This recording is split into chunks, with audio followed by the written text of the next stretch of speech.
black and yellow because you know this timing is about to hit super hard? Or do you try and make another go of it real quick? I'm not sure. I mean, if you watch our games, we're going. If we're here, I mean, Yeah.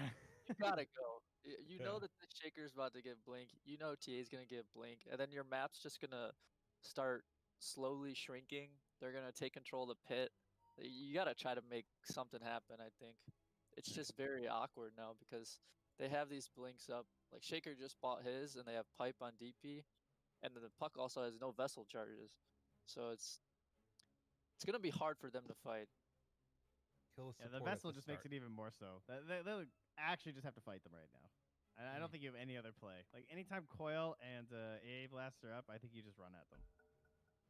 Could just Yeah, wait you for gotta Gunner to try to make DC something again. happen. That's the strat.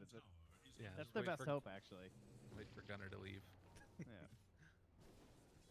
Well, nonetheless, they are starting to invade a little bit the dire jungle here. And you can see that black and yellow trying to get set up to pressure this tier 2 tower. I mean, without Exorcism up, there's a chance that they could get this done. That's one of the biggest things. Oh, but never mind. They just glyph it. They have to run away. That feels bad. It looked like Ocean was trying to set up on mid, but they got scouted out by a ward. But he takes the invis rune and he's heading top. Oh no. Oh god, black and This yellow. could be a disaster. Don't stand together. Don't stand together. How Oh bold god, will he they be? see him. Oh no. Oh wait, no, Zero gets the ulti off though. Okay. Well, I think Yeah, they thought they might down have here. a sentry. Oh, nice. Well, they find him nonetheless. Okay, Soulbind, keeping them together. Exorcism is popped, and Yamsum, he's going to be the one that goes down. I mean, look where the rest of black and yellow went. They all just went south. They just left. And they ditched real hard. Dude didn't even ulti. He's like, I'm not wasting that cooldown. It's pretty cool. I actually don't know if that was that bad for black and yellow. They ended up getting the mid tower, and they actually managed to lower the net worth. But now Dire's going to move into the Roche pit, but I'm actually pretty sure black and yellow is ready to fight this. Oh, this is actually a good fight, I think. Yeah. No Exorcism available. It's so fast. That Roche dies so fast. Oh, they're not going to get there in time. Roya trying to sprint over and realizes it is a fool's errand, and they do get it on Gunner. Man, that was right before Sammy finished the 8 Aghanims, too. Yeah, that was a very fast Roche.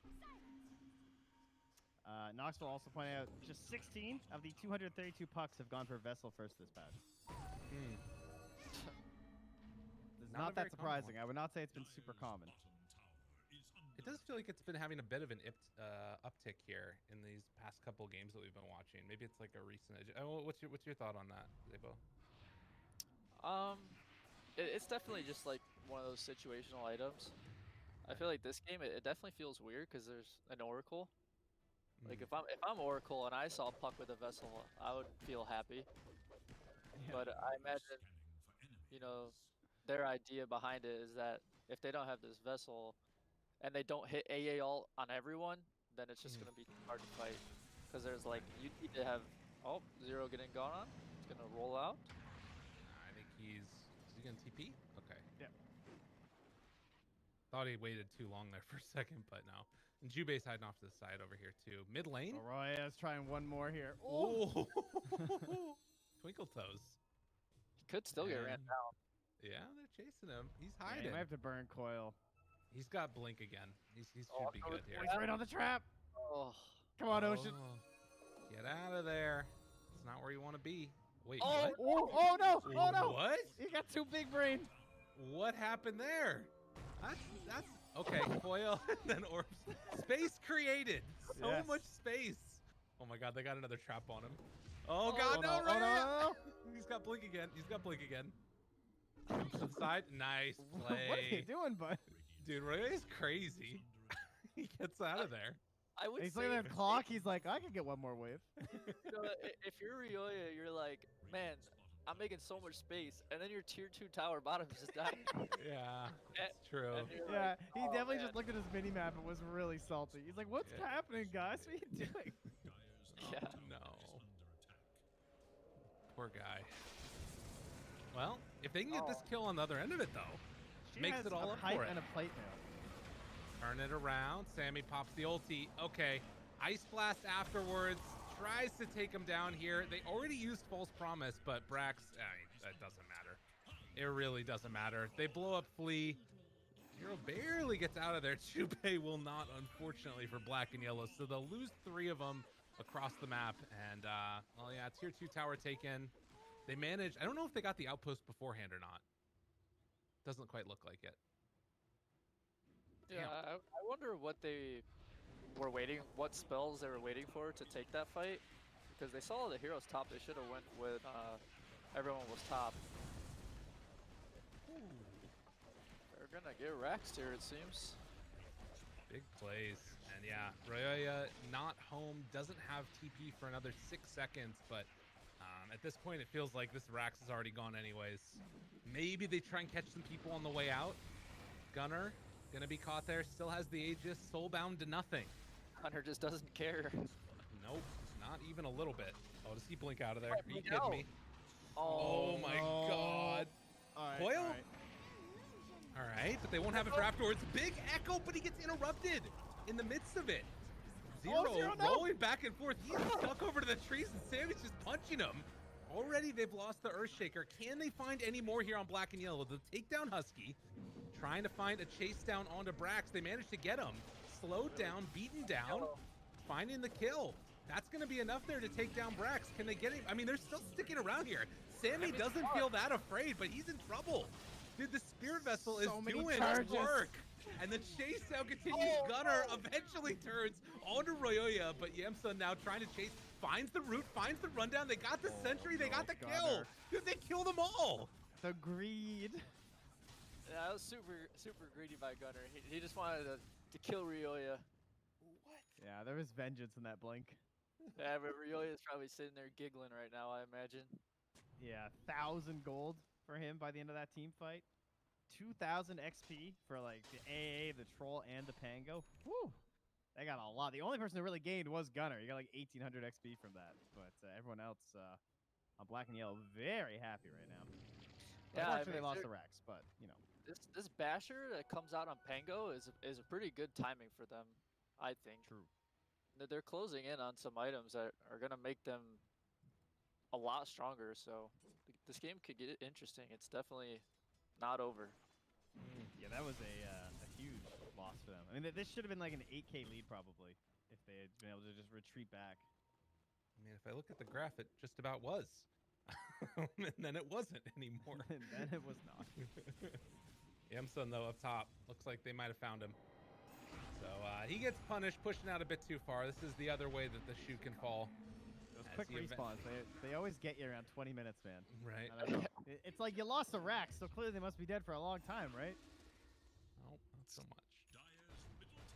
Damn. Well, 8-13 now, and I guess you gotta wait for next Roche. Like, do you still need to keep banging on this timing that you've got as Zoomers, or now do you need to kind of wait for these BKBs? I'm checking the gold and the items. I think you could still go. Sammy boy? Maybe? Oh no. Oh, the rollback. The rest of the team's coming in though. They're bailing. They're bailing. Yeah. They're getting out of there. It's time Not to run. funny. Legs didn't quite connect. Ooh, Oh, really? chase down Oh. though. Silence. Ice blast afterwards. Lots of damage onto Sammy, but he has that Fate's Edict to live through it. Lots of damage bursting through the Monkey King. Can they quite bring him down in time? It doesn't look like it. Jubei instead is going to be the one that falls. Too much healing there from Sammy. Oh, Roy. Oh. Oh, the Run. trap.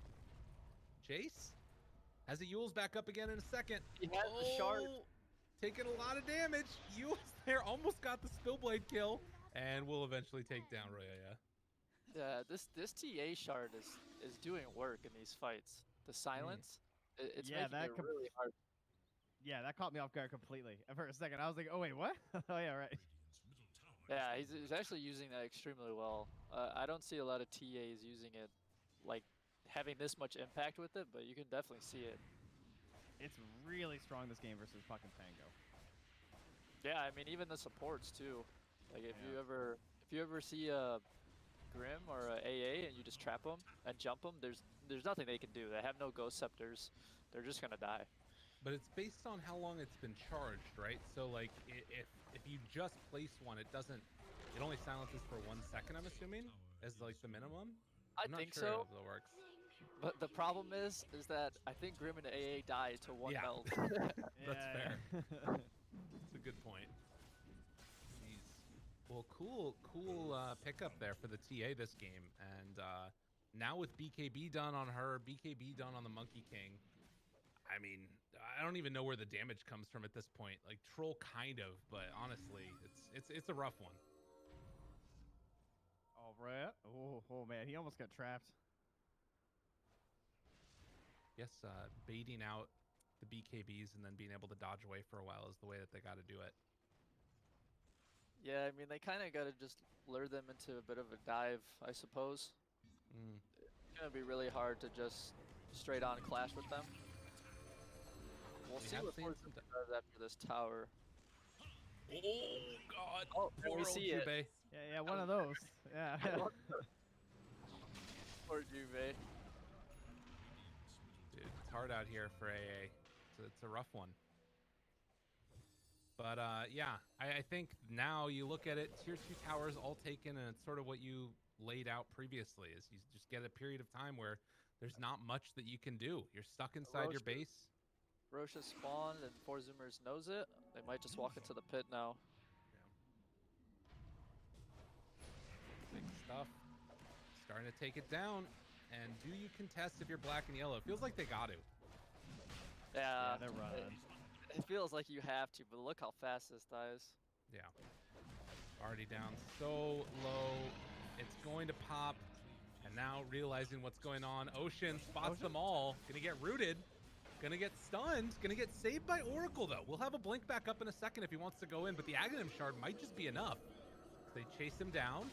Gotta run away on Yemsun, and they do have Jubei caught yet again. Ice Blast gonna kill him. Or rather not kill him. Vessel back here, and he can't do it. Silent on these traps. Dude, it's devastating. Absolutely devastating. Husky lets him know how he feels about it.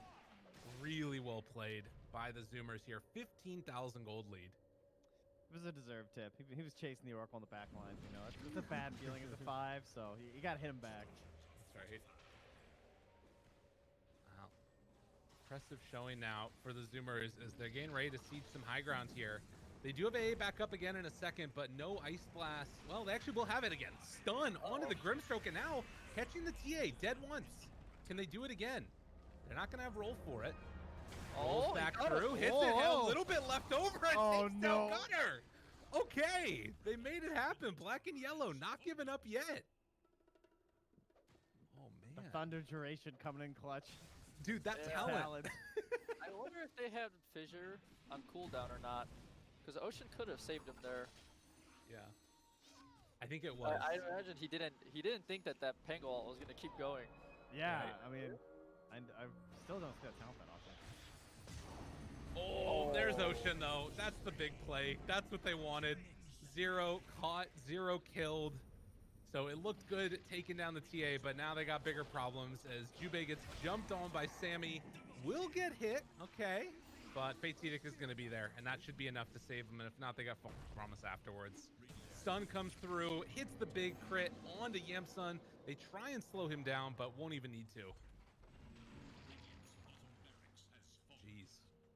Yeah, but I actually think that the level 15 Pango talent is actually becoming more common. Like in pubs, I see CCNC and Abed, and most Pango players going 3-second rolling Thunder Duration now. Is that because the like the Ags and everything isn't as popular, probably? I'm not really sure what it is, but they just do it now. I don't know. Fair enough. Maybe it has something to do with the shard.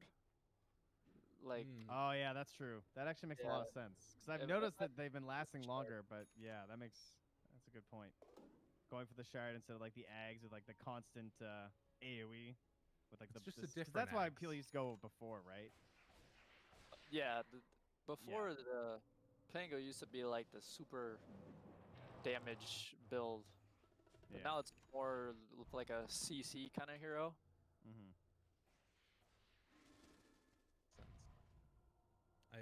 also just want to say it's just a different chart. It's a different Aghanims, not a no Aghanims. There's never What are no you talking Aghanims. It's Aghanim Shard, not Aghanim Scepter. Yeah, I know, but the It's- old Aghanim Scepter was. I mean, the Aghanim Scepter before, when everyone just built that, was like you wanted the shield craft. I know. I Right. was just joking around. Oh, okay. I got you. Sorry. I think I'm thought taking you were this- Brax jumps in. He's gonna pop here, I think. The A blast connected onto him. Ton of damage. Yamsun does get the ulti off though, and pull him back in that much closer. The DP is dead, but so too is the troll. Now it looks like this is gonna be at least a little bit easier of a hold with no exorcism. Life near. Ooh, bash. Wow, Jump in. Oh, Sammy. Excuse me, and now Coil in. What are they doing?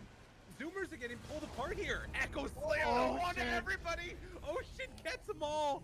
But I don't know if it's going to be enough. Gunner, can he solo this one quickly enough? Jubei, Ghost Scepter, going to wear off. Oh, Cancels Jubei the plays? TP. Living, Plays? walking out of there. Oh, the redemption arc, it's begun. The chase down, Ocean's in trouble. They got the silence afterwards, or just taking the kill. 0 with the triple. Oh, black and yellow. All right, that was a pretty baller play by Jubei. I'm not gonna lie, that was pretty sick. That was pretty sick. Damn. Gonna Yeah, just walk this back. swashbuckle with Basher is causing a lot of problems for Zoomers when they try to push. Like this Monkey King actually took so much damage from one swashbuckle and then just ended up getting bursted because of the minus armor. Yeah, it kind of felt the same as what happened to Gunner before, right? Where it's just like suddenly they're just gone, and then the whole backline kind of collapses. Plus, losing Brax as the first hero was very helpful. Right. Well, and he got Right, yeah. he got hit by the ice blast, and then they had to immediately pop false promise, which meant he was gonna die with all the damage those bursts in because he wasn't gonna get the healing off of it. But I mean, they just had to do it to try and keep exorcism going. I guess I don't know. Yeah, he died at the start and Troll died, and then I imagine 4Zoomers thought that it didn't matter as long as they had no Troll, but this DP is definitely extremely important. They need Right. this DP to be alive. Hmm. Just his pipe and his Lotus, it does a whole bunch for them. Well, this game I don't know, it felt kind of out of reach, and it still looks like it should be, but, you know, when you're taking fights like that, you know, maybe you get a little concerned. That next Roche is coming up. Maybe Jubei can hit some big ultis here. All hope is not quite lost. This Pango hero definitely gets very interesting. When he gets his next item, Scotty. That's pretty clever. I like that. They're actually not going to heal at all. smoke in here. I imagine they're trying to set up vision just to secure the next Roche. It's probably their idea. I don't think they want to fight too much. They're laying these traps around all the big. They're going to fight try and areas. swoop all the way behind for when they retreat back after. This is big. The only problem is that this creep wave in mid. Oh, okay, yeah, Royo's gonna get it. Okay, they see him, and now they think he's going for the next one. I would imagine. They got the right idea though. Like they drew. Zero's just like, yo, they're all up there, like 100%.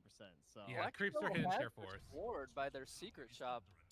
If 4Zoomers walks under this ward, it could be really, really good for black and yellow. like Gunner. Gunner. He's under. Gunner Yeah, he's is- under. Oh, They see him. Ooh. oh, they're TP now. Yeah, they got some neutrals. It's a win. Yeah, I imagine the call there was let's smoke and wrap and sit on these wards. And like black and yellow also dropped another set of wards by the top bounties. So I imagine their idea is that they want to contest this next Roche. They're just gonna all in for the next Roche, and we're gonna see some giant fight. And that's Right. something that You we got haven't Pango been able to AA, have yet. right? Yeah. Pango Yeah, AA puck, got like to. the pit is your place. They haven't really been able to do that yet either because it's always been like just taken out so quickly It's getting by Dire. de-warded. Dang. Well, they Yeah, still have the nice one one. over on the secret shop. Yeah, that secret shop ward is probably is even more value than the other one. That's true. That's like who wards at 30 minutes kind of ward. Right. Yeah, it's like why is this here? Let's see. Any big items for black and yellow that sort of give them another big advantage here? It's just BKB coil Brax? connected. And they used the ulti already. Ice Blast coming through was missed. able to connect. No, it didn't. Okay, Monkey King ulti now got to run away. Troll backing out. They've used the Pango ulti and now trying to retreat. Yeah, as Bail, soon as they bail. saw it miss, they're out of there. Oh, it's an instant roach spawn. It was like 10 seconds. That's Oh so my bad. God. Because they just used the roll. Wait, It just happened here. they're running in. Okay. Yeah, with no coil, with no Pango ulti for a little bit. They do have the glyph at least, but 40 seconds. This is going to be a hard hold for black and yellow. It is going to be really tough. They used everything. Soulbind, all of it. Please try to delay for this eggs, eh? Oh, Yeah. Flea's going eggs. Yeah, he's Almost actually got it. really close. He just needs like one decent kill here that he's in the AoE for. Chase. Ice Blast goes out. Round 2 going to connect onto almost all of them. But they've already lost 2. Buyback immediately from that puck and the troll. Brax trying to back away. They know that Roche is up, but they used Exorcism for the fight. And now jumps in. Silence though! Oh! It was up on the high ground. Yules trying to keep him alive. A second round of it. Tries to dodge. Imps him on top of him. Hitting into this Death Prophet. Trying to take it out. Rio gets away on absolutely nothing. Gunnar can't chase him down. He's out of there. Able to live. That would have been it. That would have been game. Gleipnir comes out from Sammy, trying to take down Jubei now. The bash not going to be there. They lose Jubei, but he does have buyback. And he will have Ice Blast again up as well. But they got to deal with creeps in their base on black and yellow. This whole wave is going to take their tier 2. Yeah, that was a Tier really 3. good play by Ocean on the top Rax fight. This troll and this puck were kind of doing what we call like poke plays. And they just overextended by just a little bit. And got instantly blown up by Ocean. It was really good by him. Not so great buyback. So I mean, you lose either of those guys. This next fight gets like pretty much impossible. Well, Yeah, they I did mean, buy this enough time for Ags. Extremely hard at this point. But All we'll right, see. so the outgoing damage is 150% from the illusion. Okay. It's the bonus move speed. It's also he's got it. immune still, right? Yeah. Yep. Does he get Jingu stacks? That'd be crazy. No, I don't think so. That would be pretty wild. I don't know what Ice Frog was thinking when he decided. He looked at Grimm's eggs and was like, "Oh, it's not good enough. Let's make it spell immune." Yeah, Why? I know. I don't know why he did that. Cause like when there's a Morphling in a game or something, oh my gosh, it's a support nightmare. Morph TB or something? It's crazy. All right. Just pops it to secure this tower. Exorcism out as well. He barely got that Monkey King illusion out of there because the clones. Yeah, silence gets the jump away. Zero going back and forth, but the BKB is already out. Gunnar chasing in on this. They're affected by the Ice Blast. Brax now trying to run in and take down Jubei. Gleipnir is going to connect as well, and that's enough for the kill. Does have buyback, going to be forced to use it, but they're already megaed. And do Zoomers want to stick around inside the base or just head on back out? Looks like they want to just try and finish this one here and now. Although they don't have Exorcism. I think they're just taking a slow fight. I didn't realize. Braxton and Sammy each have one. Zoomers looking really freaking clean in this. They take off the silence from Sammy, and they're staying in their base. There's nothing that they can do against them. They don't have an answer. Keep eyes on Ocean here. He's definitely licking his chops. He wants. He's got the force into blink play, ready at a moment's notice. Catches onto 2. Fissure goes out. Ice Blast afterwards. Not looking like it's going to be enough there. As they take down the Grimstroke. He didn't even get to cast Dark Portrait. 30,000 gold lead as the Zoomers are going to take the tier 4 towers and set themselves up to likely take the game, barring some miraculous comeback here. Come on and slam. Fissure, the big old jump. Ocean catches him. Buyback from the Pango. Ocean's going to be saved by his team, but GG is called as the Zoomers take a 1-0 lead in the series, 39 minutes in. It's an impressive game. I think it started a little bit rough for black and yellow, but especially that maneuver right into the mid lane when they took the tier 1 tower really set like the pace and the tone for this game. Yeah, the way they just like zipped in and suddenly like map control was just gone for black and yellow. Like the standoff just ended. Yeah, it was an extremely fast play from 4 Zoomers. They just saw that they killed their Shaker top, and it was just so fast that black and yellow just wasn't ready for it. They end up losing their puck, they end up losing their tower, and then 4 Zoomers just gets their whole side of the map, and they're just out farming them. Yeah, the thing that's so interesting about that too is it's normally like the other team that's punishing the DP ultis on cooldown, but this time they punished it with DP ulti. They waited until those ultis were down. They're like, you can't do anything now. We're just gonna run at you. So good stuff. Man, game number 1 in the books, ladies and gentlemen. We're gonna be back in just a little bit with game number 2. But first, we're gonna head on back to the panel, and even before that, we're gonna go to a quick break. So see you guys in a few for the panel and then game. I like the Phoenix pick, though. You recognize that with Earthshaker and Timbersaw, only these two can't really hit buildings, let alone an egg. And, core locking people within the egg radius with the cogs. Ursa there to help bodyguard it a bit. Pretty decent synergy and good against the opponents. And now we have a Witch Doctor coming out here. Yeah, this seems to be like the OP guy in the safe lane 5 position right now. Everybody likes this. To have a Witch Doctor, like a Crystal Maiden in their lane. It's just so much lane harass. It's good stunning, it's good team fight. Does a little bit of everything. And we have no hard stun, silence, or lockdown now, though, and Storm Spirit comes out. That's a pretty choice grab from Black and Yellow, I gotta say. So Earthshaker Shard is going to be even more important this game. You really have nobody to hit the egg right now, which I think... Like, I look at this Phoenix hero, and if you have nobody to hit the egg, it just feels like a free... Well, there's somebody now. It just feels like such a good Phoenix game so far before this Morphling pick. Yeah, true. More for Shaker. Yeah, that's a classic. Yeah, that looks like... Don't see it a lot here in NA, but, still resurfaces from time to time. Even though it's not as potent as it used to be, still definitely has the synergy. See, what can we get here? How does it work with Shard, by the way? If Morph has Shard and Steel and uses Earthshaker, does he get the Shard? Like, doesn't Rubik, I think if you so. steal something that has relation to Shard, you get the Shard as well? Is that right? I think that's I would how imagine it works. so, yeah. Which I actually find weird, because you don't get talents, but you get Shard. I don't know. One of those weird mechanics. I think with Rubik you have to have the Shard, but then with Earthshaker it's just bugged. Like I think it literally just works with Earthshaker because of a bug. Like I don't think that's particularly normal behavior. Just Dota 2 things, boys. Fair It's in enough. beta, no big deal. All right, curious about the positioning here from Black and Yellow now. I'm suspecting it's obviously a support clockwork. But what does this mean for the Phoenix? Is it off-lane Phoenix? Is it 4-position Phoenix?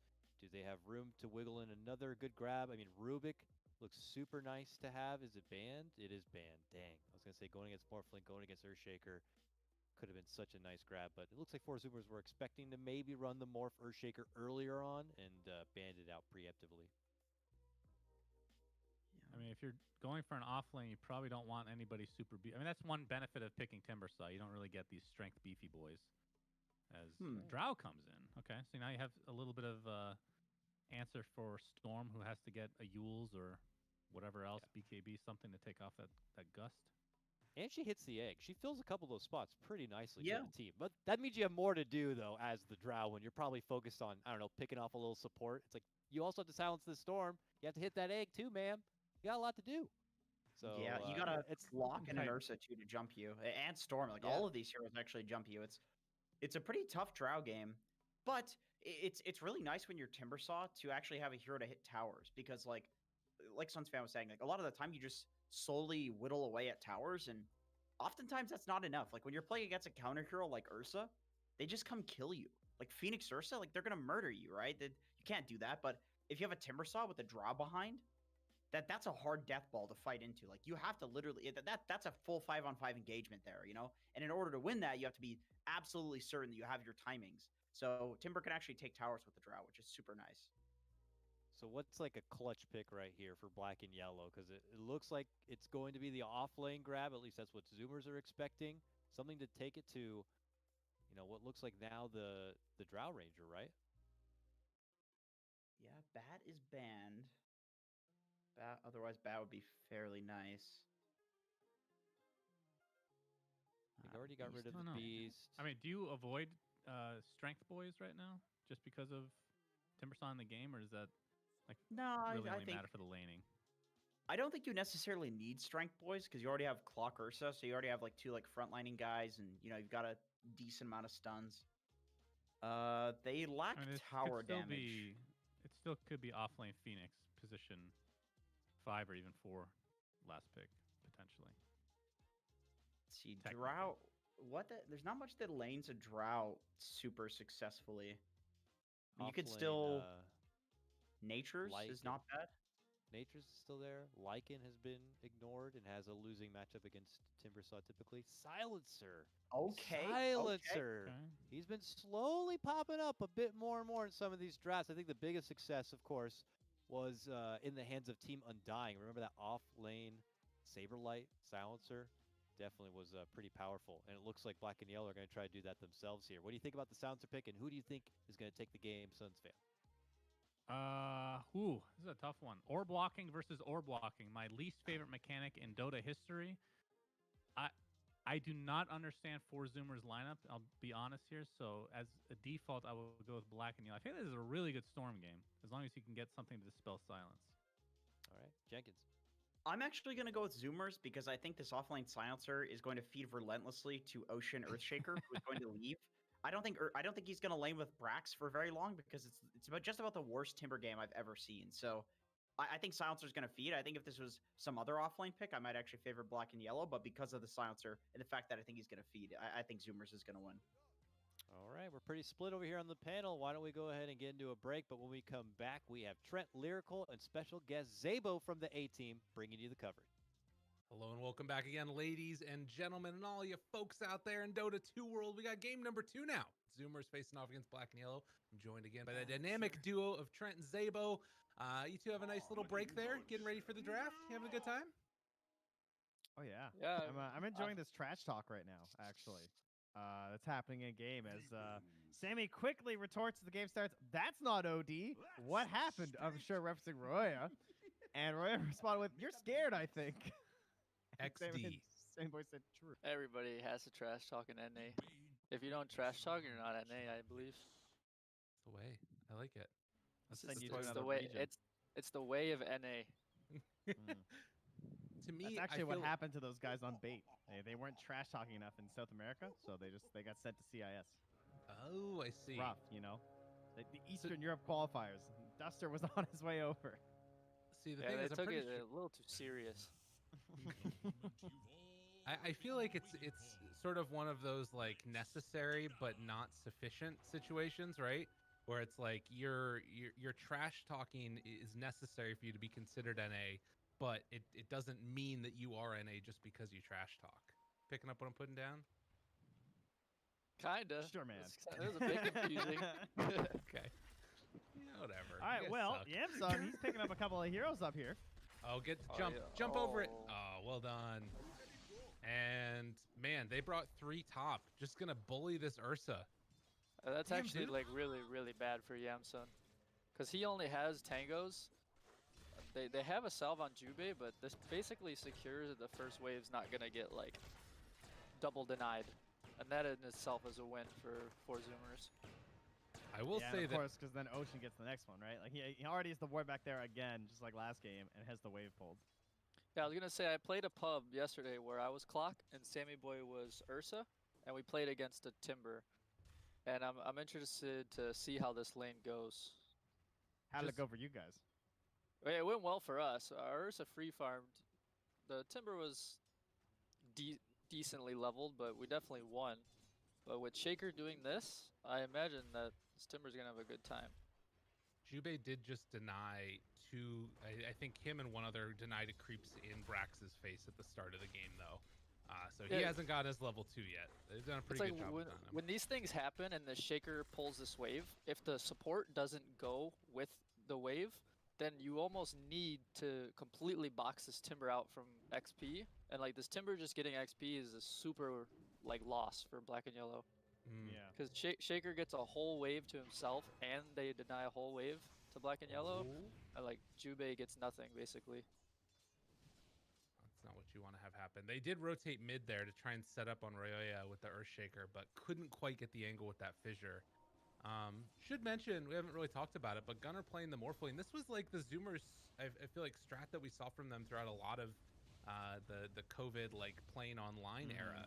Yeah, lots of mid rotating early-ish Morphling, especially against Embers, right? Not really a matchup I've seen a lot versus the Storm Spirit though. Yeah, the attempted flare. Nice try. Very cute, right? Gotta watch for that when you're playing Morphling. You don't want to be 1 HP behind the tower and just die. As bottom, they might be dying instead. A battle going on. Flea and Husky, the chase down needs one more punch. Breaks the salve actually, and instead they get 0 on the top side. So Zoomer is able to get first blood snaked away from him, and Brax, oh my god, just killed him.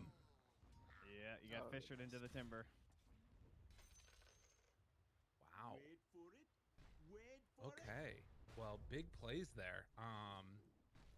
And now, I mean, 3 minutes in, you get 2 for 1, but that feels like Brax is gonna have a great game now. Mid lane though, some more action happening. His gunner's getting low. We're trying to, back up the talk earlier. That's right. So's But the it's fairy Morphling. fire. Also, he's a bracer. What a hero. That's a little Yeah, the crazy. bracer pickup's interesting. I wonder why he didn't maybe like rush wand to a different item build. It's definitely good though. Yeah, I guess just because Morph, you can like abuse it and everything. Kind of Yeah, the same the way you regen. can with Wand. Like any other hero basically has to get Wand. But Morph can just kind of do whatever he wants. I Ocean? guess Ryoya needs to trouble? watch himself here. Oh, buddy. Oh, no. God, Ocean, man. And- Yeah, the waveform through and just ensure that they get the kill is actually shared by creeps there, but nonetheless, a pretty nice little pickup. Jubei making the rotation a little bit afterwards. They did get a haste turn on Flea though, so that's something. So that movement over to secure the runes, they don't manage to secure the life of the storm. That hurts a lot. Yeah, you just gotta be really, really careful against Oh. this shaker at 4 minutes. Gunner You is can't really bold, walk man. to low ground. He's morphing to 1 with like the clockwork still right is there. Is Clock watching him? I Yeah. mean, he was on the other side of the river. I hope he didn't gets know him. the vision. I hope he gets him too. He tried 1 so far. Gotta get some raindrops on Morph probably at some point. You gotta Zero. get that sneaky tier 1, tier 2 ward. Chase down bottom. A lot of damage onto him. 0 tries to get a return kill, but not going to happen as they are able to back away from Ocean. He's still taking a lot of damage from the Arcane Curse, but right now only level 1, so should be able to walk that off. I'd really like Black and Yellow to get some wards out at like this 5-minute mark to see this Shaker's rotations. Like if you get some ward near this Radiant side outpost, it'll see the whole rotation of him going from mid to bottom or bottom to mid, and then you basically do the same thing on the other side because the Shaker's kind of ruining the lanes. Husky. Chase down. Sticks. Tries to live. Not going to happen. Ends up dying to Flea there. Yeah, his movement has been super duper solid so far. Gonna TP back out of here in a second, I'm sure as well. He already has 1,000 gold actually just sitting in the bank on him. Yeah, Ocean's been solid too. Jubei as well just had he like rotated all the way down in to the triangle and stole the rune like directly in front of Gunner too. So that's partially why Ocean's also has to come mid right now. Right. Gunner just dropped an OBS right onto the OBS that Ryoya just dropped. So I wonder if they'll deward that.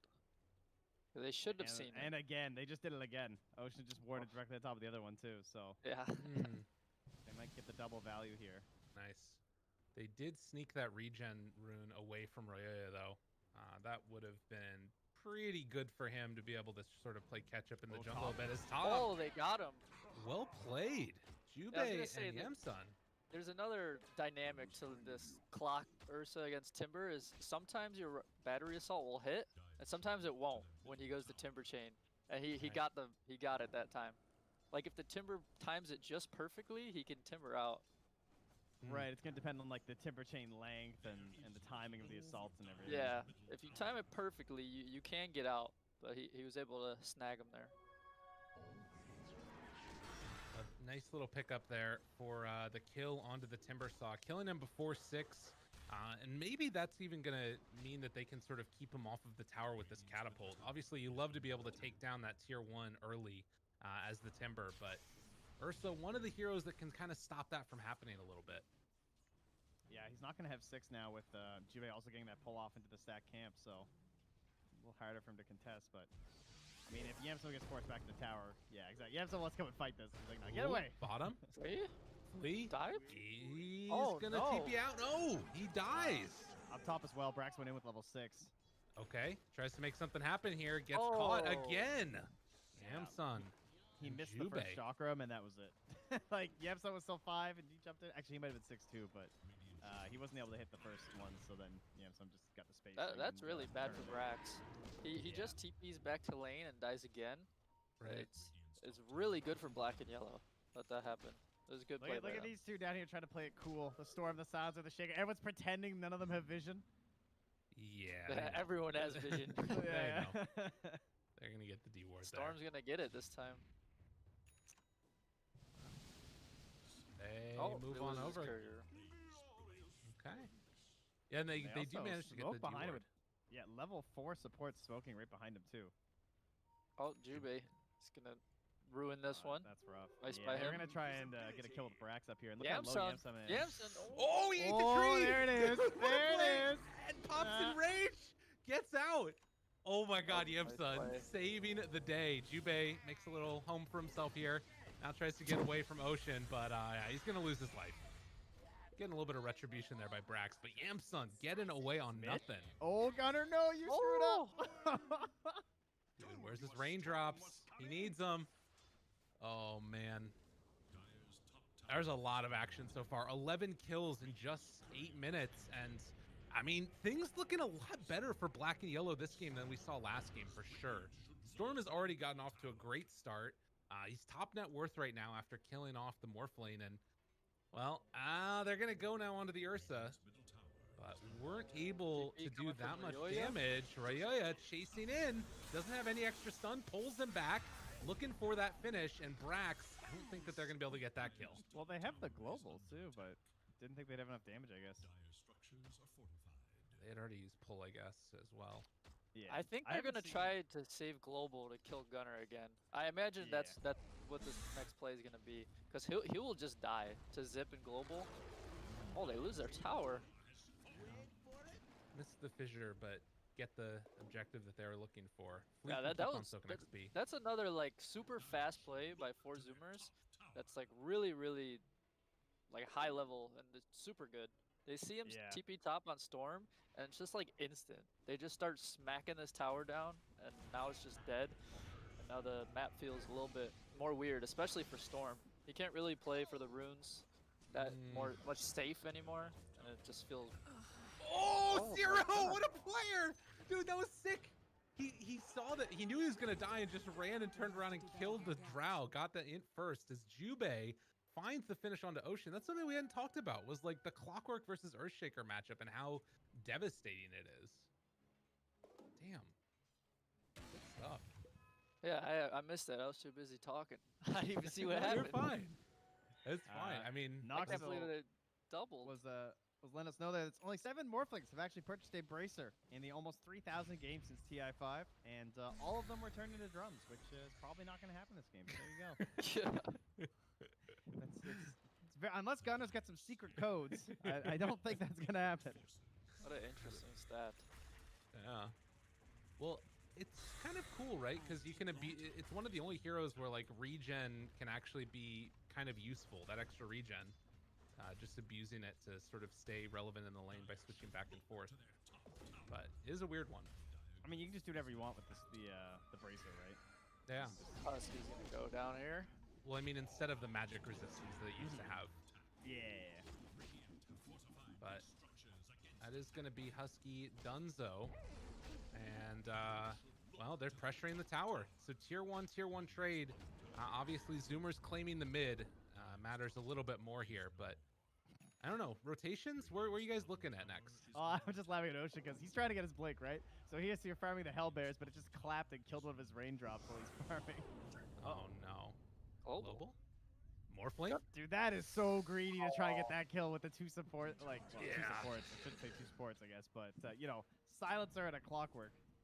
Yeah. Yeah, I imagine someone probably made the call to Ryoya to zip, and Ryoya was probably like, nah, man, I'm not doing it. And then it just got really awkward.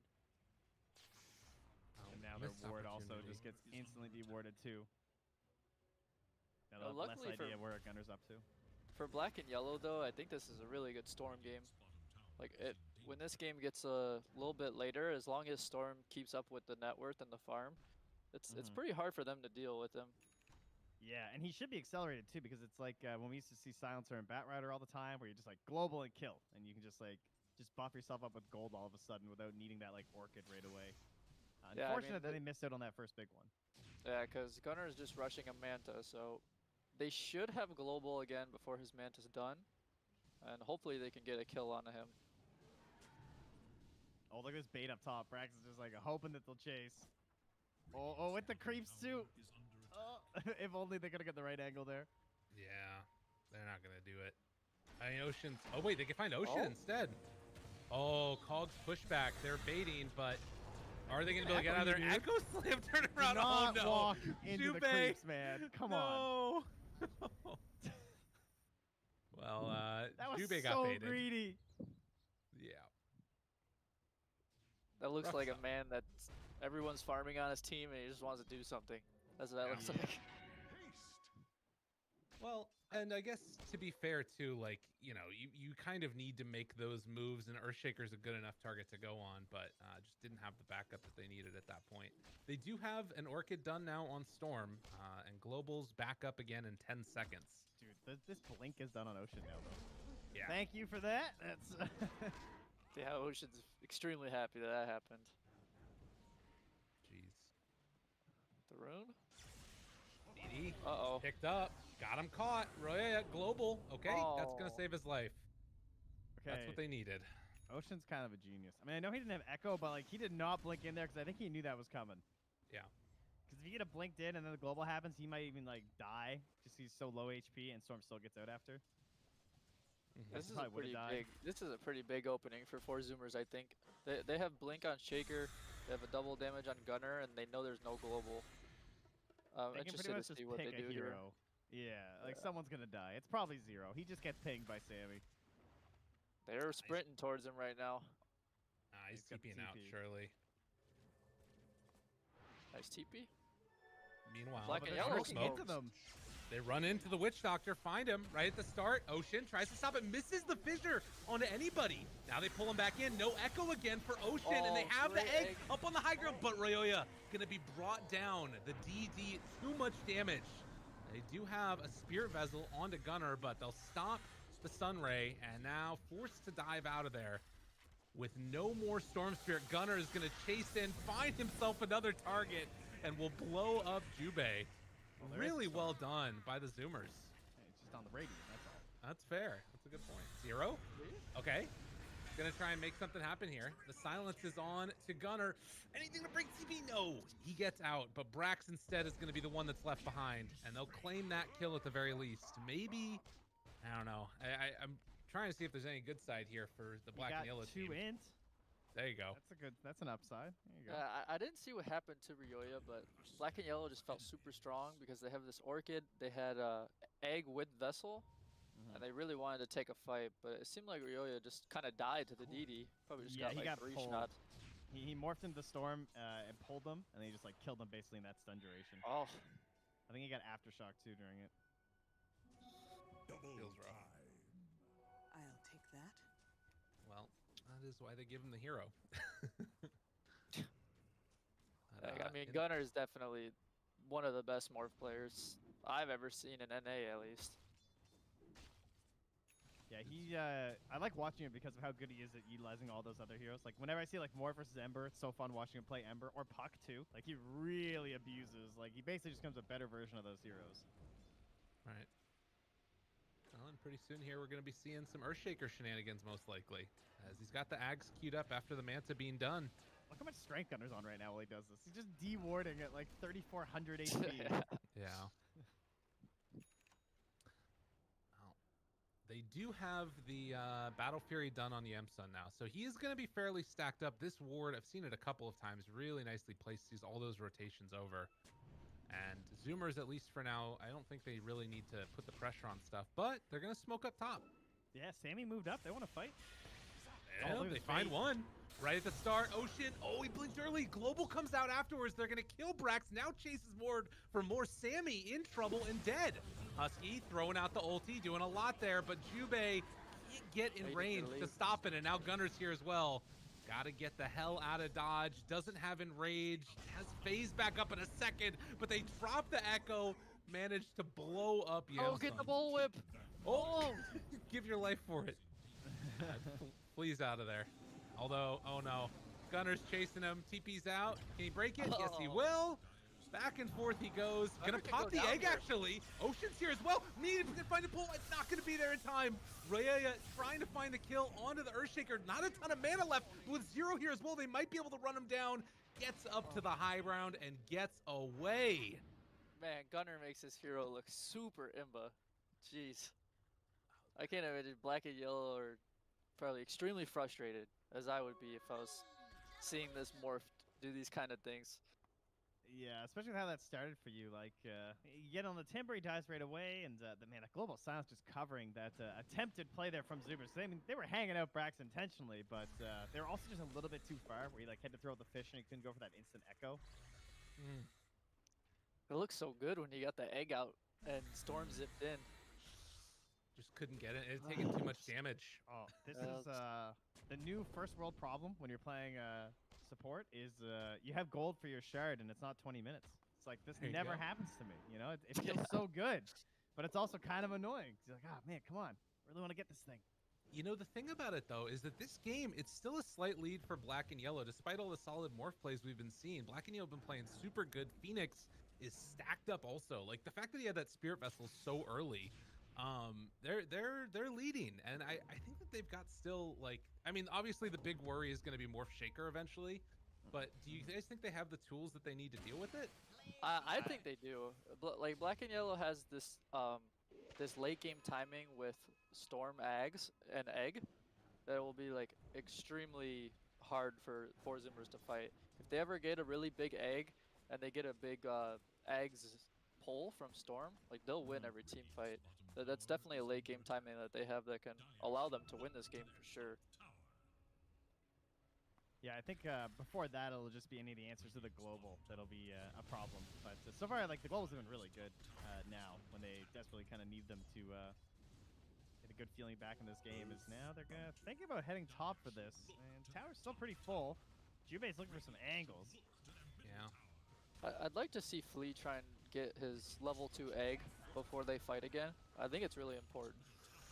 Oh, gotta be careful. That angle with the Earthshaker up on the high ground finds get him, one. Jube. Fissure off, catching on to the Witch Doctor. Husky gonna die, but they got him. Good blink away. Silenced, but still chased. Taking up a ton of that Storm's mana. But it looks like they're gonna blow up Ocean. A really nice fight, and this could be right into the pit. Gunner in the back. Does kill Zero. Well, maybe not then, actually. If Jube goes down here as well, they're in a lot of trouble. They lose a couple of heroes, and now Black and Yellow have to back out. You weren't meant to see. Such is tomorrow. Strange fight. Zimmers just kind of realizes that they used everything to kill the Witch Doctor and the Shaker, and they see the Silencer, and they're like, kill him. They have nothing. So they just kill him.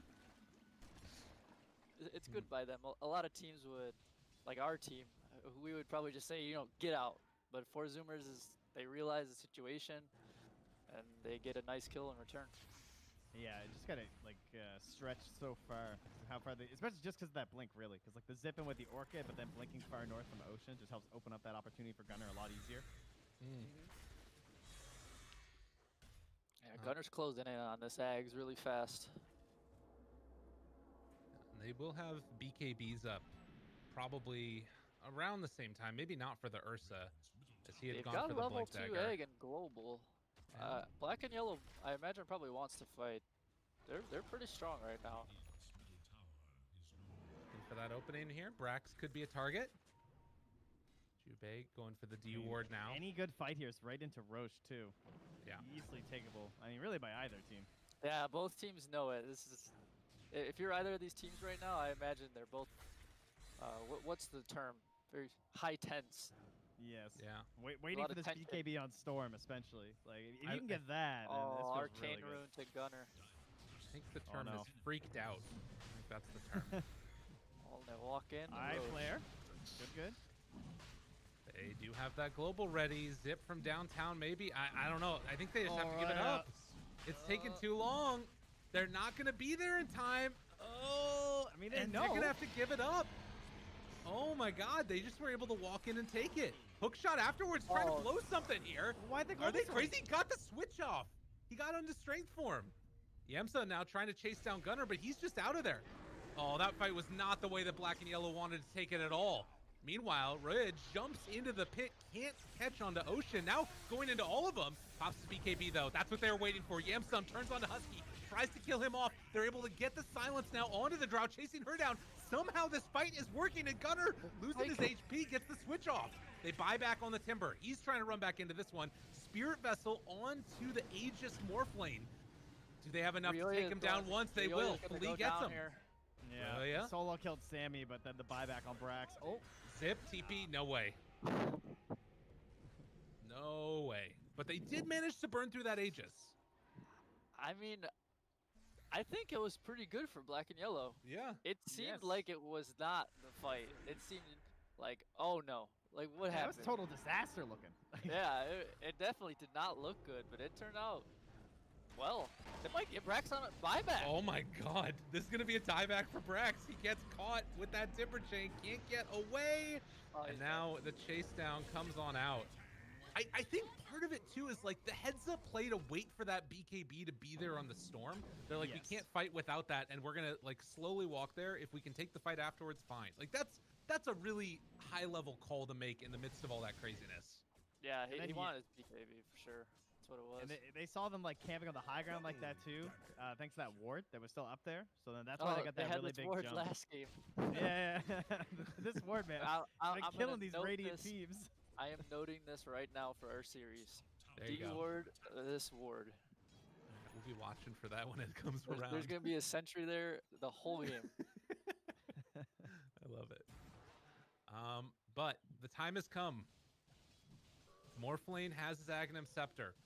They were able to burn through the Aegis, so it's not just a free path to disaster. Ocean only has 3 points up in Enchant Totem, but that's still a good amount. We'll see how it ends up working. Looks like Zoomers, after pushing out this wave, are probably going to go for a smoke-up play. If they catch 4 Zoomers, like, before this Timber spawns, could be a dream fight. They might do it, too. Oh, good scan. Good scan. They know what's coming, and they're backing out. Yeah, it was Very really good scan. But, Gunner, And they got the bounty at least. Fissure, Aghanims, Jubei. Gunner, careful, dude. He's morphing Agi with global, man. Oh, freaking me out, Glimmer. dude.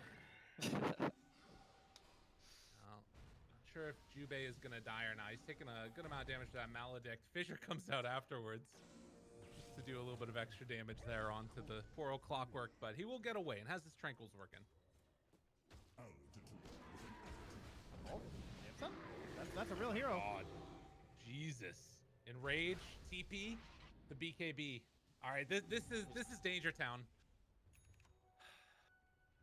I think it's worth noting, like, a lot of the big plays this game have been around Gunner, like, just trying to outplay everybody. He's been given the tools now to make it happen that much faster as Brax caught again up top.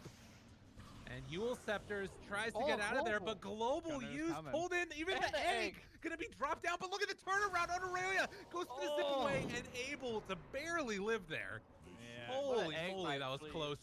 Oh my God. Oh! That was Oh so my close. goodness. This is a Yeah. really good game. This is a good game. Gunner was trying to do some sneaky stuff there with the timing on the egg and everything, but just had it judged a little bit wrong there. So Flea had a Yule Scepter queued up and actually opted to get 4 staff. I feel like either of them would have been good, but I think his idea is that he wants to save this Ursa from just getting guided. Yeah. Like, because it also really helps against Shaker now. Because if he ever gets fissured, you know, he's gonna get chain stunned. But if you force him off of the fissure, then he Oh can't my get God. the combo.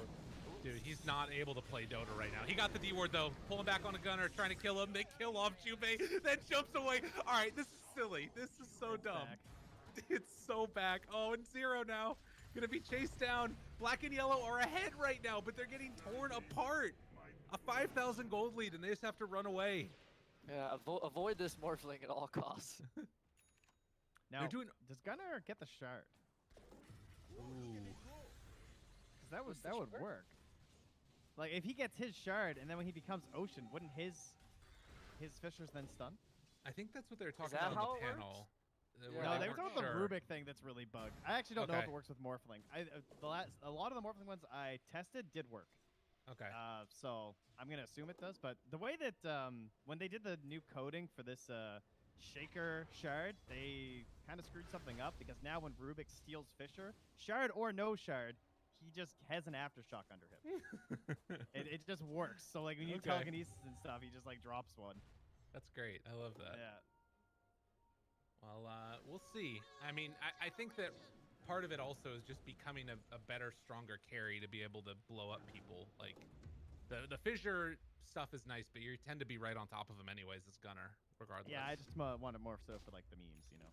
I like the memes. So I that's like fine. the perma stun wombo combo, ice climbers wobbling, you know, that kind of stuff. Yeah. It's good.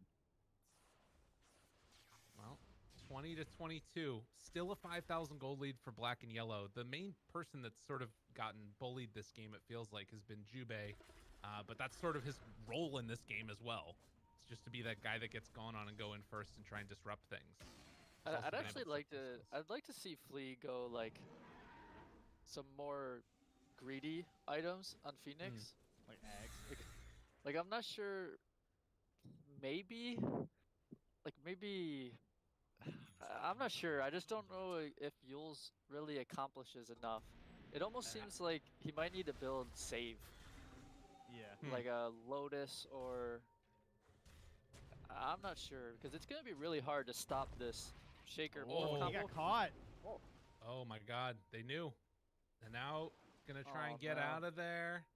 He could Does- Sunray on the cliff. Let's see if he does it. Yeah, he's gonna Dude. try it. Oh, Take that cloak of the flames off. Take it off. They got him. Damn, dude, that's crazy. that's a That good feels real catch. bad. Well, regardless, the gold lead remains about the same. When you're finding these one or two pickoffs here and there, it's not that huge of a deal. As Ooh, they they're not gonna almost have got another no one. posts at 30 now. Is anyone building a hex? I don't think so. No. Maybe they want Abyssal on Ursa, because once they get one of these instant stuns, there's a Jubei again. Fissures a little bit short. Tries to run away and looks like he's gonna be able to get out of there. Dude, how the hell do you deal with this? And Oh, having no opus at 30 is so brutal. yeah. That's so much XP. Like Yeah. pains me to see that. Well, they kind of Yeah, just like, have to hold hands throughout all of the this, and they're the losing way you net like worth. deal with stuff like this is you just get some hero that has a BKB and a hex, and you just go. Like you Right. just gotta jump on them and just drop everything. But Brax, they're smoked up Brax here. knows his role, that's for sure. True. Brax needs B to get some more division. stacks up here. Yeah, true. Gunner in the pit. They find the witch doctor. Cogs push back. They see the real one. Tries to chase down the witch doctor, and Yamsum pops BKB. Hastrun on to that Morphling though. Now Sammy gets jumped on. They're pulling him back in, trying to take down the Drow. Focus everybody else first as the stun comes out, and they're gonna kill the Drow. But now Gunner goes in, tries to take down one. Silence for the moment. He actually can't switch back into the Morphling form. Yamsum jumps down to the low ground. Zero doing a good amount of damage, but is going to be chased down. BKB out. I don't know if he can stand toe-to-toe with this Morphling. Too big, too bad. Storm too far away, and they'll lose 4 on black and yellow. This Witch Doctor actually lived for so long that fight. He got started with Hook, and then he forced out, like he got hooked, globaled. He forced out Ursa blinks on him. He glimmers himself, and there's no detection. But he lived for so long and made Ursa like use everything on him. Yeah, that was mega value. And then, of course, they commit the full storm jump and the egg just to kill Sammy, which, I mean, it's a good start to the fight, but Gunner just had the mop and bucket after and cleans it all up. Now they get Roche. And they have E-Blade as well. Gunner's gonna buy it, I imagine. Arcane he's, Room? making some considerations here by the looks of it. Oh no. This is an Arcane Rune, E-Blade, Earthshaker Morph coming with an Aegis. This thing is so silly. Every time I see it, I remember the first time we saw it, it's just like, what is even happening here? Yeah. And it hasn't been changed that much. Yeah, they just need like a black hole or something. If I was playing Enigma, I would just black hole him every time. Like, Right. This guy, it's just crazy. They make it look so imba. Yeah, Like, it's some people run it and it looks like you could deal with it, but this looks crazy. Mm-hmm. They're just jumping everywhere. Right. It's I can't even watch the fights. And it's Well- they can never get like the first jump either because the way that Brax plays, right? Like he's just always scouting where they are, and like the first spell usage. I mean, even then, like getting Husky too. It's like Gunner's never the first point of contact, so if you can't lock him down right away, the fights just look brutal. Yeah, Well, and now Brax has a cheese, so he's gonna play even more crazy. I think the way that we've seen some teams deal with it is to focus that Earthshaker first. Try and find the player, take him out so that way you just can't morph into it. Which, I mean, you're still dealing with a Morphling at that point, but at least it's not just this absolute madness that we see now. Yeah, I and mean, maybe that- that's what that they need to do. It definitely works. It's just really hard. Yeah. Because if you ever go on this shaker and you don't use your BKBs, like if this morph's already morphed into shaker, then you're gonna get stunned by morph. Right, exactly. By morph. So it's hard. They could possibly do it with global, like jump onto the shaker with global. Ooh, good global there to save his life, and Yeah, I believe that saved him. I think he would have died. Yeah, he was dead for sure. They could have just chain stunned him and be gonzo. that's really the problem, right? Is that it's like these spells that allow you to have like an answer, but you end up having to use them to just stay alive and relevant. Now they can go high ground, and now there's no global, and it's instead 1,000 gold lead into the Zoomers' favor, and more importantly, knocking on the high ground. God, and how in as the I hell do you was- deal with this? Flea does have Oh. level 3 egg. 0.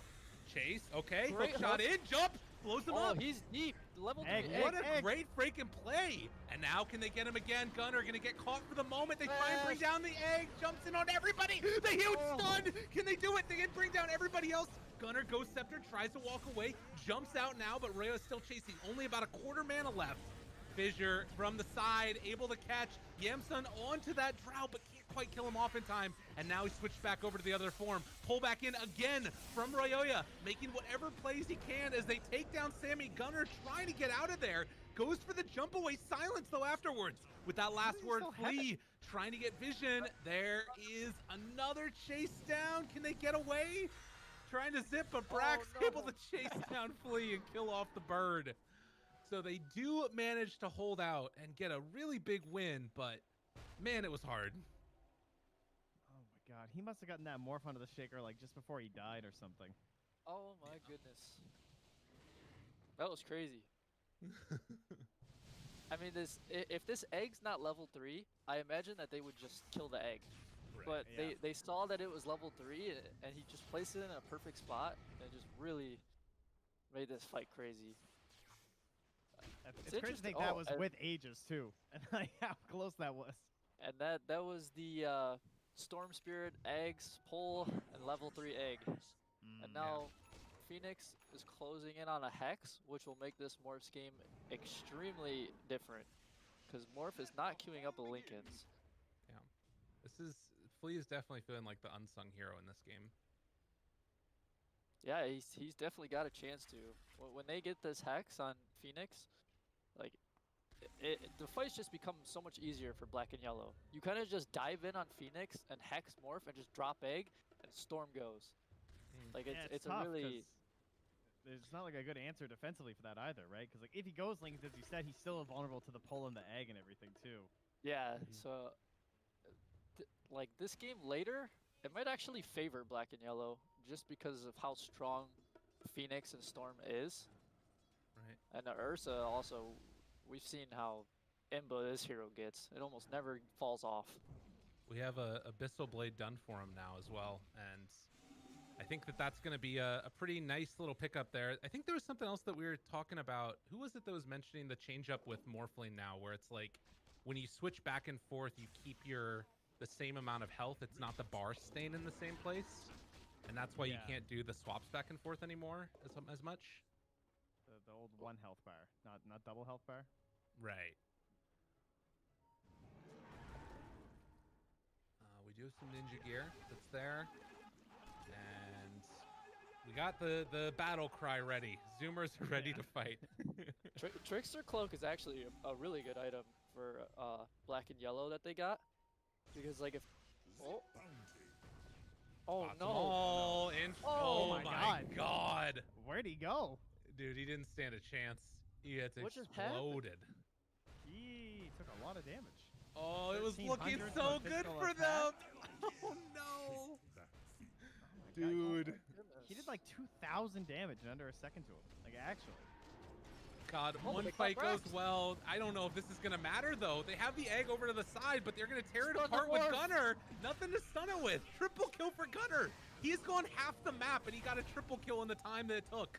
Now he's looking for the ultra kill. The chase down coming. Gunner hungry for blood.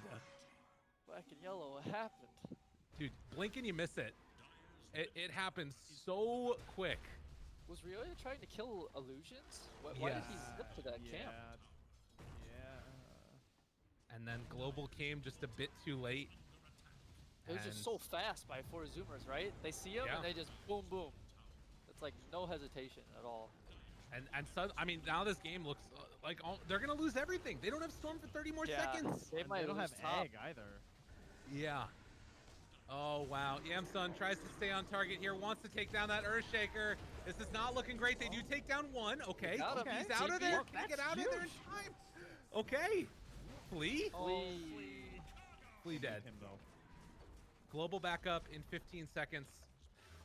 But they've already got what they came for. I That might think save the game. Top though. Yeah. Okay. Yeah, I mean that play definitely did save top. It was a good play. It was impressive actually. I'm very surprised he got out there. Very well played by Yamsun. Yeah, especially with how much damage we've seen Gunner dishing out. That was very much we've needed got a to see timeless relic on Storm. Things are getting good. interesting. So to me, that's such an interesting mentality moment for teams, right? You like sort of have this big sigh of relief when you win a big fight, and then Guys, like don't sort go of take top the again. take their foot off the gas for a second, and then all of a sudden it all falls apart again. Yamsun, don't do it, man. And they got him. Hex gets the enrage off. The lift no. up. BKB. Yules. He has no buyback. They've got got Bissell. Global. They got Global. Looking for a hook shot in, maybe. Gunner chasing Yamsun. Getting burst down. Abyssal comes out, but one more hit and no buy on the sideline. They I'm lose sorry, Ursa. I know that you were saying something, but Oh, I'm it's watching fine. this Ursa, and they were ready for it. They knew. Like Yeah. they just knew, and he has no buyback, and I'm just thinking, man, your Storm just died here. Like, don't do this. Don't go for this rune, please. And he just Right. walked up, and Brax hexes him, and that's all she wrote. But we'll see. Storm has got level 25. This overload attack bounce is kind of crazy. See what could happen. Now, waiting for it. Jumps in onto 2. Pulls it in. BKB. They don't have a silencer. Trying to take him down. Isn't enough damage. The egg on the other side. Drow just missiling all of it away. got it. They kill off Gunner, but they kill the egg. And good game, well played, is called. It is over. Sammy Boy in the end able to do enough damage there. What a freaking win from the Zoomers.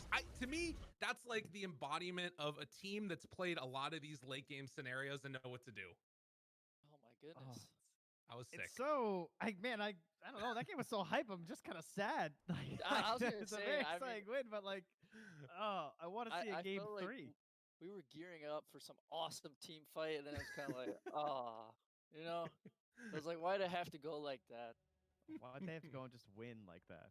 How dare Yeah, they? Very why- impressive stuff by the Zoomers, though. This is Yeah. more like the kind of Zoomers that we saw more so during like the quarantine era, as well as just like what we were kind of expecting coming into this league. Right. So I'm sure it must be pretty motivating for them to get a more convincing couple of wins like that. Yeah, we'll see if they stick with this first phase Timbersaw. I It did imagine. some stuff. It did Yeah. do stuff. I imagine that their idea behind it is the whole playing up on people, like during the mid game, not really about lanes at all. So we'll see. But good Yeah, stuff by four Zoomers. They deserve to definitely. win. Yeah. I think that's that like I was saying, like you just how many times has this team with this specific group of people had to make those late game calls all together, and then you have that experience, and while all these players on Black and Yellow are incredibly talented, we've seen it, like it does sort of it's not something that I think you can practice that easily unless you've just been in those situations. So impressive performance for sure, and a 2-0 in the end, even though it felt like it was a little bit more competitive than that, and we would have loved to see a game number 3. Zoomers are able to take it. They're going to head on back to the panel in just a moment, hear what they have to say about that one. But first, let's go to a quick break as we take a collective breath of all that craziness after that game. Ooh. Huh. Early silencer. So a couple quick Instant picks Nature's here. Prophet. Yeah. Wow. Silencer comes out, but this is a team that still needs a 5 position. Maybe also could use a 3 position.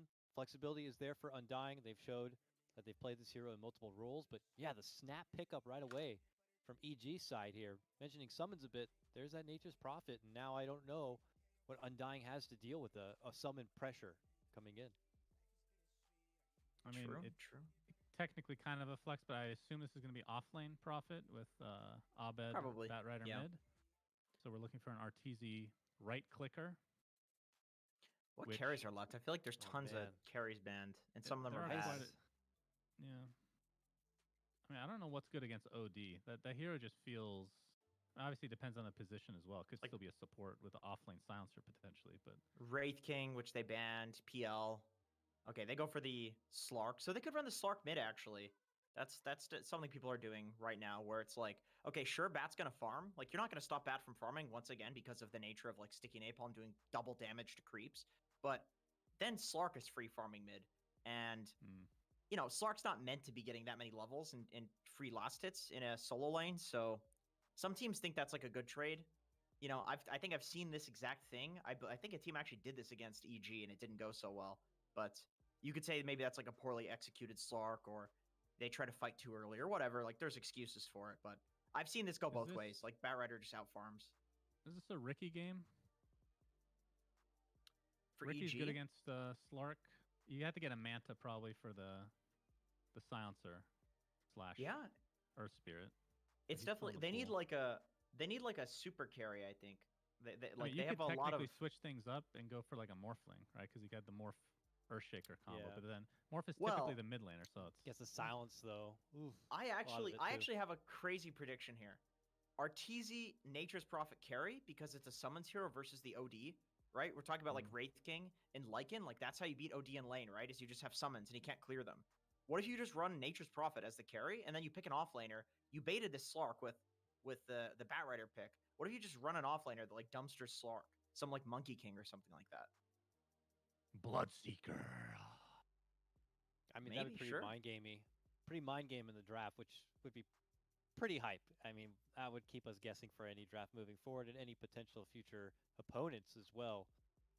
But otherwise, it's what you said before. They'll need one true kind of carry to kind of put this game on their shoulders if the momentum from the first 4 are not able to get it done. What else is And- good against Slark just in general? Like, forget about the laning stage. If you are picking a position 1, which we're still kind of assuming for EG, although there is that flexibility. What else is good against Slark? I think the Drow's a good ban. More so, not so much because of like the matchup. Like, Drow can silence Slark or something like that. It's not really that big of a deal. It's more so like Drow just 5-mans and takes towers, and Slark doesn't like that. So Drow is definitely a good ban. It's bad against the Monkey King, bad against the Pug, has bad success against PL and Nyx Assassin. They've all had good track records, typically, at least in high-tier pubs against the Slark. I know pubs, of course, are different than your competitive games, but if you want to see it, recent meta trends. Oh no, Lycan's banned. It would be a solid Lycan game, but it is sadly out of here. Oh, Not much left. That Drow band's quite intriguing, too. That could have been a pretty Ember's nice still there pickup. for Undying, potentially, depending on how they want to lane this. I mean, Slark could still go mid, and Ember play that position 1, at least in the safe lane. Assuming OD is still position 5 here. Because we've seen Saberlight play Silencer off lane before. Mhm. Kind of his patented thing, and there it is. Oh, The Ember. call. So this is a Ricky game, I feel like. I mean, the silence is really annoying, and OD can be a problem, but I think you get, like, Battle Fury into Manta, then into Ags. And then Yeah, really it's only there's OD you're worrying about. there's not much left. There's like Jug, but it's not so good against OD in lane. I mean, I suppose with Witch Doctor, it's probably fine. There's Ricky, Yeah, which Jug's I think pretty decent. for the game, I think Ricky is the best. Ricky's laning might be a little rough against Earth Spirit OD. You could also morph because you do have the morph Earthshaker combo, and there's an Earth Spirit on the enemy team to take. Okay, never mind. Ooh, Whoa. Dusa. okay. Dusa. I mean, we've seen it before. The 4 Zoomers tried to make it work, I believe, in their matchup against Quincy Crew, but here Evil Genius is pulling it out. Gentlemen, take it in real quick because we're going to have to go to a break and then quickly get this into the game. What do you got, Suns fan, for your Ooh. first prediction? This is hard. I'm just going to go for EG just because I think they're better individually, but I think this is going to be a really good game. All right, Jenkins. I'm going to go with EG too. I really like to see Abed on this bat hero. And I played against Arteezy Medusa in a pub a couple days ago, and it was not fun. It was a very bad time. So I'm going to go with EG. All right, we got 2 here for Evil Geniuses. Let's see how things pan out for our very first game. Let's throw to a break, but when we come back, we've got Trent, we've got Gods, and we've got special guest Owie2000 on the mic, so don't go far. Welcome back, everybody. It's time. It's EG versus Undying, 2 of the 3 undefeated teams in North America going head-to-head. And I've got 2 fine gentlemen joining me, Trent as well as AUI2000. AUI, former EG player, what's your first thoughts on this matchup with EG and Undying going to head-to-head? I think generally Moon Meander teams are really good at coming into tournaments early with like a good grasp on the meta, and EG are actually the opposite. They come in sort of slow because they tend to ramp up their practice as the tournament goes on. So I think like Undying have a pretty good shot at taking this. That being said, I really like how EG are doing their lanes this game, so I think that favors them a bit. Yeah, this was something the panel talked about, the safe lane Nature's Prophet. Yeah, I think you see this OD hero and you want to match him up with your summon hero, like whatever can like just use summons to push lane, because OD has no AoE anymore versus creeps. So if you can shove the lane into him, he's like low range, he's high armor and stuff, but you don't want to face these like Fear Ends and Lycans and stuff. And Undying are actually gonna try to dodge the lane and get their setup right, which is really good by them. Yeah, they got that deep ward by the tower, kind of scouted out, and this is the EG classic, right? The Arteezy in the off lane on Radiant side. I feel like he plays here just as much as he plays bottom, if not more so. Yeah, for Especially sure. back in the day. And with the fissure block, like it gets really hard to play the 3v2 in your safe lane. Like even though this OD has 8 armor for some reason, like it's still gonna be hard for him with EG having the equilibrium. I haven't talked to Icefrog about that one yet, huh? I mean, For like, some reason. but why? Like, like look at him. What a stupid hero. It's the Storm Spirit, right? You know, they got really high armor. They got thick skin. He storms through it with 40 extra move speed, and like, I don't know. That hero is really annoying in pubs. So EG. Oh, sorry. Go ahead. Yeah, I was gonna say, are we gonna see Undying responses by sending 3 heroes top, or do you think Moon's gonna be kind of just chilling in the bottom lane? So generally the response to this should be, since they're going to push it in, you don't need to respond right away, and what you want to do is you want to get your level 2 on Earth Spirit before you come top, so you have a level advantage in this lane. Because if they 3v3 from the start, they're just going to lose this lane. Well, we're gonna see, yeah, Moon stick it out bottom, tries to get a little side pull off, only grabs the 1 creep over, but yeah, definitely curious to see how this one pans up. Over in mid, we've got the Abed Batrider against Slark. Do you think we're gonna see either hero pull ahead here, guys? They should just be farming, I think. Yeah, this is becoming very popular in like every region. Like I turn on a game, I see Bat, and I feel like I'm seeing the Slark get picked mid all the time I think right now. pretty much every bat lane, the Batrider just farms in now. Like there are some lanes where he can win, but there we go. The level 2 from Moon, he TP's up, and he TP'd as soon as he hit 2. The Fissure may bail him out, but the curse is going to tick away. Doesn't look like it's going to be enough damage with the Tengu regen, but yeah, he came as soon as he hit 2. Exactly what you said, AOI. Hit 2, TP top, and instantly goes for a roll kill. Unfortunately, the roll didn't land, even though he got the kick slow. Yeah, it's actually not the easiest spell to hit, to initiate with. Yeah. And the problem here is that I think Furion should dumpster Ember in this bot lane. Like mid lane, that matchup's not bad for Ember, but the lane is like really long in the side lanes, and obviously Brow's also not a side lane player. Like he's really good as 1v1s, but when I played with him, like He's definitely more comfortable mid, right? I mean, he's a mid player, so. Yeah, it's really interesting how much it changes in the side lanes because there's just like there's more space to play around with and there's less space to hide, right? Yeah, the big thing is like Ember mid, like he gets shoved into a lot, so he's sitting under his tower, and 3 armor's a lot versus Nature's Prophet. Like like he's under his tower now, but like that's because Ice is also getting 2 free range creep denies. Like this would never happen mid lane. We'll see if there's going to be any kind of response to help Brile out. Maybe we'll see some kind of rotations with Moon, like later on, where it goes down bottom looking for some kills. Because I feel like Nature's Prophet is one of those heroes that can be kind of easy to gank if you've got the stuns and the silences. Yeah, for sure. I think this early game is going to have to be on Moon. Like I don't think the Silencer is going to be able to rotate that much. They're doing a really good job fighting for the spot top. Yep. It's a good fissure to block it. Coming over to mess with that one, make sure that they don't get any kind of an XP advantage, and Arteezy just, you know, farming up against Saberlight. It doesn't look like a huge laning advantage going either team's way so far, just both supports on both teams sticking to this top lane to contest these pulls. Yeah, the scary part is though, if Ice gets that like early-ish 6, because of like how well this bottom lane's going too, that they're gonna look to turn that into some kills up top, I'm sure. Yeah, even without the TP, that's a lot of damage for the global Wrath of Nature. Yeah, that's a good point about the Wrath of Nature, because when you try them versus Trilane and there's a Furion on the other side lane, like it's actually terrifying, because you're a support, and sometimes you're level 2 when the Furion hits 6. That ulti can do like 450 damage to you. So we see Silencer rotating bottom, because this Ember, he's like low on regen, he's half HP. If something doesn't happen, like, see TPs to solve him, just to like salvage his lane. Yeah, we're gonna see Undying basically, yeah, change up the way these lanes are working, and we'll see Brile if he can get a bit of a better lane now that the Silencer's around, although it doesn't look like Doobie wants to stick around for too much longer. He's headed towards the mid lane now. It doesn't really feel like there's a good home for Doobie in the laning stage. The fact he TP's just to salve, to me, is not a good sign. Yeah, it's not great. He stopped that pull too. But they do catch him on the way out, so... Flies here, maybe to bail him out. It doesn't look like Moon's gonna be able to commit to this kill. Does have the urn, but didn't have the rolling boulder back up yet. Yeah, it's actually a really early urn. If he can get some kills going, like they can definitely snowball off this Earth Spirit. He has lanes to gank this game. Oh, look at Abid.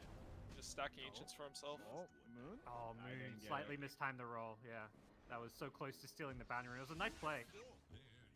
And yeah, these ancient stacks on the Radiant side going to give Medusa a lot of farm later on. I think Moon's okay, but that was a lot of damage for just a Fisher, a Maledict, and a couple right clicks. Brile bottom is almost getting solo killed by Ice. He has the Sprout, but luckily can Quelling Blade out. The creep's kind of blocking him there. If Ice managed to get a even slightly better block, he already got a really good one. It would have been a kill. Luckily for Brile, he's got Bottle as well as a bounty rune to refill it with. Yeah, double bounty, in fact, so he's very happy now. Saberlight top. Yep. They get the Fissure. There's the Wrath of Nature. They get the slow follow-up with the Mystic Snake. Saberlight going to go for the TP out in the trees, and he'll survive, so... That's the first Wrath of Nature coming into play, and it doesn't get a kill. Yeah, no TP on Ice yet, or else I'm sure he would have gone there. Well, at least no TP to return to his lane, right? So. Invisibility. Yeah, I think it's like...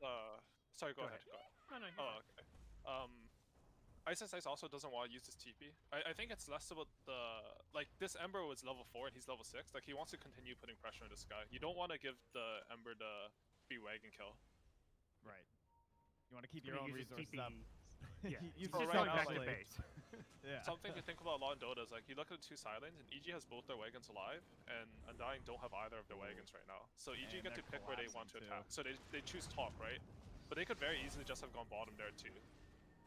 Just Force because the wagon push with Saberlight getting brought down, the Maledict on him. There's no real escape for this. They're trying to respond. Both supports sticking it out, but this is where Ember, not level 6, he just hit level 6 bottom. He's going to TP in and look to maybe get some cleanup kills. He gets a Sleight of Fist kill on the Witch Doctor. What more can he get? He goes Remning in onto Arteezy, and Arteezy's in trouble now. He's just level 4. This Ember rotation from Brile was perfect. Just as he hits 6 bottom, he comes in, and he may get Ice as well. There's no TP out. Ice is just going to kind of try fight his way out of this one, and it's Undying to come out on top. Yeah, that was amazing for Undying. They managed to deal with both wagons. Like, honestly, that top tower not dying for first wagon when you lose the lane and there's a Furion in the safe lane who's winning his lane is really amazing. How did this go so horribly? Because on paper, that looks like a really good play, right? Like, Prophet TP in, I guess maybe because he didn't have the ulti up, so they didn't have Yeah, big he didn't burst have damage right ulti. away. I think it was a bit rushed because you don't actually have damage on the EG supports unless Witch Doctor gets Maledict off, and it's like a level 1 fissure or something, right? Like, and it's a Dusa carry. Like, if you have like a Cho carry or someone who actually has spells, then you'll see that play go a bit better. Instead, like, they're very aggressive. But honestly, the reason why they went so bad is because Odie just has 11 armor under his tower. Like, it took so long for him to die to right clicks. Just the numbers. Yeah. Yeah. Yeah, like, his stats are just so high that he's... Like, normally range shields are easy to dive because they don't have a stout shield, but this OD has like 3 stout shields. Yeah, I felt like before that, EG was just having a better laning stage. The Bat Rider was accelerating. He just finished farming the Ancients. Dusa and Nature's Prophet were kind of winning, or at least holding their own in their lanes. But that kind of put Undying in a much better spot now that Bryo's almost level 8. Abbott still has 8-minute boots of travel. They have Fear and OT up, and he has lassos. So EG are still looking pretty good. I think Abbott's just going to go home and heal here, and then we're going to look for his TP into gank. Okay. Any particular target or lane that you think they want to prioritize here? I think top's hard to pressure versus Ember. He's like hard kill, and mid's a hard kill, so you can only really go bottom. Top lane, they're going to go nice ice Undying. Decide not to hard commit. Dubu is coming in from behind, but not the best hero to set up a gank with. Unfortunately, there is a Warden that scouts out where Abed went to, so they're going to know that after this, he's going to be looking for a kill. Stacking those Full Ancients farm up. mode. I mean, you can also just farm a Bat Rider. Like, when you have travels, like, there's such low cooldown that if you just stay off the map and you're farming, you can stay on the map, honestly, and just TP to a lane, because he doesn't have the best setup yet, I guess. And they really want to give this Shaker some space to farm. That's true. That's a huge benefit of having someone that can go the Ancients like that so early. And yeah, he is well on his way to Blink, by the way, on crit. Yeah, he's He like didn't not even even get going to be level Tranquils. 6 by the time he gets it. They're coming in to try and contest these Ancients. It looks more like they're just going to be leeching some experience here. Which is, you know, not bad in itself, but it is some pressure going his way. But it's elsewhere. Ice setting up with Fly and Arteezy to get the kill on Saberlight down bottom. I really like that reaction by EG. Instead of contesting like the Ancients together and being like, you can't have this EXP, they just give them some EXP and they attack the weak lane. You know that there are 2 heroes top, so you go on the bottom guy. Now they can pressure the tower with Ice and secure some And boundaries run bottom. at bounties, yeah. Yeah. Silencer Dubu thought he could grab this bounty room, but Abed just gets an easy solo kill. Had to help from a fissure, but... Man, Prophet is like the only hero that kills this tower this early. Like, Yeah, I mean, it's sort of just a thing versus Nature's Prophet that your tier 1s are probably going to die, so you're looking more to get trades out of map. But honestly, Undying's lineup, they have no tower damage, and they have no like if Ember was mid and really farmed, then their map presence is really high, but EG has 2 global teleports basically, and a Furion, so they're just gonna pressure any tower they want to. yeah, this is a serious lack of siege. They actually need the Meteor Hammer. It's not even Yeah, just they need the Meteor necessity Hammer, of OD. They need their timing. Like, their timing is to defuse on Slark. Once it diffuse on Slark, they should be looking to, like... If you can't push towers, then you need to kill your opponent, right? Because you have less play options than them, so you need to, like, kill them to remove their play options. So you can see Brawl, like, he's doing his best to keep this wagon alive. He has an illusion rune, so he's feeling pretty safe, and they're getting some chip damage in, which is really good. Abed will come and deal with it, but... He's so mad. I'm so close to play. This guy steals my catapult. Come on, man. Go back to your making Ancients. sure, you know, that one extra hit it might have gotten on the tier 1, you know, Trent. It's like, Yeah, it's true. You know, he's you're every welcome, bit of damage. Earthshaker. Ooh, But yeah, good this count. is such a fast blink. Yeah, I saw a game like this from Yapster in Secret the other day. He had like a level 7 blink as well, I think. Because it's just the Earthshaker trend. Yeah, this guy's in your pub. He just buys a Midas. He's like, yo, but it's too early to blink. I don't even want my blink dagger. Yeah. Well, now the Bat Rider has somebody to play with and set up kills for him. Not to mention the Nature's Prophet who can TP, and it feels like EG are going to have a lot of heroes that can create space for Arteezy just to, you know, do what he does best, which is just farm ultra efficiently. I mean, the kills are even, but EG are up 2k gold. I think they've killed like 8 sets of Ancients by 12 minutes, which is ridiculous. Initiation bottom.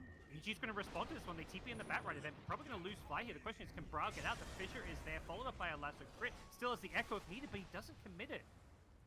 Perhaps worried about an astral save there.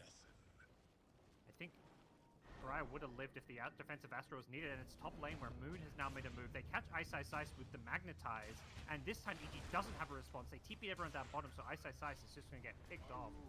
Kill going Tomato's way. It is Every amazing time play by EG Undying. Yeah, every time EG tries to go for like kills and stuff, it just turns around on them. Feels like they just got to keep hitting these creeps. Yeah, it's weird because EG have like this tower pressure and this global stuff, but their kill threat's honestly pretty low. And they use their like long cooldown on lasso now too. Undying are doing a good job. Like they hit their timing, they pressure bottom so that EG have to rotate, and then they get the top tower because of that. Tomato has his diffusal blade, and they're gonna try to take over the map now. Yeah, top and also bottom just got meteor hammered, so they're getting even more damage in there. That tower probably will be defended for now at least, but yeah, it feels like Undying have come online, and perhaps Honestly, a big part of that. It's really poor. Yeah. Oh, look at Dubu. It's like, yes, XP. Thank you. Now they can Ooh, like that's smoke huge. with level 6 and take bottom probably. Yep. Yeah, I like Big their stack flow of going the their game way. right now. Like they make these plays, but then in between their downtime on Undying, like they've made this play on bottom and stuff. Never made some space there, and now he gets to reward himself by farming some jungle stacks. They have global, they have diffusal. They should look for a smoke into fight here. I think they're gonna come back to this remnant and smoke the 2 supports in Ember, and then they're gonna lead with Slark. Yeah, EG they're gonna with catch a towards smoke. top. Yeah. Crit smoke might pop in front here. Dubu himself in the front lines. We'll see. Dubu didn't Dubu's get the memo alone. or something. Yeah. Yeah. He's like, I do not want to be with my team. This is good. I'm baiting. He wants My to thing is defend, you know. global. He sees some creeps hit top. And yet, the scan connects. They know where they are. EG gonna get caught. Abed's the one who gets rooted first. That's gonna set a rolling boulder. Crit comes in, but he gets global silence. Didn't get a chance to go for a blink echo. Instead, he just went for the blink fissure. And they're completely caught by this Magnetize, catching all 3. And Tomato coming in to clean up the Witch Doctor. Crit should follow. Tomato, come on, man. You gotta go for that perma agi. But either way, an easy Mid as teamfight well. win for Undying. And mid, okay. 1 kill going EG's way. I like that by Saberlight actually. Like he ends up getting punished for it, but I like the aggressiveness. Like his team's making this play, you see 3 heroes dead, and like you're going for this mid tower dive and Dusa. Like it ends up not looking great, but I think the idea is correct. Like Yeah, because then Prophet's not it's just joining so the rest of unfortunate. that fight. Like he barely died, right? Like And gotta get damage on these towers somehow too, with the current lineup. this is just a really late Orchid from Nature's Prophet. Like you pick this hero to counter OD because he's a summon hero, and you get this early Orchid. And an Orchid's like a high magical damage item, plus it's obviously silence is good for OD. I think Undying are doing a really good job punishing like small slip-ups by EG. Like EG are like they're going top when they're a lot weaker there against Undying's timing, they get punished. Same thing the other time top where they tried to dive the OD with 15 billion armor. Like they're getting punished for these plays, and it's really slowing down EG's game. I don't really see their timing right now. They have to get this BKB on Batrider, I guess. But Crit has had this blink for like 4 minutes. I don't think he's used blink or echo since. Yeah, he got caught. Like they were trying to hit their timings much like Undying are, but every time it's Undying are winning out on top, right? Like they won the level 6 exchange when Prophet came in with the ulti, and then they won that last one too when they tried to smoke with the blink echo. And now Ice caught in an astral. Yep. It's gonna be an easy kill. Nice No timing. response from EG. With that said, like EG are still ahead in gold. How do I check the EXP graph when spectating? Can you check it or? F7? F6? I think- F7? Yeah. Okay.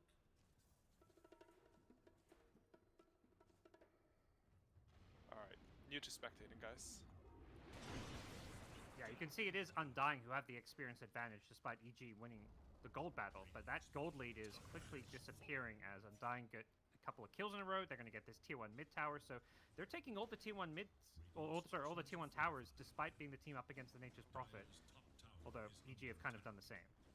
Yeah, I think that's really favored for Undying. When you have like more tower push than your opponent, you don't want to be trading towers. Ooh, nice surround by Slice Bottom. Yeah. Dubu. He TP's out in front of him. Damn. I like it. And a tip. Bit of swagger. That was really nice by Slice. Very stylish. Yes. We get some bonus points on that one, I think. The map dynamic is really weird this game because EG have farmed like literally like 13 of like the 17 ancient spawns, I think. Dude, But Abed- and Undying haven't farmed a single ancient.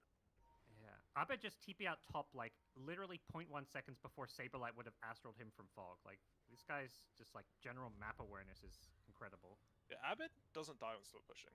Like I've watched a lot of Abed games. I coached him when he was on Fnatic. Like he doesn't die. Like I don't know. Yeah.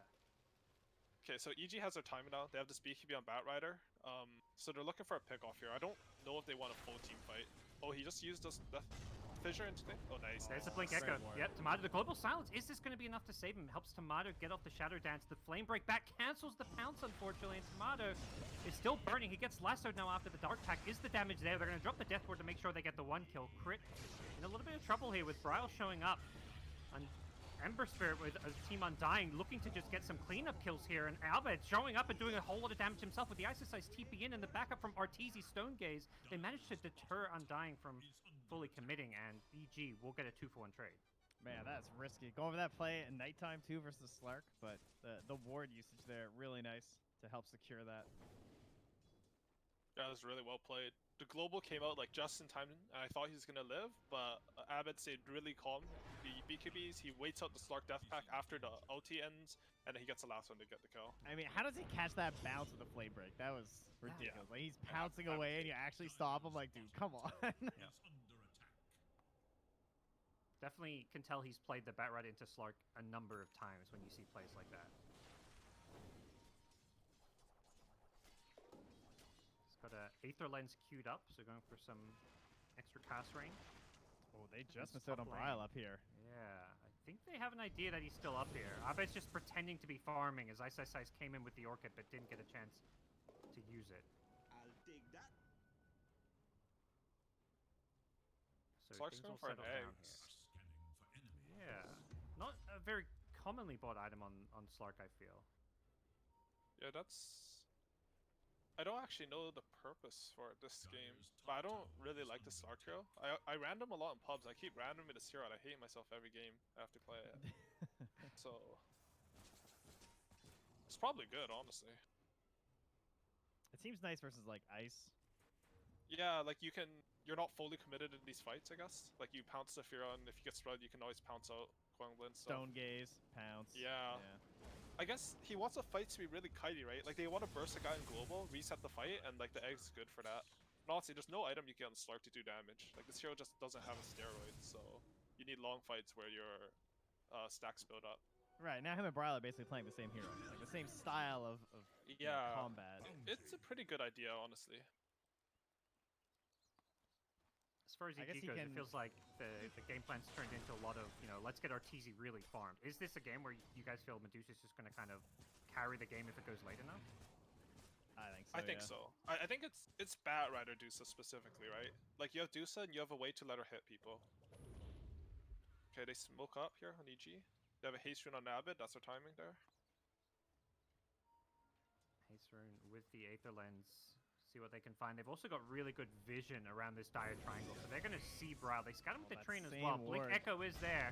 Blink Echo followed up by the Tone. The global sounds come into play, but the BKB lasso is going to deal with that one. Bring him down. They are Comes collapsing Tomato here, though. Yeah, Undying's looking to go for a bit of a counterplay here. They kill the Witch Doctor immediately. Fly just... he doesn't have the same mobility and escape potential as the rest of the team, and Abed's being chased now by Tomato, who has another pounce. The Aghanim Scepter getting him this kill. Abed gonna go down with a very, what's looking right now like a very clever pickup on the Axe. I guess EG should just never cross the river. Every time they go aggressive, it just ends poorly.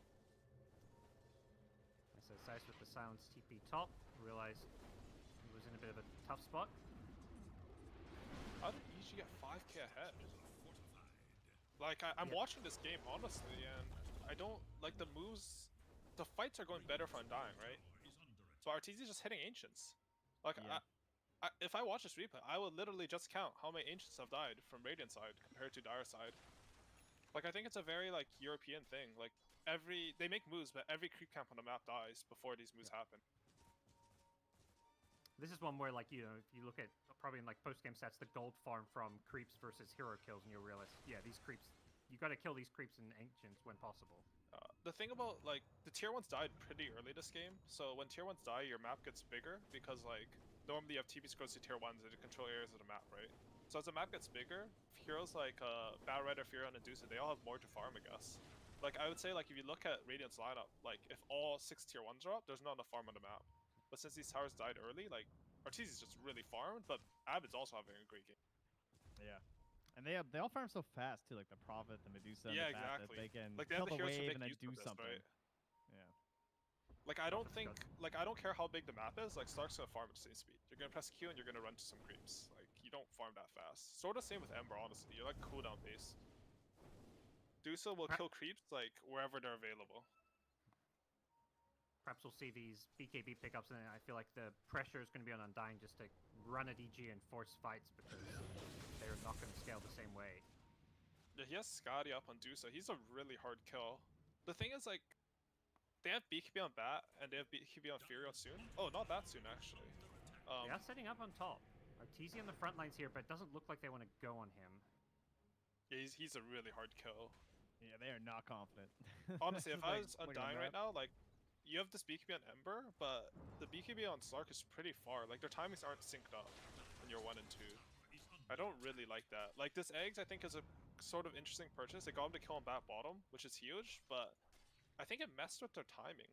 Like, you want your BKBs on cores to come at the same time, so, like, you're strong together. You hit a spike Right. as a team. Because, like, if you just want someone like Echo Saber BKB or something, I think you'd have it. So smoking anyways. They feel like they need to do something. Oh, I think smoke gets Global bombed. helps covered it though, to be fair.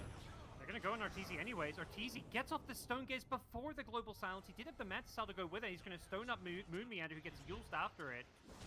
Moon Meander does have a roll. He tries to go in aggressive, but the Astral is there. No follow-up, as it looks like Arteezy is going to be just fine there. Briar with the Arcane Rune, unable to really fight with it. I think that's why they wanted to fight, is they felt like they were going to be really strong with this Arcane Rune, but instead, EG with numbers and with a very taken Medusa. Moon Meander goes with a Magnetize, trying to force the issue here, and it's Briar with a BKB charging in feet first into Arbet. Arbet, though, is just tanking up all he can with Saberlight lassoed on the OD. Tomato shows up looking to clean up. He's gotten a couple of kills already. He's looking for a 30. Once Arteezy is just losing all his stats here, but he forces Tomato back by just holding his ground, and Arteezy somehow still alive. He finally goes down. Saberlight, he's still alive on a sliver of hell. He's forcing his fight. It's Briar. Slider Fist out, but Briar without any remnants left is in all sorts of trouble. Tomato, he's showing back up. He managed to heal on the sidelines, re-engage, but he doesn't feel like he can force it into this Orchid.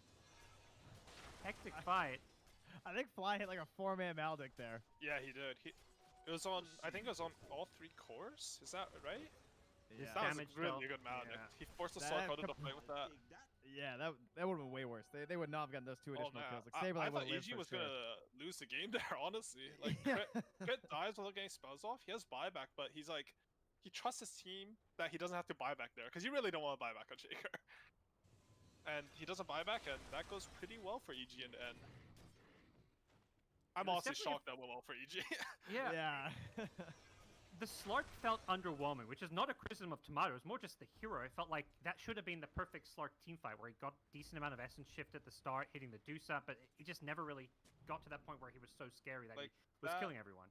That fight was just so weird, right? Like, they started in Dusa, he used Manta, but I don't think Dubu realized he already used Manta. So the Global's too late before the Stone Gaze. Like, that fight looked really good for Undying if they get the go on Dusa with the Global with no Manta style, right? But they mess up, they go in, they get out only losing Silencer, and then like 20 seconds later they still manage to turn the fight 4v5. And then EG managed to turn it 2v4, so that was pretty crazy. Slark gonna have a double damage room bottled for potential teamfight as well here. Yeah, he's gonna save that until he has BKB, and I think they're gonna smoke again with that. They've actually smoked on EG too, but gets popped by Brile jumping, and I think he spotted crit. Yeah, that stuff is super. Like, you're just playing Dota, having a good time, and Ember like remnants or slights a creep and ruins all your plans. It's a hard Tomato life will out there. make his way top, try finish that BKB, and we'll see if they can force that fight with the double damage rune or not. EG smoke, like you guys said, not gonna lead to a whole lot. The thing about Silencer lineups is that I feel like you're always on a bit of a timer. I mean, it's just your position 5, but this hero, he gets worse the more items are in the game. Like, as soon as Shaker gets this Lotus Orb, I think Silencer's purpose is pretty minimized. Yeah, he will really not have a whole lot going on. At least you know the Deuce is not getting like a secondary Oh, item. here we but go. Smoke with the BKB. BKB double damage. They want to try win a fight, then go for a fly in a perfect position to break this smoke and maybe just throw away his life. He's going to reveal himself as he dewards. He gets jumped and will instantly die. Tomato going to hold on to the double damage. They were looking for more. Moon went rolling onto the backlines here, but a good job by Fly just to cut their losses. Well, by EG as a team. That was really good by Fly to tank that gank. I mean, both teams are sort of... It's funny because like the mental game of Dota, both teams are actually feeling okay with that because Tomato's like, yeah, I got a stack. It's good, guys. We got a stack on me. And good. As the defensive Yules, is there any backup to keep him alive? The Stone gives Martisi preemptively, and they get the lasso and Ember in all sorts of trouble. The Global Silence going to try to keep him alive. Luckily, Brow doesn't get hit by the Stone Gaze, but Tomato's just holding his ground in the Shadow Dance, trying to just heal his way through this one, but he needs to disengage. Has the double damage still if he can come back into this fight, but Arteezy is just too strong on the front lines with the buyback from Crit. Looks like Undying just going to cut their losses, lose 3, and EG will come out on top. I think there's Roshan too. Yeah. Man, that was rough. I guess they thought that maybe they could turn it with Moon, but yeah, maybe that was the loss they should have been cutting right at the start. That was just a bad fight start. Like, you're past the river trying to kill a mid creep wave, you have to know the enemy team's going to be there. Like, unless you're fully ready to take a fight, you cannot kill a creep wave that far up. So they start the fight, like, losing Earthshaker, Earth Spirit, and he honestly played it pretty well once he was caught, but it's just not a good position to fight in. And now that's looking rough, because Undying were like, before that, they're still sort of able to teamfight EG with the right initiation, but if they start with their initiator like getting caught out with all his spells going off, they have to use global to save him. Like, now there's an Aegis, like I think their window's vanishing now. Like, it's gonna just get harder for them as this game goes on. Yeah, they didn't echo either, so yeah, still had that. You can't even like smoke into them. Like, I want to talk a little bit about that buyback from Crit. Like, he didn't want to buy back in the last fight because this Earthshaker buyback is so powerful.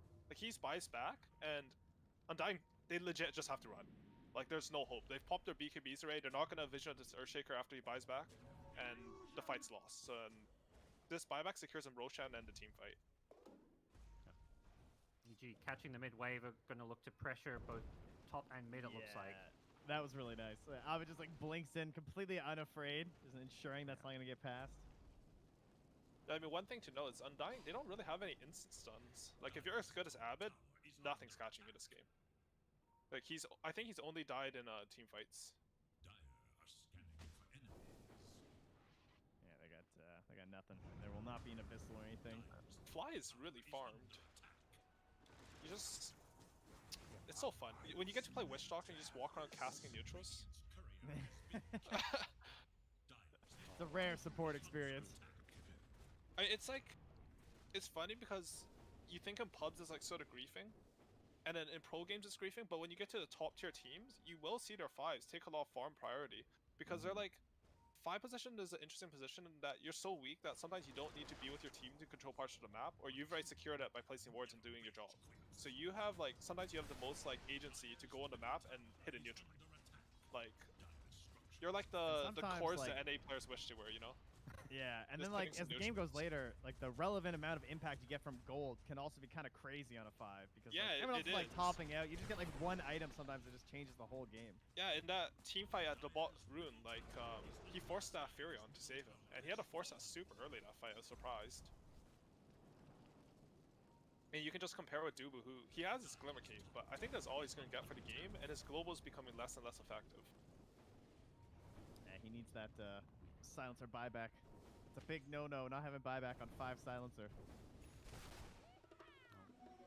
Pressure's on. Is EG going to be running into this dire triangle? They've just picked up a Crystallis on Ortiz's Medusa. He's, you know, not even that far away from Daniels. They blink it on Tomato. Abed doesn't go for the lasso there. Instead, they're going to catch Dubu, and they don't even have to commit any big spells to bring him down, so no global for 40. Honestly, not a bad death by Dubu. Like, their map is sort of screwed, so you have to like sometimes take those deaths just so Slark can farm those camps. But honestly, like the options for Undying are very limited. EG still have like a couple minutes of Aegis, and they're just gonna slowly siege this tower top. I think this Rax is honestly pretty dead. That was like a boss play by Moon. Oh my god, dude. That was so cheeky. Oh no, he's being punished for it. EG saying enough. They just lasso him up, and Saberlight, unfortunately, his Astro was still on cooldown. That was a serious Aether Lens lasso right there, man. Yeah. Abed's just so good. He just recognized that Saberlight had used up his Astral and saw an opening. And it is a dead Rax, as you said. Nothing Undying can do to defend it. Yeah, there's still a long time on that Aegis too. Medusa's gonna have Daedalus, I think, in like 1 minute. Gonna take in our racks. I think Undying have to do something. Like, you can't just lose your racks in this game. The Radiant Heroes are too mobile. I mean, they're trying the Ags plays with the Ember and the Slark, but the BKB is just still a But fine that was a answer. good play. They forced the BKB. Honestly, they should go for it here, I think.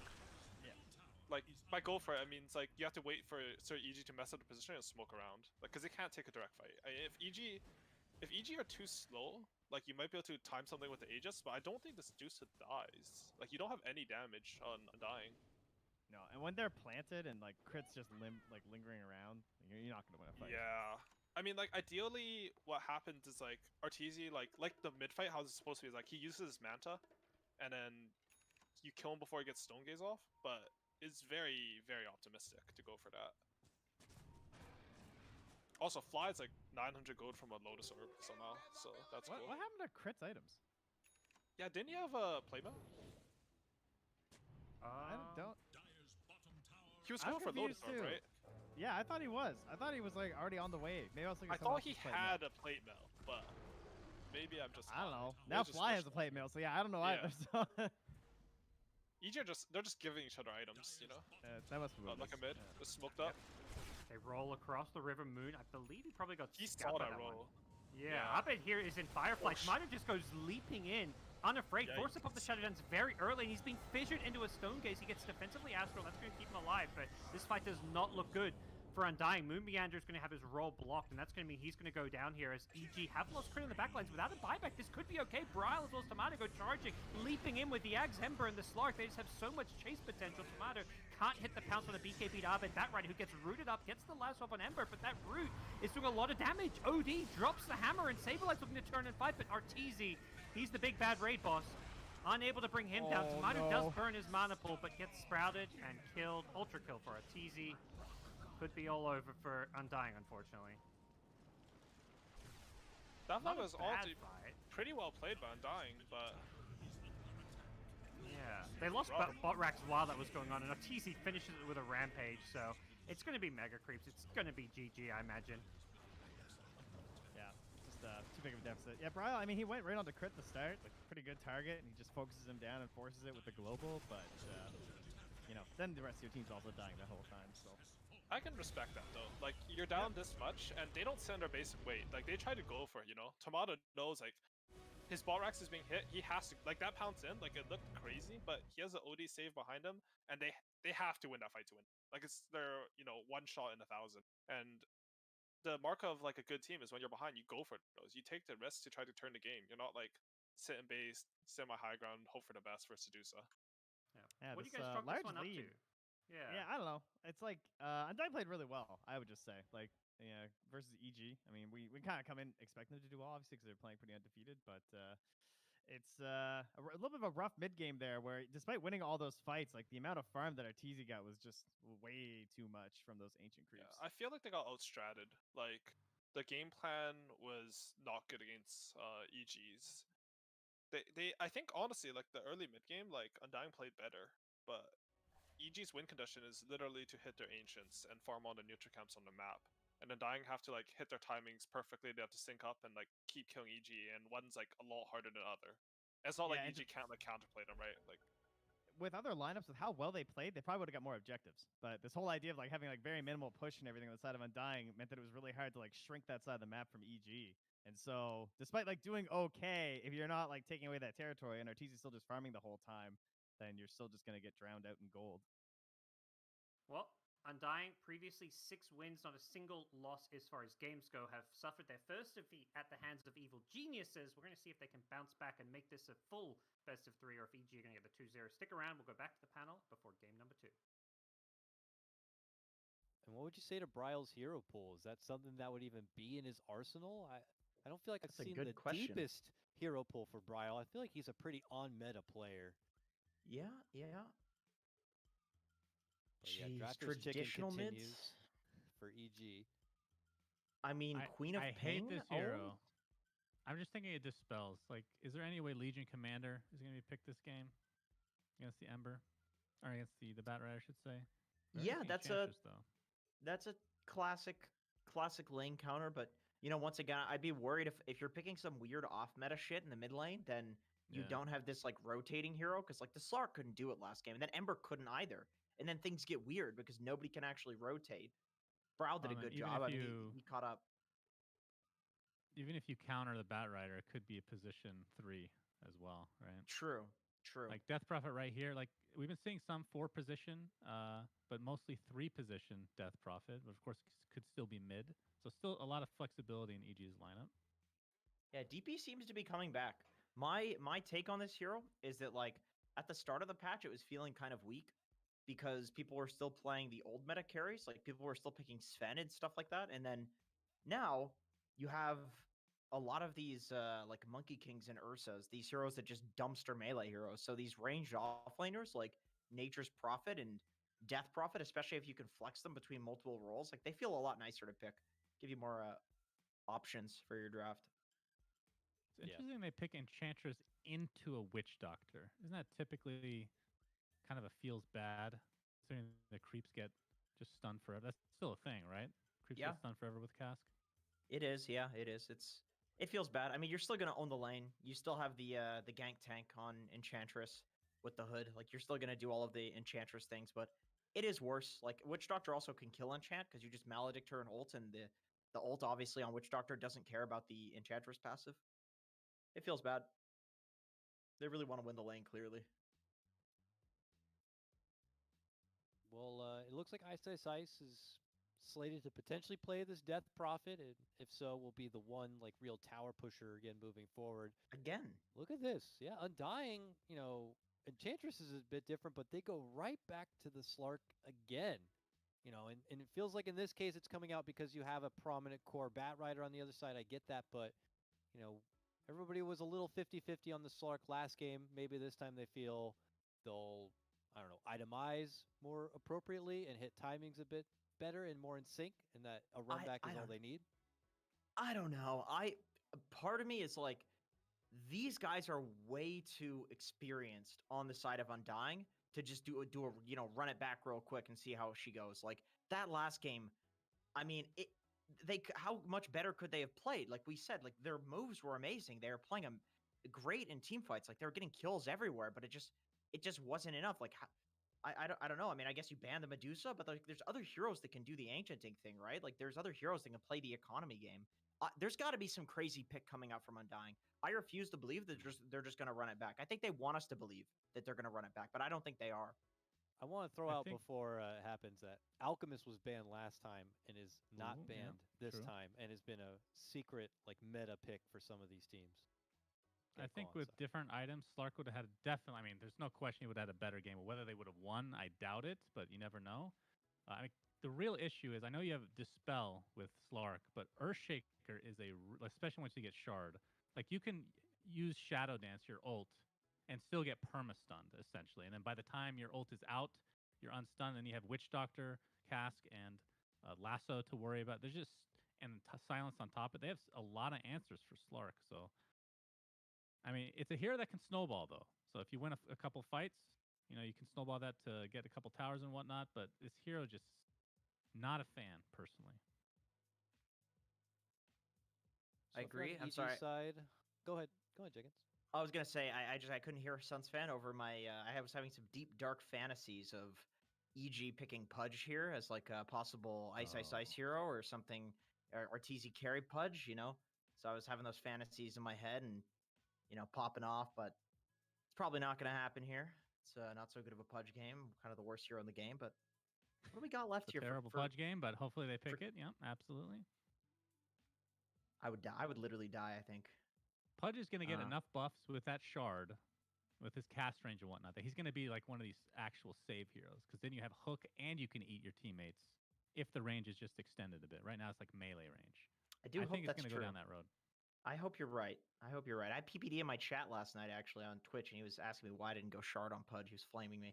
Anyway, What can they pick Shark here that's great. like a cheesy guy that's going to like flip this draft on its head? There's got to be a cheesy guy coming in here. There's got to be something. Maybe this is like a mid or safe lane OD or something like that. We're gonna see like an off lane pick here. Okay. Ricky. Okay. Well, I can't. I mean, okay, he was unbanned. it's something like I'd rather this. I mean, this is weird, right? Like you have 2 carries. This is different from last game. I don't want to see the same shit. That didn't work, and I don't know how much better they could play. Like they did everything right. They were smoking. They were going to. They were getting kills. Like they were winning the team fights, and just run it back. Okay. Just running All it right. back. Oh man. Very cool. It feels So it feels a little riskier for Undying, I gotta say, on this one than it did last time. While EG just gotta run it back. I can't help but feel like it's gonna be a bit easier for EG. But if you had to real quick make a prediction, gentlemen, Suns fan, you. I usually love Ricky, but I don't know, man. EG's lineup just looks solid. It's basically the same minus Nature's Prophet. Just put in the ice DP. Yeah, I think EG's got this. You know what, boys? I think I'm actually going to go Undying. I think if you play the same game that you did last time against a team that has 2 carries, I think you lose. I think you lose to a Battle Fury Ricky. Will they play the same game? I don't know. We'll see. But I'm actually going to go Undying. Do you get All right, defusal on Ricky this game? That's another question. Can he fit it in? Your answer will be soon to come, but first we got to get into a break. But after the break, we have Trent, we have Gods, and special guest Owie2000 bringing you the broadcast. Welcome back, everybody. We've got ourselves a game number 2 between Evil Geniuses and Team Undying. Joining me once again is AUI2000 as well as Trent. I imagine we'll be hopping right in as things are underway. It's a run back, very similar, not exactly the same. Trent, what's going on here? Yeah, I guess they played really well. We said that several times on Undying.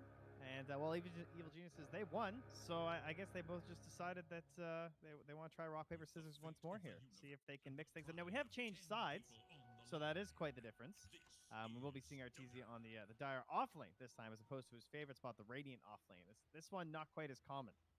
Yeah. And AUI, small little changes in picks. Do you feel like Undying has fixed some of the problems from last game with these mix-ups, getting a different 5 position and having kind of like a dual carry lineup? I think Undying's favored in this game. I think the change they made was really big, actually. They have tower push this game. Like last game, they have all these killers, but they couldn't open up. Like they managed to open up, but it was like hard to do, and they had to trade all their towers away to do it. This game, they have the tower push, and tower push plus killers equal map open to actually do stuff. Okay. We'll see how that works out for them. The way they set these lanes is not going to be the it's not going to be the Tomato Slark this time. It's going to be Tomato on the Ricky in the safe lane with a mid Slark. Once again, same mid matchup, but this time it's Brio playing the Slark in a lane where he's much more comfortable, which is another perhaps factor in game number 1. This is really good by EG though. They blocked the left hard camp. I was thinking like it's really hard to tri-lane into this Enchantress, but that's a really good camp block. What Duba should do here is he's already brought the second sentry, which is correct in a mango. He should use his courier to scout the hard camp if it's spawned or not. And if it hasn't spawned, then you know it's blocked, and you can go deward it with your I sentries. mean, he might lose his courier, though, because they saw that thing coming, yeah. Kurt's got They the won't get boots. Oh, okay, he's good. Yeah, he's got the double sentry, so he's going to be looking to deward some of these camps. I think that was really good for Undying, actually. Fly taking a lot of damage. Forced to cast here. The Fissure will save him down bottom, but Tomato's got another blink. He's going to blink after him. Does he get the RNG? He does! Tricks of the trade. Finds his way to snipe the Witch Doctor. I don't know how this double wave happened for Undying. Like, it went into the enemy tower, level 1, but they have a fissure block, so... And they did fissure block, right? So did Undying block for a tier 3, I think? Which is, like, one of the best responses to the fissure block is you just block for 10 more seconds and nullify it. I think they must have, yeah, because... that's really good strategically. Really good prep, honestly. They managed to adapt to EG's lanes this game very well, and Ice needs help now. He's gonna get completely zoned out. Fiorun is not the same hero as DP. You cannot 1v2 like this. And unlike last game, Moon doesn't instantly TP to help the tri-lane. The tri-lane's doing just fine, and yeah, he doesn't need to. Plus, he's keeping Ice at this tower. Undying are looking really good this game. I think also like when it like last game Moonstar had to TP at level 2 to salvage the lane. This game he gets to choose his timing, which is like way stronger, right? In fact, it's EG who have to respond to a dying this game. Yeah, and it is seen as well thanks to that ward. So that ward just got the clarity canceled on Isis Ice and spot the rotation from crits. They have no chance to even like try to make a play on like a failed roll or something. EG are still doing their ancient stack, but the difference is like they're not winning their lane while stacking these ancients. Like last game, it's like if you can win. Ah, that was a bit sloppy. Yeah, I'm not sure why he backed off there because he had the vision too. If he stopped that pull, I think there's no top lane to be played for EG. Like the lane's so far back and they have kill threat now, but because there's that pull, like they're gonna reset the lane equilibrium and DP's gonna get a lot. Dubu finally scouts the camp. So unfortunately he didn't do the courier thing. Because I worked with Dubu before. We've actually talked about it before, but it's hard to do so many things. And I mean, they're winning a lane they shouldn't be, so he's already playing pretty well. But that would have been cool to see. We'll see him go down bottom. He found himself an Ogre Frost Mage, but not a very helpful creep. He's actually sending it to secure the runes. Will deny a haste rune bottom, so prevents Abed from refilling his bottle. That was really good play. Bra was under his tower, so he couldn't contest that. Brow going to pull the creep wave to neutral camp, start farming neutrals as well as the lane, and we're going to see same thing as last game, very much just a farm trade in the mid lane. Both Slark and Batrider kind of free farm away. Yeah, they finally got their sentry up top too, so Moon got the camp blocked, but now Crit's on his case on that. Yep, nice fissure block. Saberlight going to be forced to TP out. Moon's going to roll on through. Gets nicely dodged by EG, but Saberlight just TPs to his tier 1, has the ring of health, so he's got a lot of sustain in this lane. Especially when the creeps are under his tower. I'm really worried for EG's bot lane. Yeah, we're seeing it here. They just jump in. Dubu, with 2 points in the enchant and an impetus, has the Hellbear Smasher. Arteezy gets away from it, though. And that stopped Fly from stacking, too. He couldn't go back for the Ancients to stay to help. I mean, it's like... playing versus Artesian lane with a ping disadvantage is not fun. So, like, even though he has, like, a lot of CS and stuff, because I think that's, like, the ping advantage is, like, honestly, laning difference, like, it looks really hard to lane down there for EG.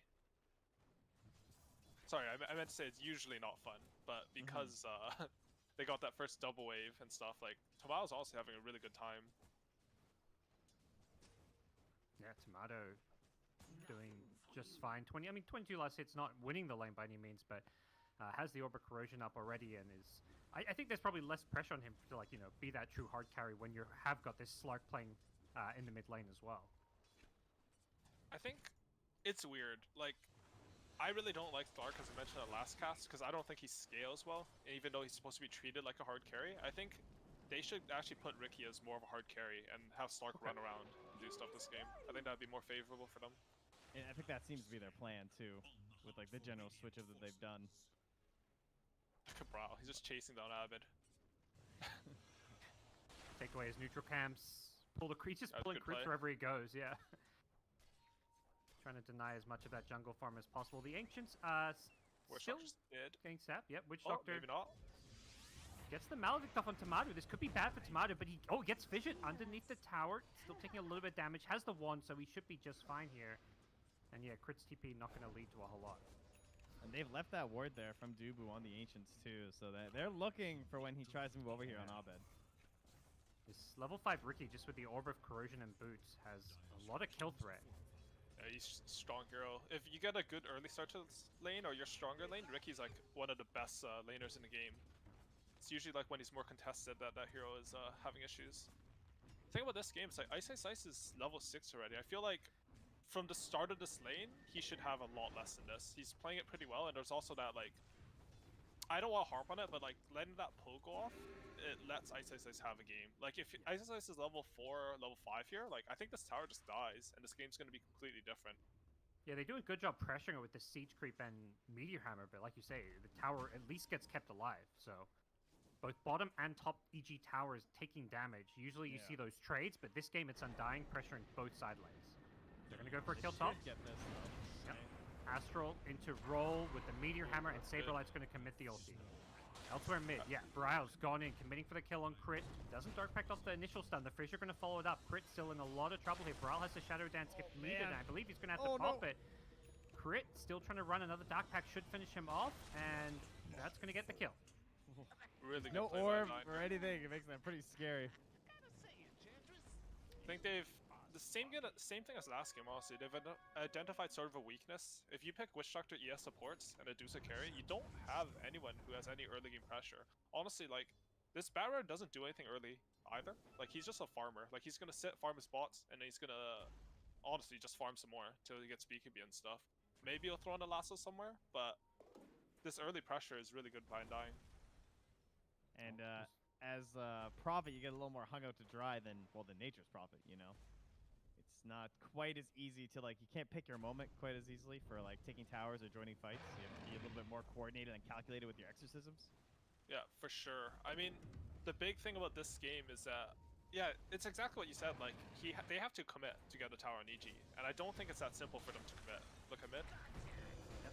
Dove in, they want this tier 1 tower, and they'll take the fight under it, but Brile gets maledicted and Spirit Siphoned after the silence. Brile, he's going to tick out, it looks like. One more right click will finish him off. Actually, Fly gets him with the Maledict. Moon rolled in, but a bit of a overcommitment there for Undying, who thought they perhaps had the numbers to go for that play. Yeah, I think it's an overcommitment with the resources they have there, but I feel like... They're still not done. Still fighting. Yeah, with Fritz all Fisher, they that. just chase him down. Okay. Oh, and they're getting this play bottom.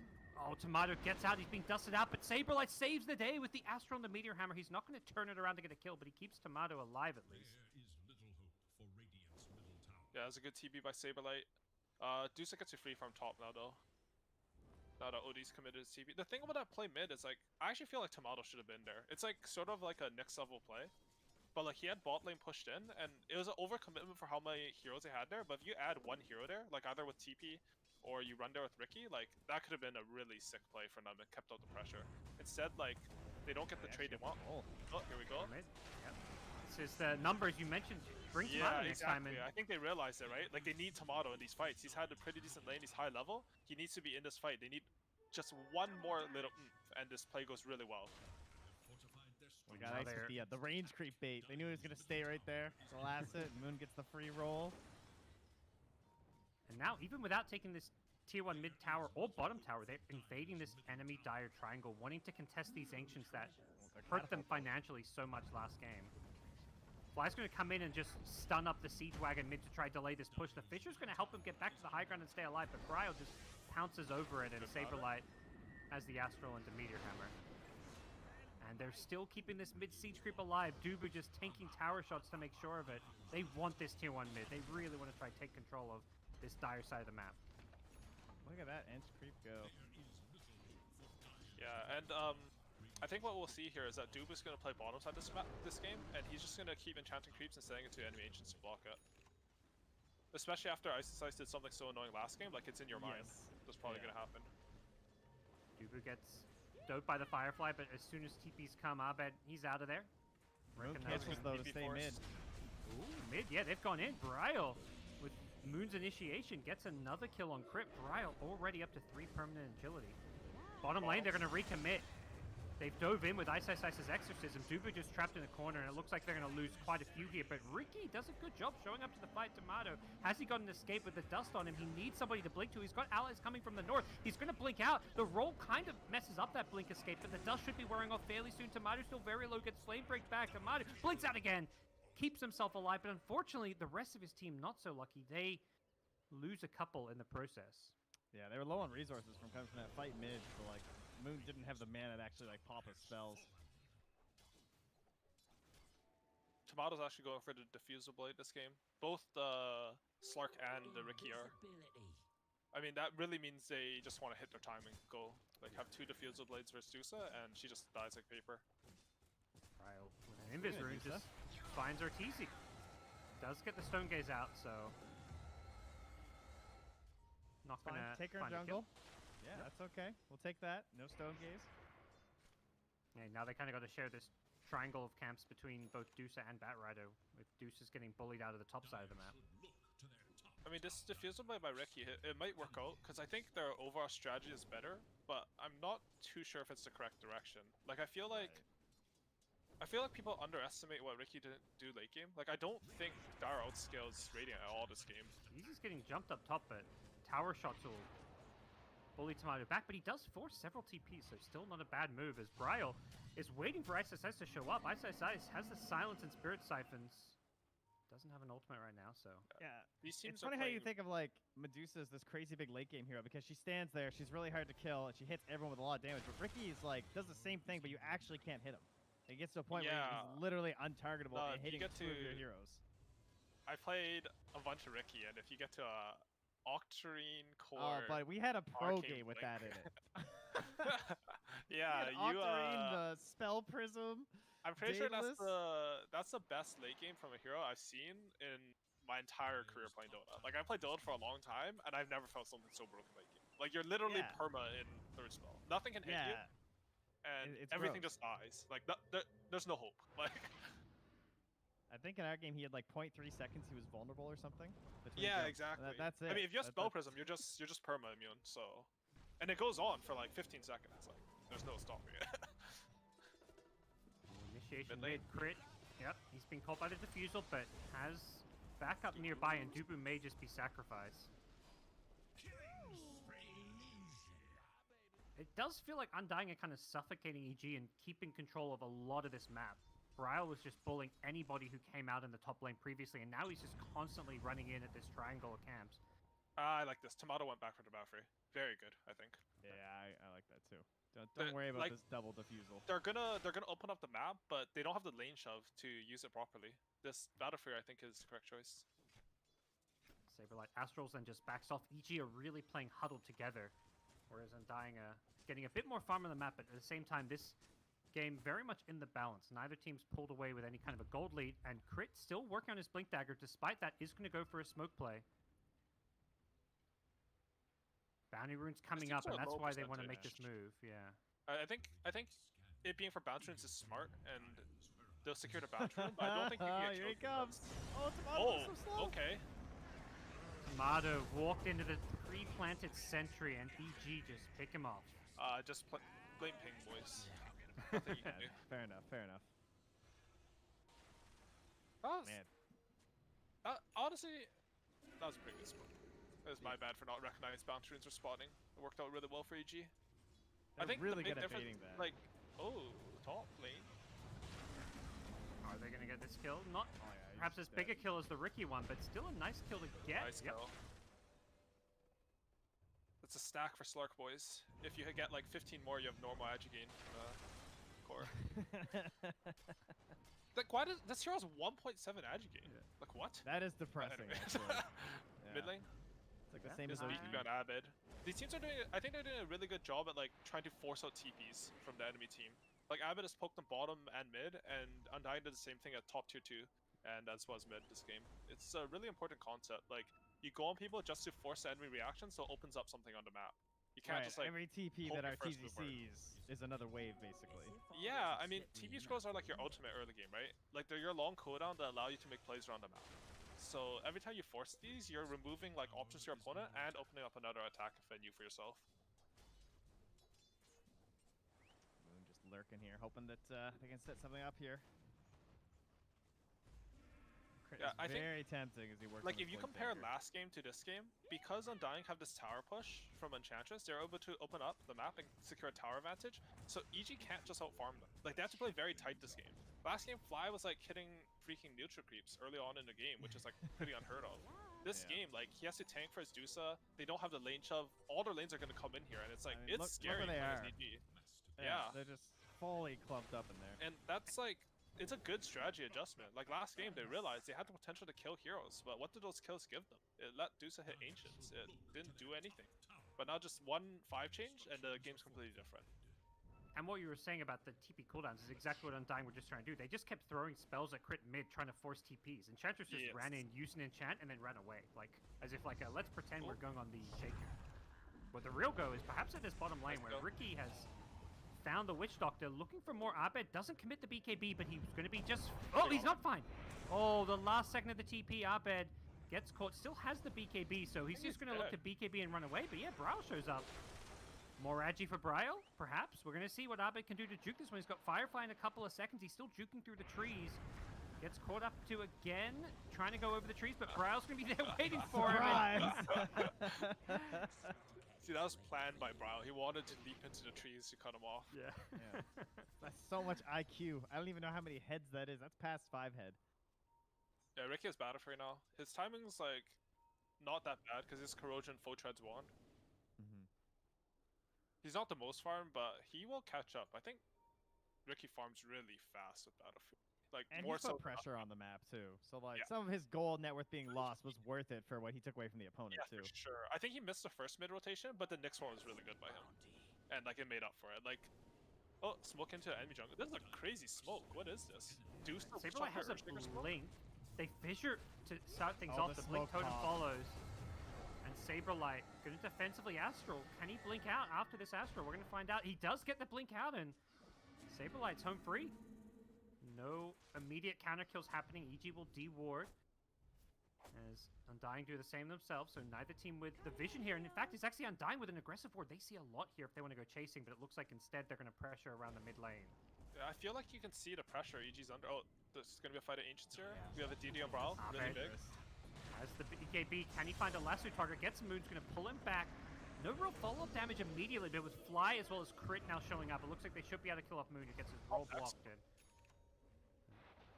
Like, EG last game, like, they would never smoke a Deuce at 18 minutes and try to go into the enemy jungle just to secure themselves a little bit more space on the map. So you can see, like, the big difference this game. And they pop Exo for, like, that Earth Spirit pick-off, they use Lasso, they use Exo for him. They're feeling good about that. Yeah, I think very good call by Undying not to commit in after that, because it's kind of tempting, right? When you see the last one, like Earth Spirits, you know he's really tanky, so he's a good shot at getting off his abilities, and they're going to have to burn a lot to get him, but they just, like, farm mid instead, put a little pressure on the tower with a Meteor Hammer, and just actually head right to the Roche pit. With it, Oh, they have the Medallion. Okay. Yeah, Alright. Enchantress can tank it, so... It's kind of slow, though. Yeah. If they can get Ricky hitting with the backstab, it goes a little faster, but yeah, it's still not the easiest road. But I mean, you know they're ancient, so that's the other side of the map, because they're dire this game. Yeah, I mean, so. EG have no hope of fighting, right? Like, they use Lasso, they use Exo. I mean, they actually could fight this just because it's such a slow Roshan, but it wouldn't be a simple fight. And I think Undying are like, they want to force a fight right now, so going for Roshan is pretty good. And Undying is using a lot of time and committing all of their cores to bring down Roach. That's, you know, theoretically they could have been using that time to get a lot of farm on the map. So they get themselves an Aegis and have a bit of a strategic advantage now, but they did miss out on some gold. Brow's gonna have Aegis now too, or Aghanims now too with this Aegis. I say Sice is in Well, trouble top top. They just finished Roche and he's pushing a lot further than I would have expected him to as he gets jumped on by the Astral into Hammer, and Sice will get picked off. That's also a bit of a cocky death. Good punish by Undying on that. I can't hear you. And Sark has his anytime you Aegis, get a kill. with, he's just gonna sit around mid, and EG are gonna have even less play options. Like when you get this Aegis hero, one of the things that's really underrated is just using the Aegis to constrain your opponent's farm. Like they can't run past the Slark at all. Right, like don't panic and overextend for objectives or anything. Just like, you know, choke them out a little bit further. Yeah, and I think the eggs makes a lot more sense this game. than Mid the lane. You mentioned Brawl just holding his ground here with an Aegis. He's doing just that. Magnetized from Moon Meander looking to back him up as Moon tries to roll himself out of there, gets caught by the Fissure, but he's on the right side of it, so he should be able to get out of there as Brio will Shadow Dance and flee. Neither side going to lose any heroes, it looks like. Wow, that was as we were saying that they went a little in.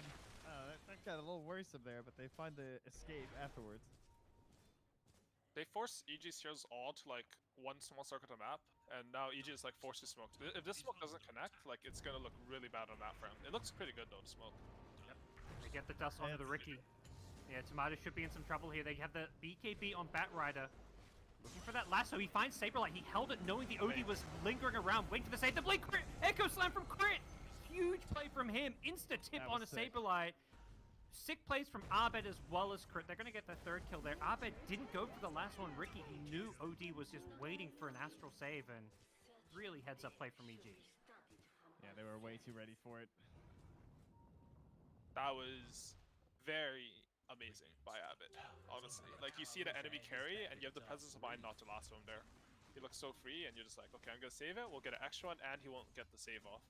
It was also just a crazy. really good punish because of that play mid from Moon and the Slark, right? Yeah. Like they saw them go bottom after from all the vision that they had, and so they just instantly smoke top and create a good numbers scenario. It feels awkward. Like, if you look at the replay, you'll be like, oh, Enchantress should just run into them. But honestly, like, EG were so fast that it feels like you don't have to tank that gank on edge against most teams, especially playing in NA. But yeah, that was just good and fast. Like, it's just a good move. What can you do? Hats off to EG with a good play. That's going to give them a 1k gold advantage. Despite playing into the Aegis, they've managed to find some good kills as well as Farmer on the map, and it's Undying who perhaps pressures a little bit back on them to make something of this Aegis. It's really big when fights like that happen. Like, Undying had to group up in order to get this mid lane out. Before, they're just pushing it with like 1 or 2 heroes, and the map was being constrained. Instead, like, Arteezy gets to farm everything now. He gets to hit his first lane creeps in like the last 4 minutes, something. And yeah, it's a lot of map pressure relieved. I mean, Undying still have the map. Moon rolled in mid, perhaps a little bit too aggressively, gets saved by the Astral for now. Silence could follow this one up, but Ice himself gets caught in the smoke room. Moon can't find a way to roll out. Ice is getting blown up, he ran in. He thought it was unkillable, but this is an offlane Death Prophet with very little farm, and he didn't have the mana for a defensive heal. There was no lasso yet either. He was back in like 2 seconds, so there was no coverage. Bryle has the Maledict on, has to be a little bit careful. Arteezy does get off the Stone Gaze. Crits in the neighborhood, but still without an Echo Slam, so Arteezy's going to kind of get blocked in by the Fissure. He's going to be forced to just hold his ground and fight, which is working out well for him so far. Saberlight going to go down, but Arteezy doesn't have backup until the buyback comes. Crit going to come back into this one. With Abed there, he's going to lasso now. You've got to be careful. The Earthshaker buyback could cause some problems. The chase is on. 2-man Fissure with a lasso as well onto the Ricky. Ricky going to go down to the Arteezy, right clicks, and Dubu trying to TP out. Not going to be successful. Only Slack survives. Great buyback from Crit. Great team fight from EG. That was really well played by EG. I mean, Ice went a little ham there, but but because of that, like, Undying got a little bit cocky and their line extended. Like, when you chase enemy heroes, like, you want to have like a concave, right? So that all your heroes can get their spells off at the same time. But when you chase like 1 or 2,000 range, like, some heroes start to be more in front than the others, and EG were able to like punish that separation. Of course, like, this Shaker, like, as mentioned in the game before, like, this Shaker buyback is so strong. Because he's one of those heroes where, like, if he's in fog, you don't know where he is, like, his team fight is top tier. But if you see this hero, like, he doesn't do anything in team fights, and buyback just, it gives you that opportunity. And unfortunately for them, that was going directly into the completed Scotty as well there for Arteezy, who's now on his way to an MKB. They Very far on lost his way. gold with our Aegis on Undying. Yeah, I think, like, fundamentally, like, something messed up for them there. They didn't hit any timings while they had this Aegis. I don't, like, I'd have to watch the replay to say, but I feel like there's something wrong with how they constricted the farm. They went for 2, like, ham plays. Yeah, I think the way they went to the Ancients with, like, the Earth Spirit and the Slark was a little, like, ill-timed. Like, they probably should have just, like, smoked top, taken the tower, and then they could have pressured more that direction. Yeah, it felt a bit awkward. Smoke from EG here. Yeah. They're going to catch Dubu, perhaps. I'm not sure if that's the kill they necessarily want, but they'll take it. This could set them up to take this tower bottom. And EG will feel okay about this, and Undying will feel good about this. Because EG will like, okay, we're gonna get the tower, we're gonna get the shrine, but Undying like, yeah, my 5 tank smoke gank, hell yeah, you know? Like, so when you have Aegis, you have 1 Aegis, right? Like, you don't have to keep making plays, you need to hit the correct, I think. So, like, you can go for small plays, but you're only gonna get 1 big fight with Aegis generally. I think you should be looking for, like, an item timing to use with that Aegis. I don't think Undying found that. Like, they got this Aegis that I don't think they completed anything during it. And both fights that happened once at EG won. It was a cool play from Bryle there. He positioned himself where multiple couriers were flying to meet the EG push down bottom and managed to snipe one, and while cutting some waves. But it is still, yeah, Undying. Are they under a bit of pressure here, or will this Ricky give them some late game that can match up to Medusa? I think they're gonna start leaning on Tomato a little bit and like start thinking about his game because yeah, I think he needs his big items to kind of put them back into this. It's like their scale's good, and it's definitely gonna be one of those games where like whoever gets a better initiation will win the fight. But I think EG are gonna start to have map control, and that's gonna be sort of hard for Undying's lineup. And when you say better initiation, I see one team with a Shaker and a Batrider, and I think, you know, they probably have an edge when it comes to initiation. Yeah, that's true for sure. It's just that the other team also has like a save and a night vision hero, so it's True. not like so simple. Abed charging with the Firefly, has a blink lasso. He wants to find the OD, or otherwise that save threat comes in. Dubu position again to tank the gank. Good old Dubu. Taking one for the team, perhaps they're just ditching him. They're not even trying to bait him. Nice Ice will finish off the kill. Farm the other side of the map, and Psychic Headband for OG. Now we're talking. That's the percent modifier you're looking for. That's a good item for him, for sure. Try and catch up with this. Honestly, the Medusa's cast range is really good too this game. Nice way for Moon to snipe the double damage rune. Not that it mattered too much. It was going to be Abed's bat picking it up, but I think EG just over want the camp enemy this side of the area, map. play for the next Roshan, maybe pressure mid and top towers. See what This kind is of the fly special, right? You just Yeah, control that this, really control the is. mid wave, the top wave. 2016 OG, sit on that hill. Just Yeah. I think Brown needs to keep going here. He needs to kill this next wave. He's gonna push in anyways, but I think they need that pressure faster. Oh, they're deciding to smoke a fight. Yeah, smoke and the TP coming in. They kind of There's know no- exactly where EG are. There's no wards for EG, surprisingly. Like they have this Roll area, in. but they don't have any too vision. late. It's Fly taking the gank. Can they get any more here? With the Ag Slark, they have a lot of chase and catch potential, and that's exactly what Brow's thinking. He's just going pouncing forward, but EG have managed to disengage without He getting doesn't caught. want to get spread again. There is a courier in the Ancients, though. But Fly Oh, had a sorry, ward, Roche. right, on him. Yeah. just- Maybe it just came on that courier. Is that courier flying back? I mean, that was pretty good for EG anyways. Like Fly tanked the smoke. They lost control of the area, but I think they're okay with that. I'm just surprised. Like I don't. It's probably a conscious decision, honestly. Like he placed it when the smoke was coming anyways. Well, I just mean, because curious of what how he's it went, thinking.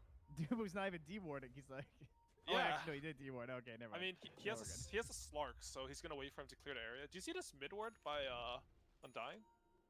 Oh, I think in the trees were dead, right? The trees were dead when Oh. they placed that, right? Must be, because yeah, you click it and you see the sliver of vision it gives, and it's like, okay. Right? That vision is good though, like where it is. It's Yeah, like, oh, you just yeah, roll. Moon Oh, he's helping coming out to the roll ward. over it. He knows what he's doing. You think they're trying to go, but they're just trying to help their ward. Yeah, this is genius. He I mean, that's a forgot to good do ward now. pull It's while named he a was lot of there, though. heroes. Yeah, Yeah, he that's needs to true. drop a stone. Okay, so Roshan's up. Outposts, they did not get any XP on Radiant for the 30. That's pretty I'm crazy. also surprised Ricky's farm hasn't accelerated. I think it's because of, again, like I've mentioned this already, so I'm sort of harping on it, but how the Aegis went, like it wasn't used to secure his next scaling. I feel like if Distro just farms, like he farms faster than Deuce, I think. Maybe not if Deuce gets to spam Manta and stuff, but that hero farms really fast than Ricky. I guess he's almost under more threat though in a lot of ways too because of like Abed Yeah, I and think you're Craig. right. It's just like how the last fights have gone too, I guess. Like, EG has like pushed their line forward, their map control line, sort of. And they continue to do so with this smoke up. They're looking to make sure they can pressure Roche. They've kept their Oh, courier hey, there, so they know Dubu. it's not going on. And yeah, Dubu gets sniped.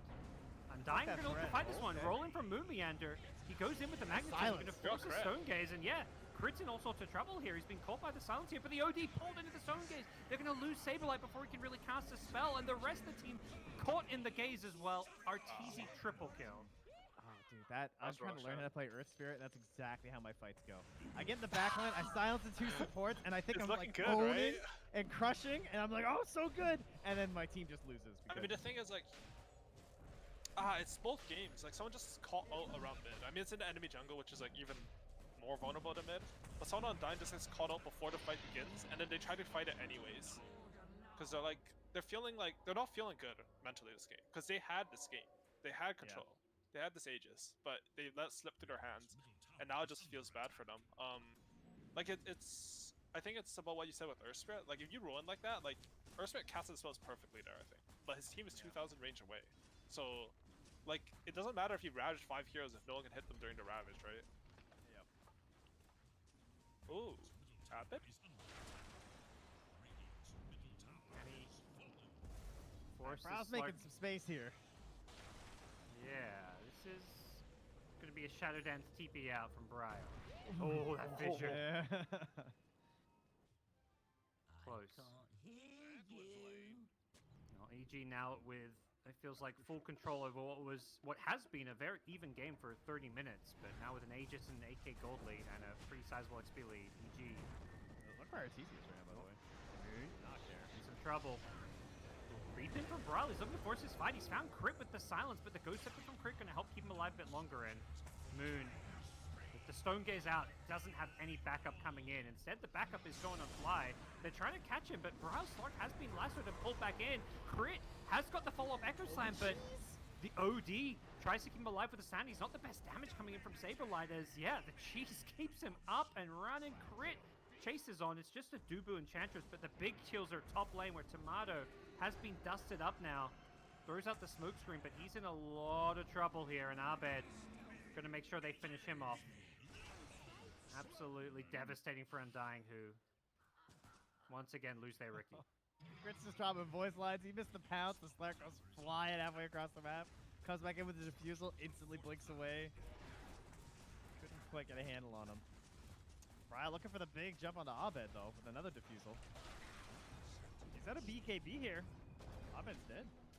Yeah, just not expecting Undying to be in that bottom lane or to make that play when they're losing their top rack. So a very rare mistake from Abed, but as far as where this game stands, I think EG are going to still feel pretty comfy as they take top lane. Feels bad. 2-shot.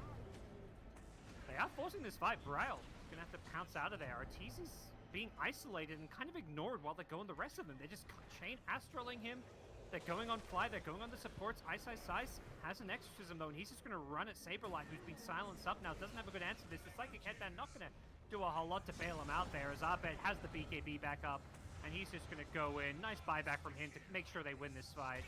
Ricky's down, Moon goes down as well, and Brile kind of on his own. Has been isolated, forced to pounce away. Luckily with the Ag's range, does get far enough away to keep himself alive, but not sure Dubu's going to be so lucky. EG are pumping up those Medusa stats today, that's for sure. Back-to-back Medusa wins. It was a good try from Undying this game. I mean, I think they had two dominant positions. I think one was where like top lane was like unplayable for EG. They could have translated that into a really hard snowball. And one was like when they had this first Aegis. But I think this is a good game for Undying to look back on and learn from. Like, it's the group stage and you're... Actually, I don't actually know how the DPC works, to be honest.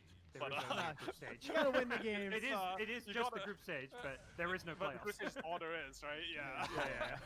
I was like thinking, there is no double 11, and I mean, it's early on in the tournament, and to be honest, everyone's expecting EG to win, right? So you're fighting with like Quincy Crew and the other teams in the tournament.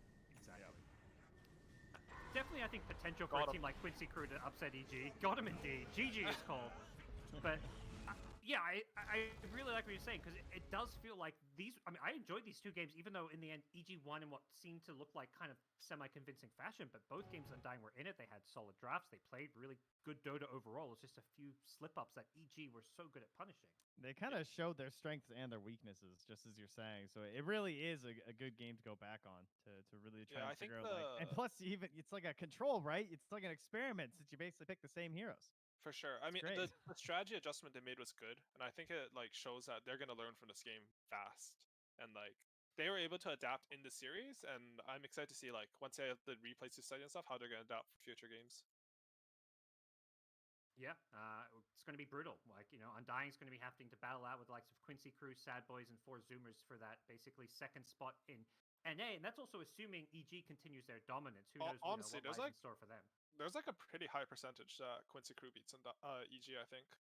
Yeah. It's not like EG's playing bad, but don't underestimate this NA team, I think, too. I agree. I think especially their playstyles, because it feels like EG's happy to sit back, wait for those mistakes, and punish, and I feel like Quincy Crew just plays a bit faster tempo and can really punish it. Yeah, I actually don't think that style will work versus Quincy Crew, so I think they have a pretty good style matchup. Well, unfortunately for Undying, their first loss of the DPC. Thank you, AUI, for joining us. Thank you, Trent. We're going to go back to the panel and unravel what just happened here. We are back here. More NADPC action continues now. Our second series does conclude, and it is Evil Geniuses remaining there at the top. I'm back with Suns fan And I'm back with Jenkins. Gentlemen, it breaks my heart that this is going to be a 2-0 series. Now, it was incredibly close at points, and Undying definitely showed the potential to be able to pull out good wins against a team like Evil Geniuses. But because we're on a 2-0, I feel like everybody from the outside looking in is going to just see 2-0 and assume EG are just a better team, and Undying is whatever, you know? But Undying is not a whatever team. They definitely have the potential. Agreed. EG was the better team today, though, which is important for them. And this means that Undying needs to hope that Quincy Crew loses to EG, and they need to try and beat Quincy Crew when they face up as well. But in terms of this last game, Undying basically picked the same lineup, which we questioned at first. But their early aggression really started. It paid off. They got off to a really good start. They secured the first Aegis, which is something they hadn't been able to do the previous game. Yet in the Aegis fight, it was actually a disaster. EG ended up winning that one, which was really surprising. We saw Slark go Ags again, which my theory is that it's just two really hard to catch heroes. And Ricky, especially when Ricky hits level 20, he gets that Blink Strike talent in addition to Ags. So you can just sit on top of Slark with your Tricks of the Trade, and he can bounce all over the place as well with his double pounce. But at the end of the day, I just feel like the lineup that EG had was just good against Slark and Ricky. They had a lot of stuns, silences. So I'm not a believer in this Slark. I know it's only 2 games, a small sample size, but just not a believer in the Slark at all. I think Owie pointed out it was like the draft in the adjustments that were made in the second game by Undying were really interesting to see. Like clearly they had thought about what they lacked. It's like something we talked about, you know, something that the cast talked about. But in the second game, there was a lot of space on the map, it felt like, with the early moves that Undying were making, but it was hard to farm against the EG lineup. Like the Earthshaker, just being able to like instant lock down the Slark, and you know, you have the Bat Rider who's like flying around. You always have to be worried about him just TPing in and lassoing you. And even if he doesn't TP in and lasso you, like he could just, you know, he could just push out the wave and you're scared of him. Like the threat is there, even if he doesn't use it. He doesn't need to kill anybody. He shows himself. So they did have answers, but I do feel like that game could have gone either way. If Undying had a couple of like cleaner fights in the mid game, if they do go late and they have that Ricky Arcane Blink bullshit, I think late game it looks totally different. Now, I kind of have 2 questions in one with this here. We got to see 2 games now, Abed, Bat Rider, 2 games with Arteezy Medusa. Obviously, this was a strategy and playstyle that just worked really well against Undying. But Owie had mentioned there at the end that when they have their next big test going against Quincy Crew, this is a style matchup that may not work for them. I'm curious if you gentlemen agree with that, or if you think that the Medusa and the Bat Rider should continue to be banned in their matchups moving forward. Ooh.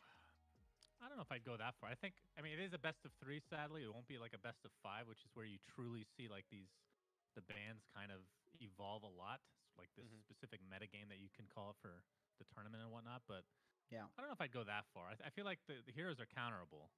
And I think you can learn a lot from these 2 games from EG based on what they did. Like, especially the Bat Rider, Medusa just farming Ancients constantly. Like we saw, I don't know how many times Abed get like these 5-6 stack Ancients and just catapult his net worth. All right, I'm going to interject here. It seems like our interview's ready to go. I'm going to pull him in. All right, so we have our winner interview here just joining us in the room. It's none other than Arteezy. First, Arteezy, are you there? Can you hear me? Yes. Yeah, I'm here. Hello. Awesome. Congratulations. You guys pulled out a big win, your biggest win of the league so far, and being able to take down Undying, who have been touted as a incredibly powerhouse stack that could have the potential to pull out the upset today, but were not able to do so. So this is a very interesting series. I mean, on stat line, you guys pulled out 2-0, but it looked like there was definitely potential for Undying to take it to you. I'm sure everybody out there is going to be fiending this replay to watch for holes in your game. So to put you on the spot, like, and to stop them all and save them all the trouble, what was something you think that you guys are going to need to work on after this series? It's a hard question to answer because we still need to play the rest of the league. I would say probably we played a little bit slow. We like probably could have done more things into the game. We just kind of waited, chilled a little bit, waiting for them to make mistakes, which I don't think is always the best playstyle. We probably just need to like revisit our either draft or gameplay and find some things we could have done. Absolutely. I know we're catching you before you have the proper time to even comb through the game in the series yourself, but I do have Sunsfan and Jenkins here to help assist in reminding you on how everything went. Sunfan? Mr. Arteezy, were you surprised that Undying basically picked the same lineup game 2? No, because I kind of know those guys in real life. Like I've hung out with them a lot, and I got the gist of how they think, and like their confidence, and how they view the game, basically. And it wasn't surprising at all, because I knew they're not gonna ban Medusa as well. Like I just had that feeling when I was looking at the draft. I'm like, yeah, they're just gonna run it back. I mean, it's very admirable actually, like replaying kind of the same draft and kind of like fixing the mistakes you thought you made in the first game. So I like that aspect. Pretty cool. Hello, T's. I have 2 questions for you. Question number 1 Typical. is you don't get a mulligan, so that's why you get to speak anymore. That's my turn. If you had to eat Bulba's hat, the one he always wears, how much money would it cost you to eat Bulba's hat? You have infinite time. Holy shit. 10 grand? No, I think more. More than that? I don't know. You caught me off guard. I'll be honest. Really do good. for I a don't million, know. right? I would do it for $1 million, Okay. Mhm. but I think a Between lot 10 of and a people would million. do it for like 100K. So Yeah. Wait, do you have to eat it raw or can you cook it? I mean, you can do whatever you want to. It's just I give you the So hat. you're saying you can Can I melt cook it? it, and then you said infinite time. You could just put a little drop every You day don't in get your to- coffee. You don't get to wash it. You don't get to wash it. Let's be clear on that. Well, what's considered washing? Soap? Gentlemen, 'Cause we you have just few boil it. opportunities Okay, with okay, Arteezy okay, on the okay. stream. This is what you want to do at the time. Oh my God. Okay. I have a Please. real question for you. That was a good. Anyway, so I've asked this one before, but I'm really curious what your answer to this would be. If you could go back, like I don't know, 3 or 4 years or whatever, and tell yourself something from the carry perspective that is you learned about Dota in the last 3 to 4 years to win TI, like some lesson you learned as a carry, what would you go back and tell yourself to win a TI?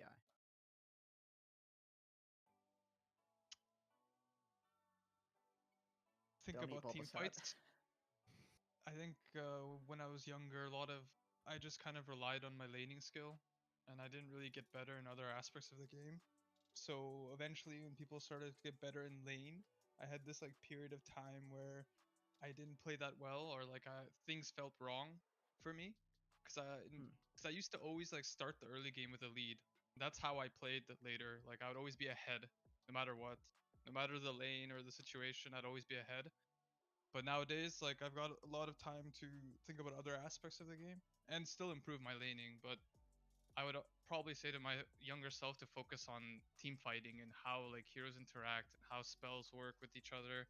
Like to think about, instead of like bum rushing up a hill, to think about what's the best way to go up the hill, stuff like that. Because I really thought didn't think you were- about that when I was younger. I thought you were Awesome. going to say don't join Secret, because that would have made more sense, I guess. But I get a second question. I Jenkins, don't Oh my really, God, I don't please. regret That was a any of great those answer, by the decisions.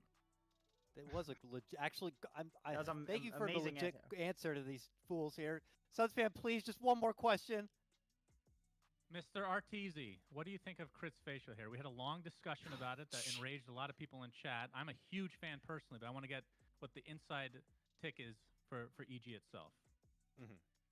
What do I think about his facial hair? The question. Yes. Yeah, that's the question, Arteezy. I think he shaved recently. Ugh. So I'm trying to picture, because I see we have like a video chat every week. I'm just trying to remember how he looks. He looks like a I Norse think, god, if that brings up any memories. It's for you. hard It was- for like, I like those really thick beards, and I can't grow one myself, so maybe that's why I like it so much. Like in Vikings, they have these like very thick beards. I love that kind of beard. I don't think he has that like ability to grow the very thick. He's got kind of like the lower level beard. Probably why he shaves, honestly. He's a linen man. D That's what tier I said. beard. All right. That's what I said. Thank So, you for answering. a very Arteezy likes a important question. high MMR beard. Crit needs to raise MMR of his beard a bit. Thank you so much, Arteezy, for entertaining us with some legit and side legit questions there. It's always a pleasure. And congratulations again. We look forward to your matchup against Quincy Crew and the rest of the division. Thanks. See you later, guys. Thanks, He's getting never to our he's TV. never coming back. Always He a went right great back to the call interviewee. like, guys, I'm never doing that shit again. Abed, you're in. Next. it, I'm boys. not doing this. I'm not doing this. Daryl, you get back in there. Well, even though Oh. he didn't get to fully answer, I liked his answer about the even though I was joking, obviously, the secret thing. He was basically saying that he doesn't regret it because, and I assume he was going to say something to the effect of learning from different experiences in life have shaped. Like I could say that for my you couldn't even say that was a mistake necessarily because EG might not have won TI with him anyway. Like who knows? Everything. It's the butterfly effect and whatnot. So Yeah. good to hear he has his head on straight. Except for the Dominoes beard effect. thing. Chris Beard's really good. I don't understand. I mean, I told you it's a liniment. It's good for They're for nice, like a merchant. There are nice breadcrumbs to get from that. Oh, my mic's bad. Hold on. You're doing All right, great, he's Call got- guy. He's gone, Don't Sunsfan. worry. Say Blame shellacking. him. Can Say you it all one more hear time. me now? Shellacking. All right, I'm back, and my voice should be good now to assist in closing out the show. I was just going to say there's fun little breadcrumbs from that interview, even with the silly questions aside. He noted how the team meets up once a week in video calls, so they have like these kind of, regimes of connecting with each other. I don't think you could say that for a lot of the other teams, so, that just shows what it takes to get to the next level. Congratulations again to Evil Geniuses. They remain at the top of the pack. We await their matchup against Quincy Crew, but gentlemen, we're not done yet today for NADPC coverage, but I do have a couple of things I do want to go over. Let's get a quick look at the upper division standings here, since we are done with upper division action for this week. Now, before we get into week number 4, let's see where everybody stands. Obviously, Evil Geniuses at the top. They're 4-0 with their series. Quincy Crew right behind at 3-0. With the loss today, Undying will move down one peg to 3-1. And now right in the middle of the pack, we have 4 Zoomers who pulled off the win earlier today against Black and Yellow, right side by side with Sad Boys. They are both waiting and hoping that Evil Geniuses and Quincy Crew will continue to drop series in some way so that there's still a hope for them to make it to the majors somehow. The other 3-way dance we have going on that's a lot of fun is the bottom of the division. Black and Yellow, 5ManMidas, and A-Team.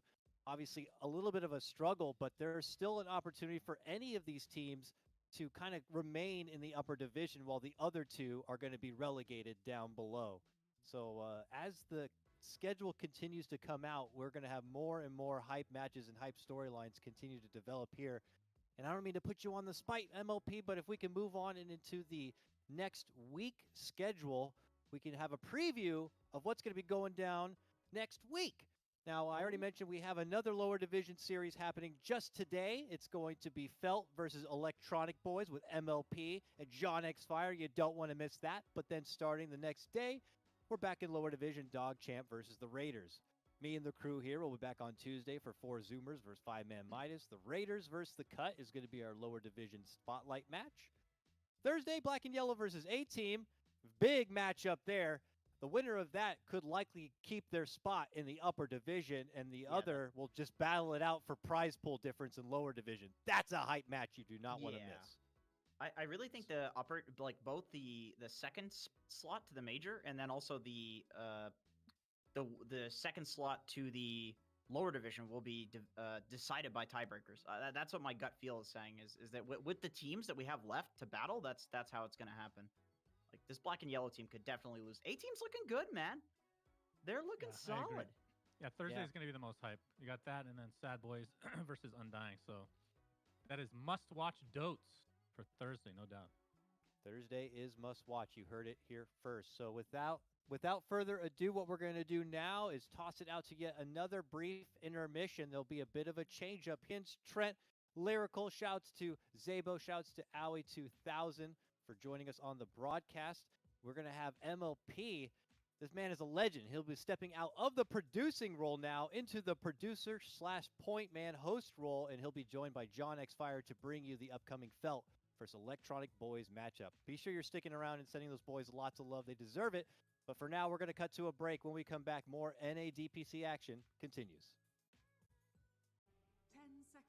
How much do you care about Fadebolt as a Terrorblade? Just I know he's banned, but out of curiosity. I mean, it's percentage-based damage, right? Which is basically it's pretty all good. of Terrorblade. It's actually pretty good. It's actually pretty good. Like it's hard to siege against a Rubik. Rubik also can steal like Fissure, for example, and just clear all of your illusions with like 2 nukes and clear the wave. So Rubik's actually just such a good hero right now, even So remember without when these like I, TPs. Remember when I said the save from Pudge Shard would be great this game for you got Rubik now, my friend. Can you lift the although I don't- person who's lassoed? Wait a Why minute. not? Why don't you just lift Batrider then? No, that's not as fun. Because the Damage the guy- reduction. That's why. Okay. Damage reduction. Okay. Yeah, Because I there's feel like the actually an guy. answer to that. All right. And he might not be in range for Batrider all the time. You know, not everybody has quick fingers like Jenkins these days. Okay. No. So the guy that's like We're getting old. 2 inches away, you'll go for that guy instead. Okay. Got it. Got you. I think it's 80% damage reduction. I mean, that's pretty legit, right? Or am I thinking of lassos? Or I actually the was lasso shard. I don't know. I actually was playing with Monster a couple of days ago, and he bought the Ag Shard on Batrider and lassoed me into the enemy fountain. So I was not too happy about that. I actually really hope they lose. Great damage Go reduction. Zoomers. You're fine. I got griefed by 2 players on 5ManMidas. Is that the game you were 1-17 in? If so, then you probably deserved it. Let's be real. No, we were owning that one. So he fountain killed me. The classic. All right, Okay. so if you had to pick a draft right now without looking at who the players are and on the teams, who would you feel more confident with the first 3? I see Batrider, and I just see it's the best hero out of the 6. So I would pick the Batrider team probably. I'm going to say Zoomers. I mean, I feel like they have just 3 really OP heroes. Like, 5ManMidas has... This Veno is okay, and then I think Rubik's good, and Void's OP. But, like, Enchantress, this is the 5. Earthshaker, this is the 4. I don't think there's a better 4 than Earthshaker, legitimately. Even Rubik, I think the Shard is too OP, and then Batrider's just, like, unbelievably OP. I think EG showed us all how OP this hero is. Even just throwing it mid every game against counters. Like, you pick Legion, who cares? Who cares? Batrider just farms. Sunsfan, why are you groaning about Legion Commander? I hate this hero so much.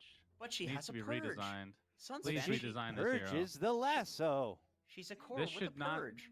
This should not be a pick. Okay, I'm gonna say it one more time. I'm not gonna rage. Okay, I'm gonna say it very calmly. There should not be an off-lane hero that you pick simply because it has a purge. That's her literal existence, especially when she has a spell called Duel, which has so many applications. You know, it's a huge lockdown. It's a great spell. You literally have to buy Lincoln. Who buys Lincolns these days? You have to buy it against Legion Commander if you're scared of her killing you, which you won't be in this game because she's picked for press the attack. So no, I don't like.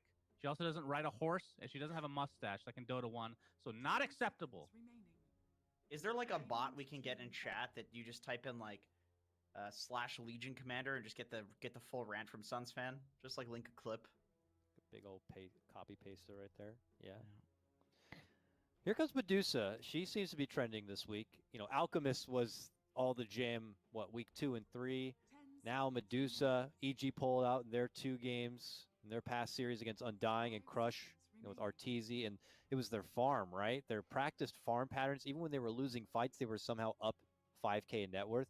Maybe for Zoomers watching, taking note, and trying to see if they can emulate a bit of that. I mean, they have the Batrider and the Medusa. That's exactly what EG played in both games, Batrider, Medusa. I know Sammy talks to Arteezy a lot, and he kind of like mentors him, and I know that Sammy like looks up to him as a player and will watch like all of his replays and stuff, so I could 100% see Zoomers just like basically jacking this from EG. Like they I'm sure they just studied that replay, and they're basically like doing their own take on it, which is really cool because Arteezy has been spamming this Medusa hero, and I suppose like it takes dumpstering with it in like actual competitive against a top tier team for people to realize like, hey, maybe you actually can just second phase or even first phase this hero like every game.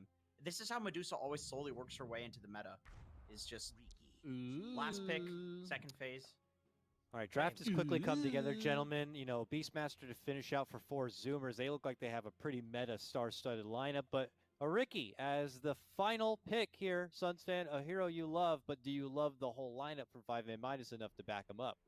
I sure don't, but I would like to see Ricky go for... I haven't seen this yet. I know everybody's going Battle Fury into Ags. I would love Battle Fury Diffusal Ags this game just because of the Medusa, but no, 4 Zoomers, game 1. Jenkins? I'm gonna go Zoomers too. I think their lineup is just a lot more well-rounded. They have a lot more of the OP guys, and they have this new meta Medusa. So I think they got this. All right. Well, the panel seems pretty convinced it's going to be 4 Zoomers on this one. We'll have to see if that's going to be the case. We throw to a break, but when we come back, it's Trent and Gods to bring you the cover.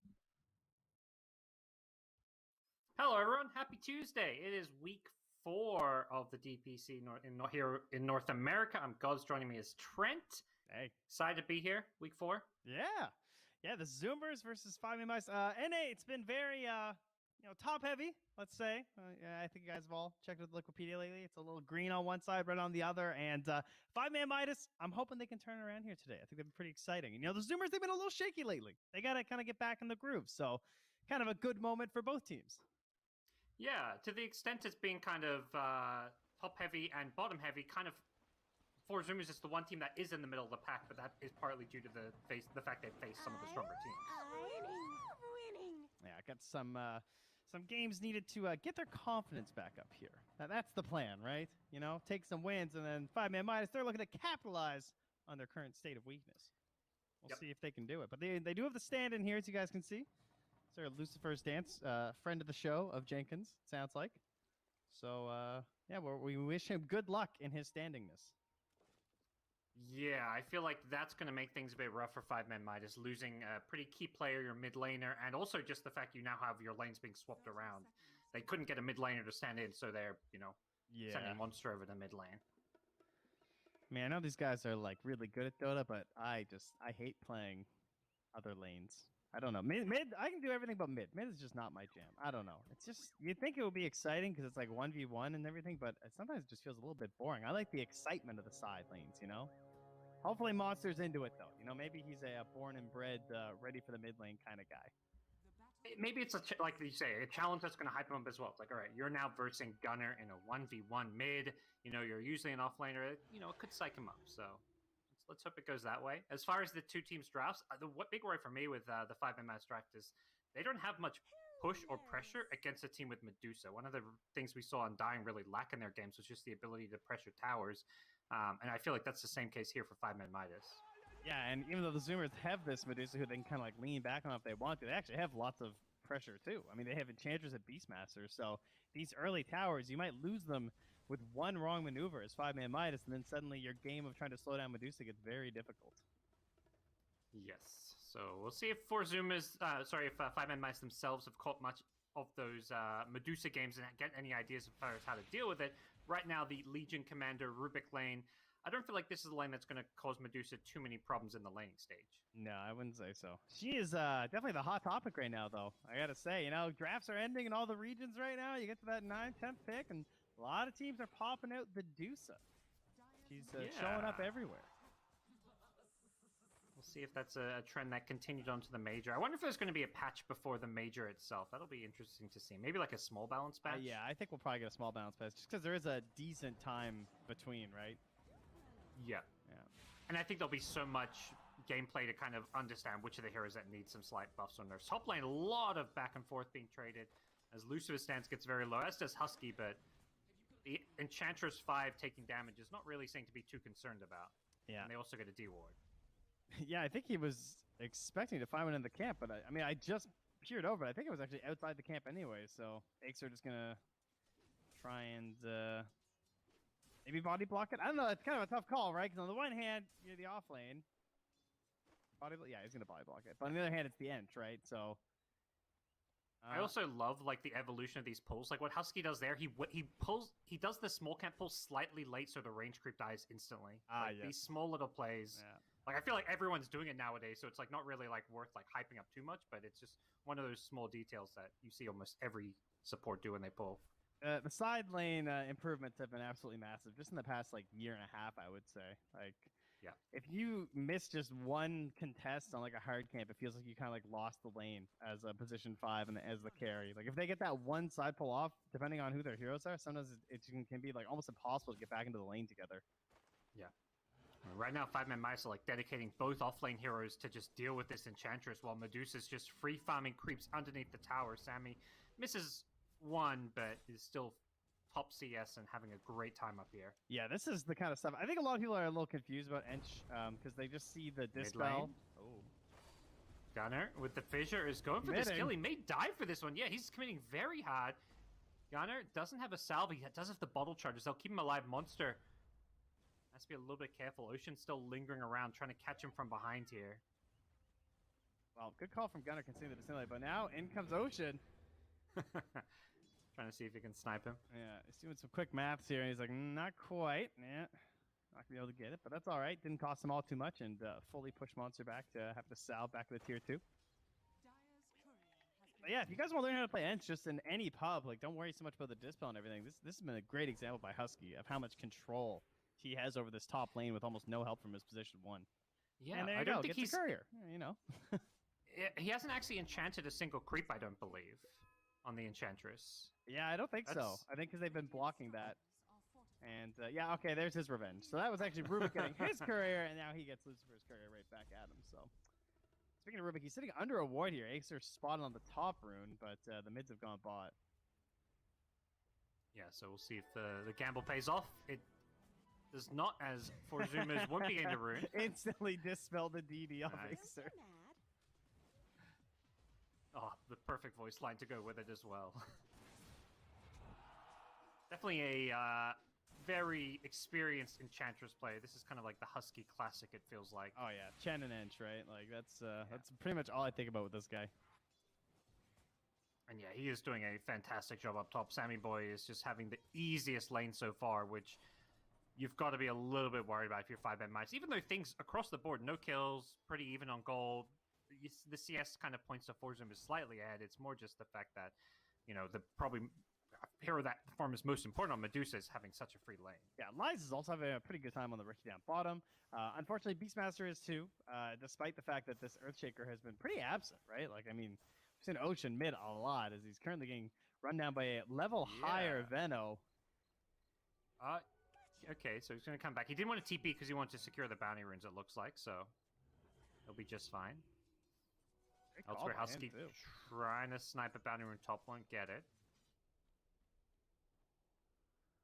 But yeah, no, things pretty calm laning stage. Are we looking at any rotations anytime soon from either of these mid laners? Do you think? It's got to be Monster, not only because he's Void Spirit, but because he's an offlane player. You know, he's going to be more keen to do stuff with these levels, whereas Gunner is just going to be like, okay, well, I know what I'm doing. I'm going to get my bots here.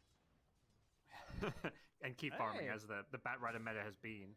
That is not a kill down bottoms. We got another deny, so we're still looking for first blood. Yep. Perhaps. I was going to say perhaps the top as they keep trading blows, but no, neither team really. Like Medusa versus Legion, these are just heroes that don't have the highest kill threat.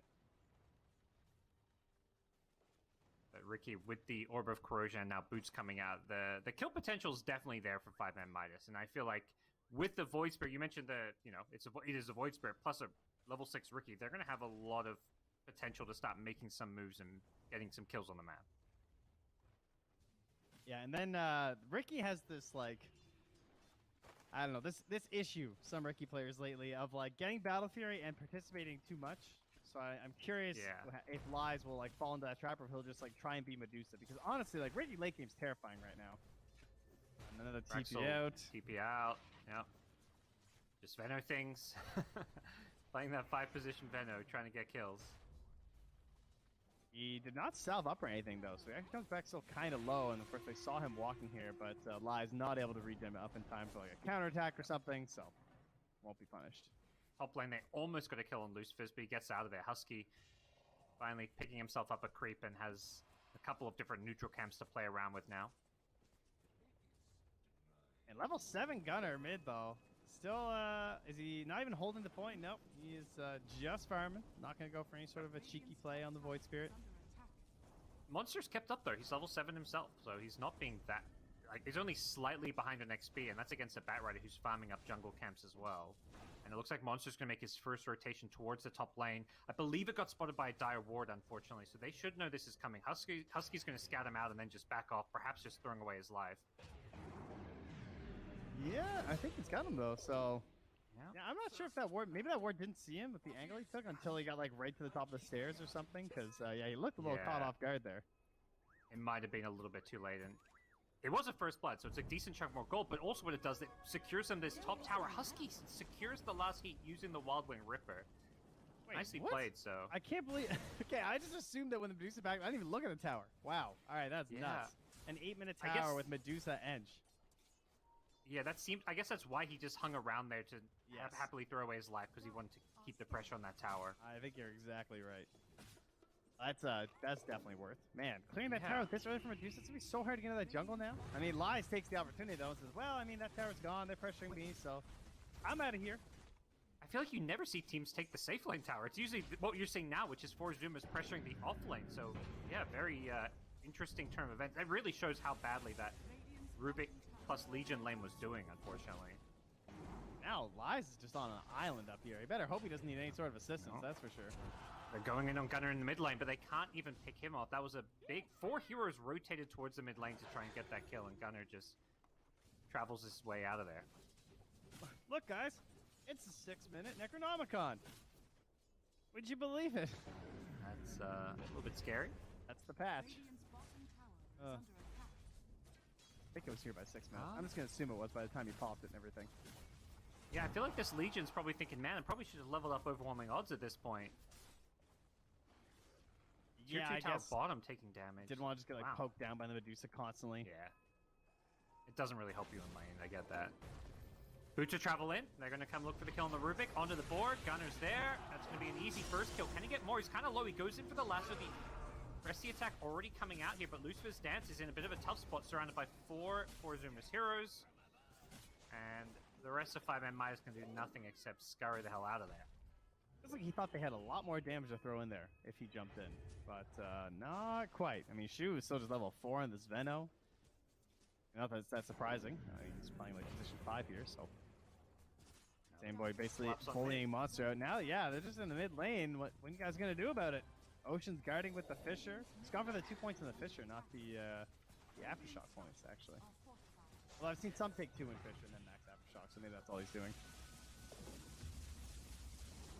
See if they commit for this tower with the Beastmaster summons and everything going on here. There's going to be a fight around that top rune, but Sammy Boy able to disengage. Does have the Stone Gaze if needed.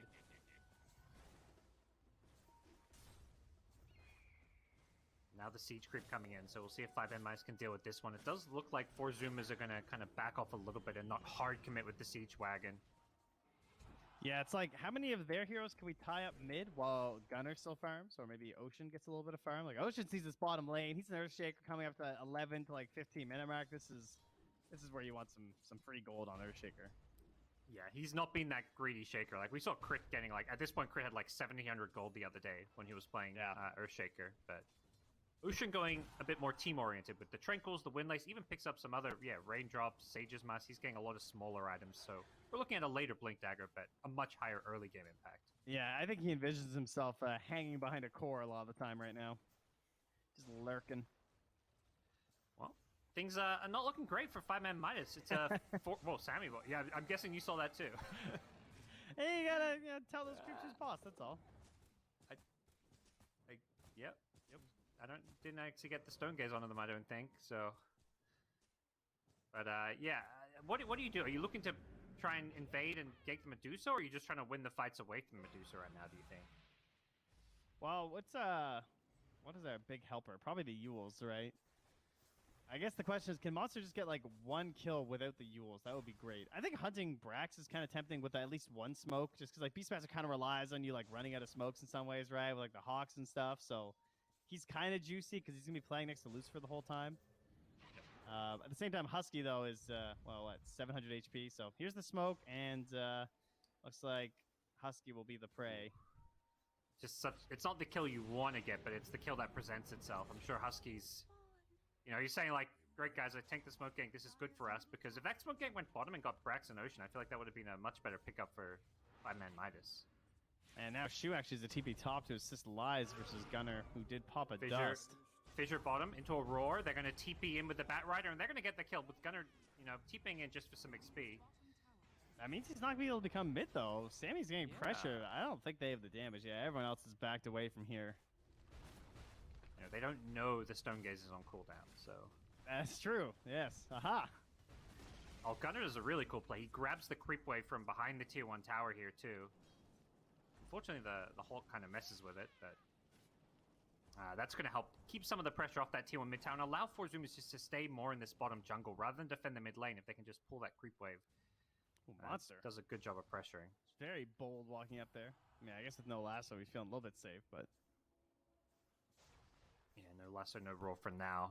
And Lies is just playing the farming game, so Ricky going for that. Let's not get involved in kills. Let's just get Battle Fury and try and outscale a Medusa, which... You know, I think you kind of mentioned Ricky late game is very scary. I think the bigger problem isn't whether Ricky can outscale Medusa, it's the fact that all your other cores are having really bad games.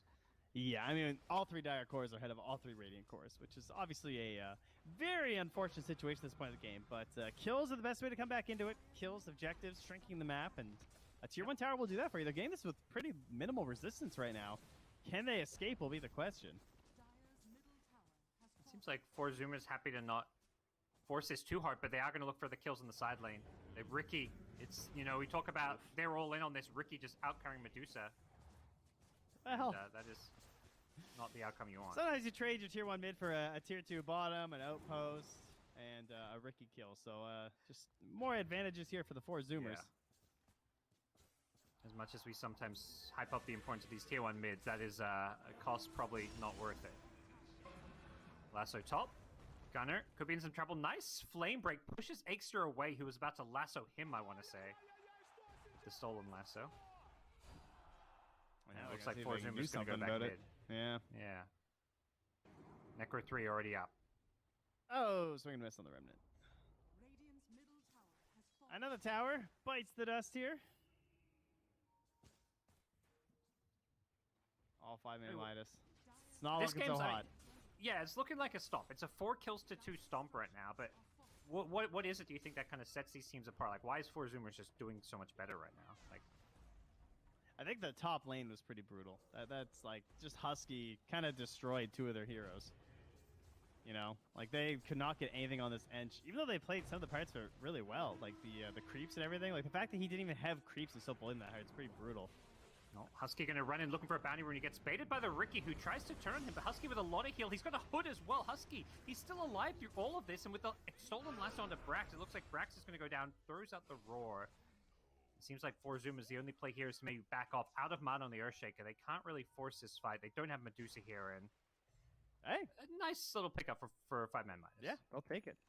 I think it's just the concept of like empty kills and everything is something that like the Zoomers, every time they were doing something, it had this really good purpose. Like this Beastmaster pushing bottom. I mean, first off, Beastmaster, Earthshaker are like 2 of the best heroes in the patch right now. So getting those 2 like in a lane together versus a relatively weak support in the Veno 5 too, and just like overturning that lane and taking that bottom tower, taking the top tower, like everything that could have gone well for them that in the first 8 minutes pretty much did. And that just makes your game so hard for 5ManMidas. Going for the 16-minute rune, it's going to spawn top. Monster grabs the Arcane Rune, wants to turn on Gunner. He's got the BKB, but Gunner's holding onto that one while he gets healed, and now they will turn as Monster needs to be careful. He gets lassoed here, he's in all sorts of trouble. Flame break up in a couple of seconds as Gunner could go fishing with a pushback. Doesn't find Monster, though. I'm a little surprised he didn't just BKB him, had to assimilate and try and kill him. I thought he had him. Like how fast he is. I guess he didn't know necessarily how many steps were left, maybe. It seems like the call is, let's just play it safe, keep farming, because they're playing, like, this is the reason I feel like this gold, partly why this gold is so big, is because 4Zoomers are playing in all 3 lanes. Usually, like, you get ahead, you still only play 2 lanes. They had Shaker top, they have Beastmaster bottom, they had Medusa in the jungle. They're playing 3 lanes plus the jungle. Yeah, 3 lanes and a jungle. They've got 4 lanes happening here. Medusa's farming it all up in there. It's some of, like, the greediest play that you usually never get away with, but 5ManMidas are just unable to punish it by finding the kills you need. Yeah, especially any of the important kills.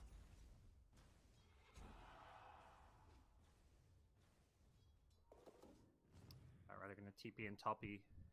Maybe has an idea that Shu is nearby, but it's like 5ManMidas is going to back off. I mean, at some point, 4Zoomers is just going to be so much stronger in terms of levels and gold. They're going to roar down bottom and see if they can get a kill on Monster here. The follow-up was there from a Fissure and the Blink Shaker. And they just smoked top, too.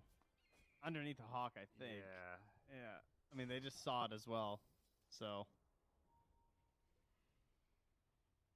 And catching Gunner here is not very easy. They could try and telekinesis into a jewel, yeah. Because Lies has his Battle Fury. He's not farming for this.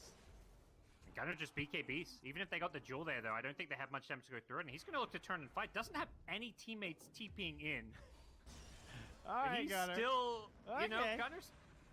He's getting one. He's going to kill Lucifer's, it looks like. Yeah.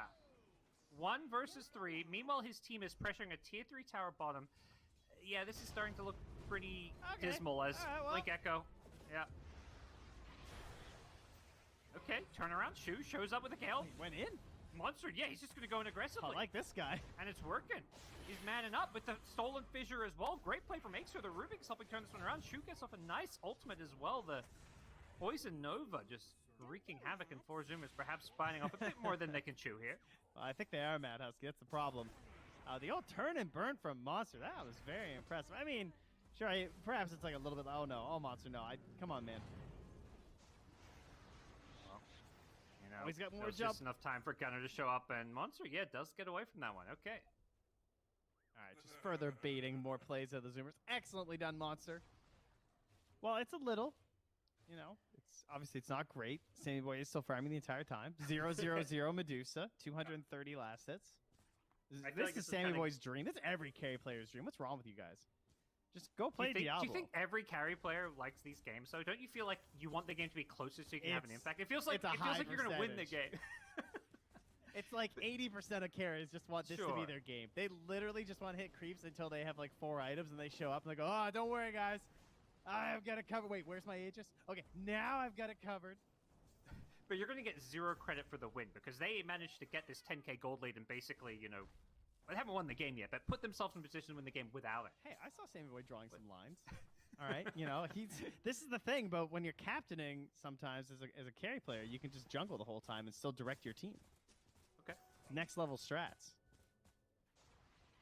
He's directing the pawns around. Yes, yes. Go, my subjects. All right, Gunner. You want another one up here? This time it was only a 2v1. They're going to go for this again. It's another 3v1. They get the jewel up before the BKB this time, but the Fissure is there. Blink Totem. Oh, it's not going to come in time. Nice Stolen Fissure. Once again, Aexter stopping Ocean from getting the save off there, and they're going to get 2 kills. So suddenly 5ManMidas have come online a little bit, but bottom lane not looking so hot as Lies on the Ricky taking quite a bit of damage. Does get away in. Or Zoomers are just playing a bit too greedy and a bit too split up, it feels like. Yeah, this is that punish you were describing about, like, how can they be so spread on the map and nothing happens? Like, finally things are starting to turn a little bit their way on the side of 5ManMidas. Perhaps just because they're starting to garner a little bit more damage with the additional levels. People are actually finishing, like, their first items as well. That's definitely helpful. Oh, Rubik's got some tranquils, the speed. How many smokes we got? We got 1 smoke on Rubik. I don't know if they're ready for Sammy Boy yet, though. I think we're still going to steer clear of the snake. It's very much that, like, bristleback factor where it's like, okay, if we fight, ignore the Medusa, you know? Well, they're going to throw Yules. I think they're just baiting TPs here. Monster does have 4 heroes smoked behind him. Unfortunately, he gets saved by the Pressy attack. Nicely played here, and now they're going to turn on Ocean. Ocean's going to go down in the Shaker. Sammy Boy, he's stone gazed, but these guys got plays. Disengaged. That was nice. That was a really nice play altogether. Like the faith he had in the stand-in, no less, to save him there. Well, unfortunately, they don't really have a good answer for this Deuce, and now with Batrider Gunner showing up, he's going to help set the kill on Aexter. He wants Lucifer as well. Rax just comes out from like their side of the jungle. Shu doesn't know what hit him. Yep. He's just trying to get mana for a roar here, but looks like they're just going to get a few kills, pick them off one by one, and this is the first time it feels like 4 Zoomers have actually grouped up together. Yeah, power starting to show, and Sammy Boy says, all right, it's time. Come on. I'm giving the old Aegis. Brax, where's my aura? Thank you. And contesting, not looking so great. They could go for a YOLO play if they want here. I think they know what's happening. I think they imagine they might feel like they have to go for a YOLO play. Monster's in the neighborhood, so he's got the Astral Steps, but he's going to need some vision. Light shows up as well, so they start by going on Gunner here. He doesn't get the BKB off until he's half health, but that's going to be enough to keep him alive for now. Still getting pretty low to the Ricky. Lies is trying to bring him down, but Lies, without a BKB, very hard for him to fight in the Firefly. The Jewel, going to actually bring down the Batrider there, and Monster not done. He's just manning up once again. He's looking really good with his Void Spirit. Yeah, that was a fully level 4 Fissure, too. No Astral Steps, though. And Sammy Boy's just hard committing for Roche. Can Monster get an Astral Step one more up? 1 Fissure. second. He's going in with the pulse. Oh, so close. Monster doesn't have mana now. Okay, he gets it. No, the impetus. No. Oh, he went for the kill. Acer. Maybe he could. He must not have seen the pit. Oh my god, the Fisher came up and he threw it like the exact moment he could have stolen Roche.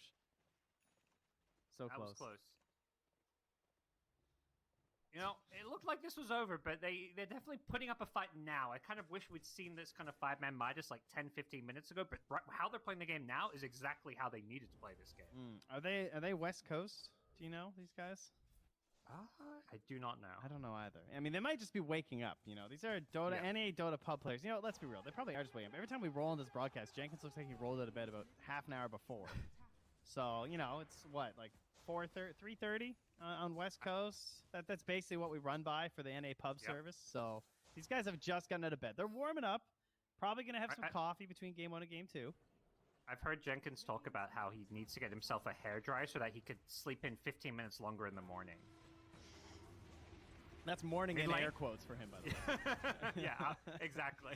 They're going to jump in and try and force a fight here. They're putting matters into their own hands. They break the Aegis. 5ManMidas are not waiting to see their buildings fall. They're just going in. Sammy Boy, though, has got the Stone Gaze. He's being taunted for now. He is going to get the Stone Gaze out, and the Raw coming in to help bail him out. Monster in all sorts of trouble on the Void Spirit, but it looks like 5ManMidas trying to disengage here. The Ricky, unfortunately, gets caught by a fissure. Saved by the Presti attack, backing off. Only Monster dead so far, but the lasso out.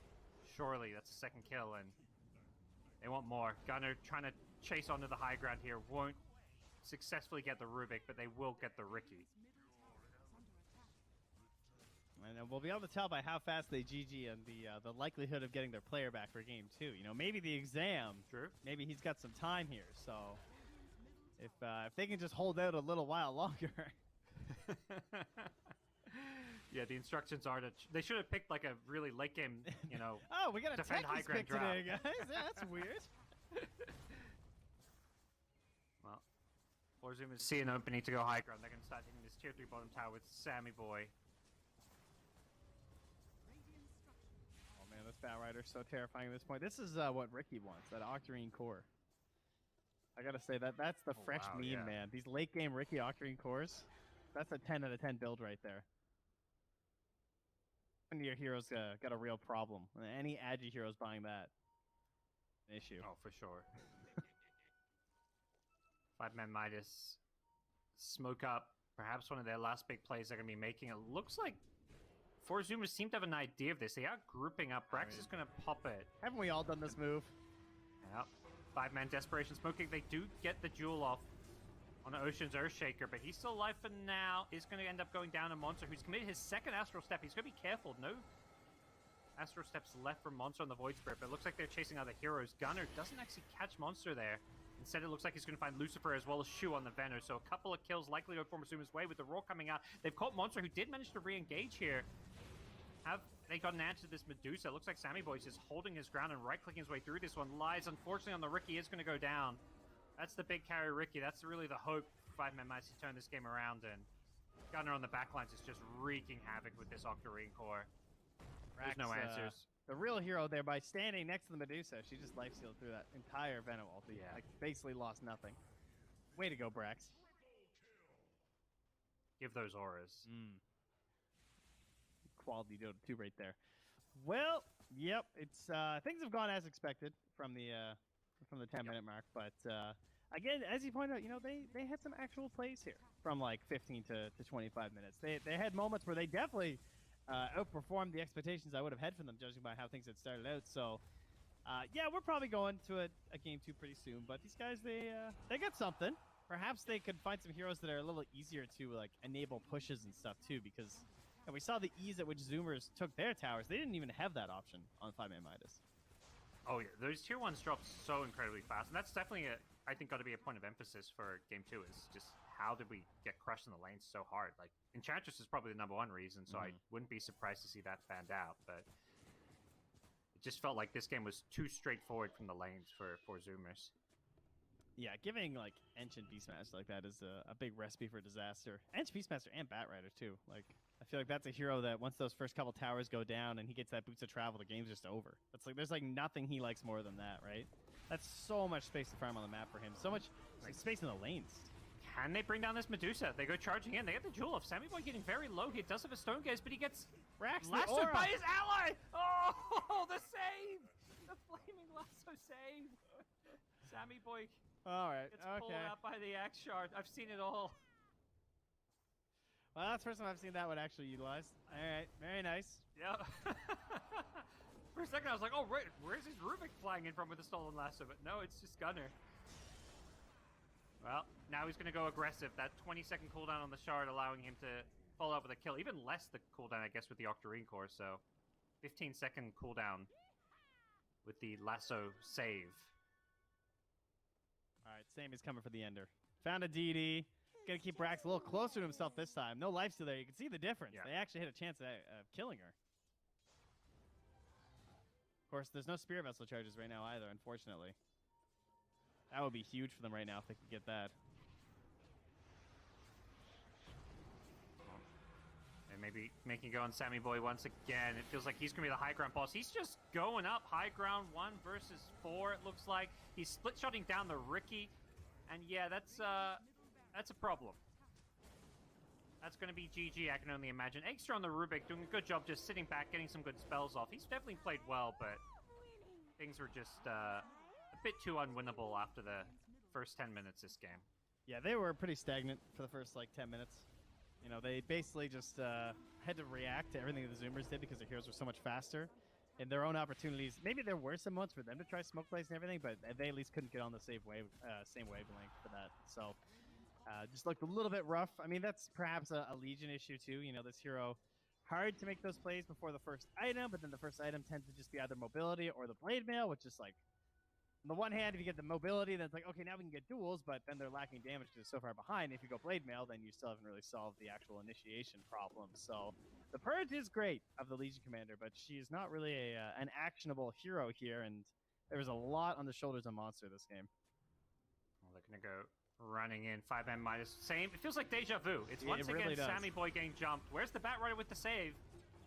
Sammy Boy, he's not even dying here. The Blink Echo promotion is perfect. The Gunner is going to just rock up for some cleanup kills. They do lose the Shaker in the process here, but it looks like Gunner should be able to, with the help of Sammy Boy. I was wondering who he was going to lasso. I knew it was someone. Yeah. Pulls Husky to the high ground with him.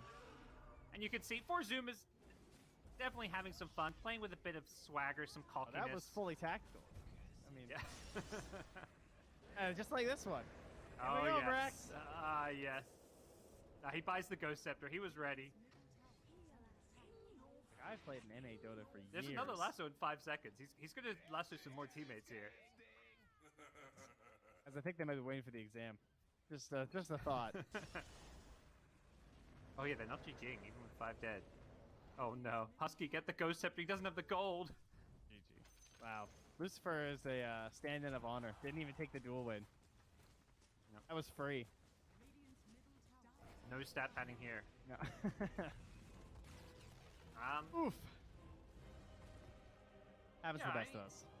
Not a whole lot to say about this one. I guess my question is kind of like, with 4Zoom, it's definitely not a polished game for them, but they obviously didn't need it to be polished. Are you worried about how they're going to face up against other teams in the future based on what you see here?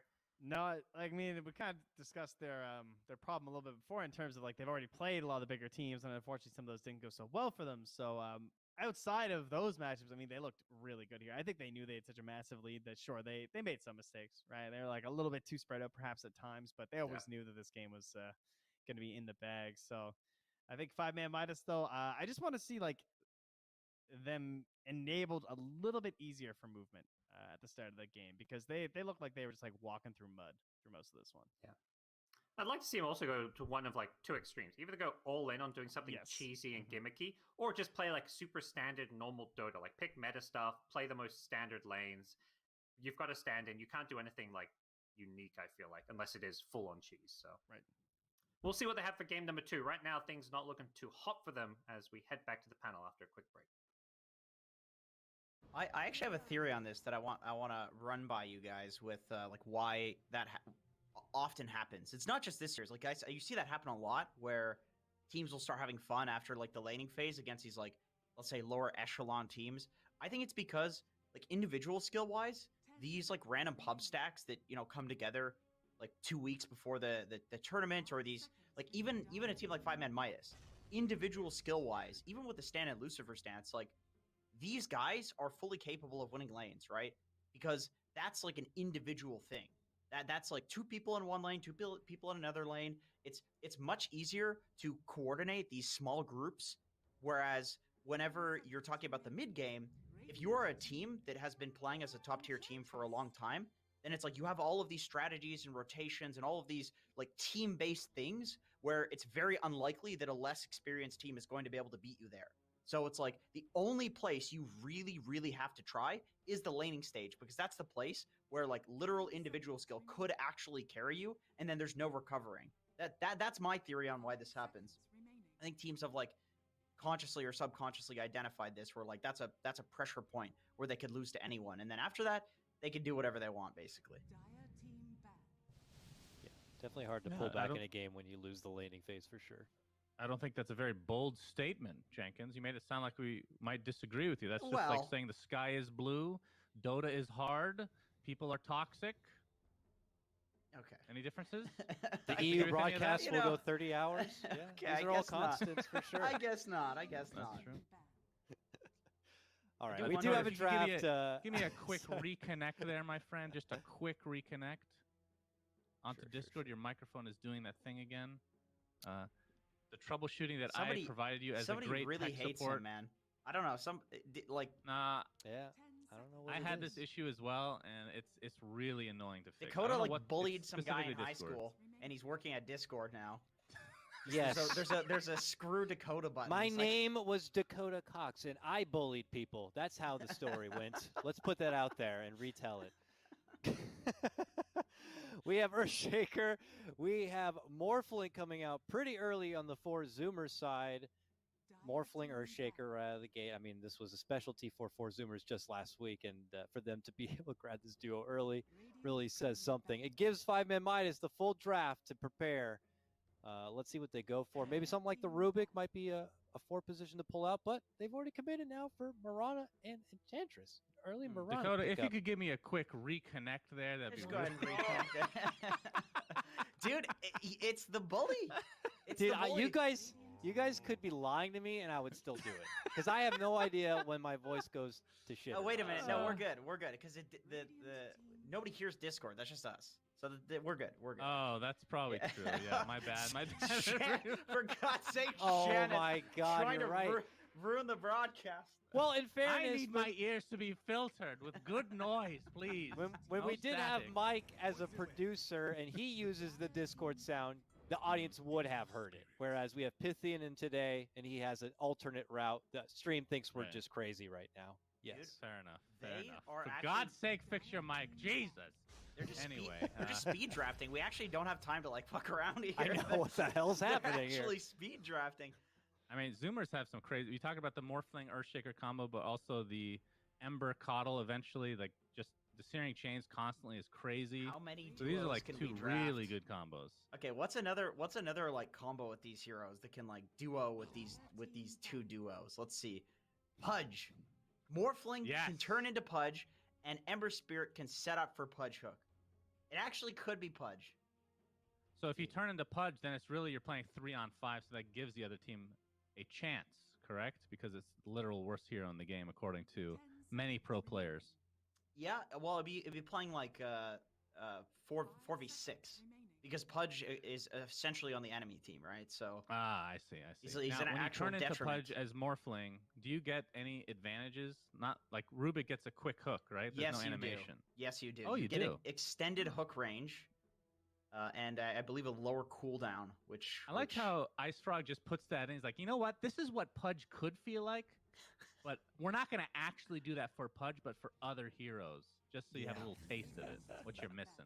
Sickening. It's really sickening. Yeah, I don't want to get into this anyway. What do we got here for 5ManMidas? Okay, they have the Monster Pango running that mid. I'm honestly surprised they didn't just like first round pick this if they're running him mid. I mean, Pango's like one of the top mid heroes right now. People are spamming, and Monster is like, I mean, his top hero by far is this Pango. Like the only person in NA better than him at Pango is Lukey, and Lukey might actually be the best Pango on the goddamn planet. So it's yeah, monsters insane with this hero. How's that gonna be matchup? against? I was just gonna ask. How's that against Ember? Because that's ultimately what he's awful. going to be going. You It's know? awful. In my Okay. pubs, it's awful. So it must be No, terrible in it's pro good. games too. It's fine. It's fine. You have physical damage. Oh my Ooh. god, it's horrible. Oh, All right, hard countered. it's a good okay, Bloodseeker game. counter Slark Wow. and Pango And Sand King. Yeah. And Sand King, because That's true, yeah. you throw the Bloodseeker bubble on the Sand King Sandstorm, and he either stands in it and dies, or he walks out of the Sandstorm. It's actually that was like the best Bloodseeker pick that I've ever seen. That's why they snap picked it. They're like, "What? A Slark?" Okay. They're Yeah, probably I gonna pick really- it anyway. So. I mean, I'm an underdog type of guy. I would love to see 5ManMidas get a win. Trust me. But I'm looking at what looks like one of the best drafts I've seen in the league on 4Zoomer's side. A great clutch last pick. The synergy amongst their first 4 picks is fantastic. It's going to be hard to root for 5ManMidas. So are either of you gentlemen going to back 5ManMidas on this?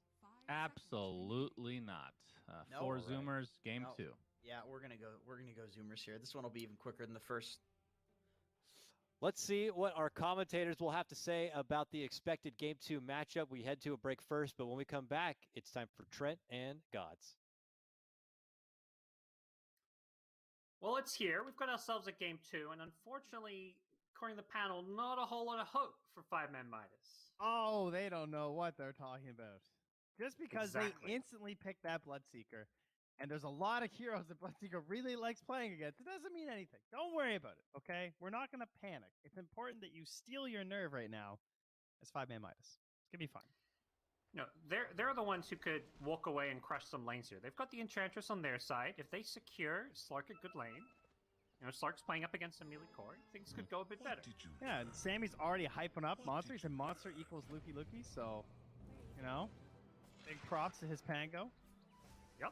They're going to go for an early invade, too. Look for that quick first blood if possible, but Monster doesn't have any points in the lucky shot yet. For so long-range arrow, Brax managing to dodge it. Their not-so-lucky shot. Yep. What's Gunner up to? Ooh, scouting a... He's on the hunt. Scouting a... Yeah, he's trying to figure out where the ward is. I think he Yeah. knows where it is. Because it's nighttime, he knows there's vision here. Exactly, yeah.